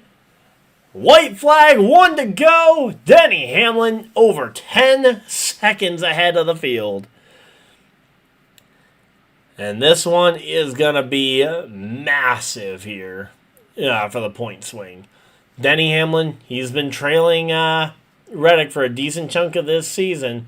Reddick has his first DNF of the 2026 season, and Denny Hamlin makes the most of it with a commanding 10-second, 11-second lead over the field. 1 lap to go, and it is off of turn 4. The number 11 car of Denny Hamlin, his 4th victory at Michigan International Speedway, and he claims it with 58 points earned out of the max. I believe 60, I think, is the max. No, I know. 60 used to be the max. I don't know what the max is anymore. Jones, Bubba Wallace, Larson, Hocevar, your top 5. Suarez, Logano, Blaney, Buescher, and Briscoe holds on for a top 10. There we go. Toyota does sweep the podium, 1, 2, and 3. Then you got the next, ironically, the next 3 are all Chevys. Then the next 3 are all Fords. Then another Toyota.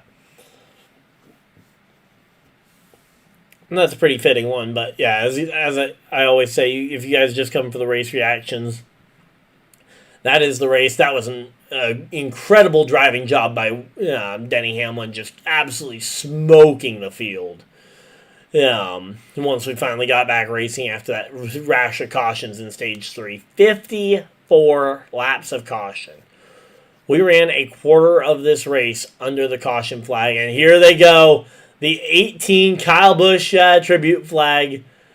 Getting run out for Hamlin to do the burnout with. There it is. Let's go. Love to see that. Way to go, Hamlin. Love seeing that Kyle Busch flag. Yep, the rowdy flag. Burn it down. And he ties Kyle Busch on the all-time wins list. And he does not have the rowdy sticker. That is his own signature over the passenger side door, by the way. So my guess is that they only did the rowdy stickers for the 600. But here we go. Burn it down. Burn it down, Hamlin. Burn it down and do a big bow with that big flag. He should do the bow with the giant rowdy flag instead of the checkered flag like they normally do. Yep, 1-8 against the world. Yep. Man. Again, ties Kyle Busch on the all-time wins list. Once he passes this, the next guy ahead of him on the all-time wins list would be another 13 wins ahead. So Hamlin would have to keep up an insane pace for another probably year and a half, 2 years. He could maybe catch Dale Earnhardt Sr.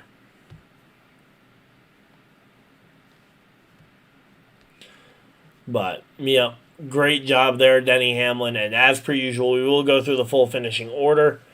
But again, if you guys just came for the race replay, race reaction, I will hopefully will see you guys, not next week, because next week I will be in Pocono. I will try and get some videos out. As I said, I probably won't stream because the internet out there is extremely unreliable, but we will try and get some videos out to you guys. And, we will be having a great day. I believe at least one of my buddies from the Lapdown podcast will be out there at the racetrack. But all things considered, though, I think we've got ourselves a pretty good day going. There we go. They're going to do the burnout. We're going to go through the full finishing order, and then we'll head out. But we got Denny Hamlin, Eric Jones, Bubba Wallace. Again, that Toyota 1-2-3, and again, nothing can be said that it hasn't already been said. Denny Hamlin crushed it, unofficially an 11-second lead over the field as he burns it down in victory lane. Kyle Larson, the best of the Chevys. Carson Osvar, 5th. Daniel Suarez, a very strong 6th place finish. 7th for Logano. 8th place Blaney. 9th place Buescher. And rounding out the top 10 was Chase Briscoe. Then we got Cindric coming home in 11th. 12th will be Cole Custer. 13th is Riley Herbst. 14th, John Hunter Nemechek. And rounding out your top 15 will be Josh Berry today. Then we got Ross Chastain, 16th, 17th, AJ Allmendinger, 18th, William Byron, 19th, Alex Bowman, and Austin Hill, the final driver on the lead lap, in 20th, driving car number 33. J.J. Yaley comes home the first car on the off the lead lap in 21st, 22nd for Todd Gilliland, 23rd, 2 laps off the pace for Cody Ware. Ty Dillon comes home 4 laps shy of the checkered flag in 24th. Ty Gibbs, 13 laps shy of the checkered flag in 25th. Then you get into a lot of the DNFs where Michael McDowell out of the race, 42 laps short of the checkered flag in 26th. 27th for Noah Gragson, coming home 44 laps short, along with Ryan Preece, also 44 laps short in 28th. Ricky Stenhouse Jr. coming home 46 laps shy of the checkered flag in 29th. And SVG rounds out your top 30. Coming home 46 laps off the pace. Then you've got Christopher Bell coming home 53 laps off the pace in 31st. 32nd for Chase Elliott, 53 laps off the pace as well. Then you got Zane Smith, 59 laps off the pace in 33rd. Brad Keselowski, 111 laps short of the checkered flag today in 34th. Tyler Reddick comes home 117 laps short of the checkered flag in 35th. Then you got Austin Dillon, 118 short of the checkered flag in 36th. And Connor Zilic wipes out 9 laps into the race, comes home 191 laps short of the checkered flag. Honestly, it was a solid race. It could have used a more climactic ending, but all things considered, that was an awesome race, and we've got ourselves a great finish. Hopefully you guys enjoyed. Again, if you guys did enjoy this video, feel free to like, subscribe if you guys are new, so you guys don't miss any future videos or live streams. Not sure what I'll have for content next week. Maybe I'll try and get some sort of preview and or post race done, but all things considered, until next time, hopefully you guys enjoyed, and I'll see you guys next video, live stream, whatever you guys had to do with the rest of your night. Have a great night, everybody, and goodbye!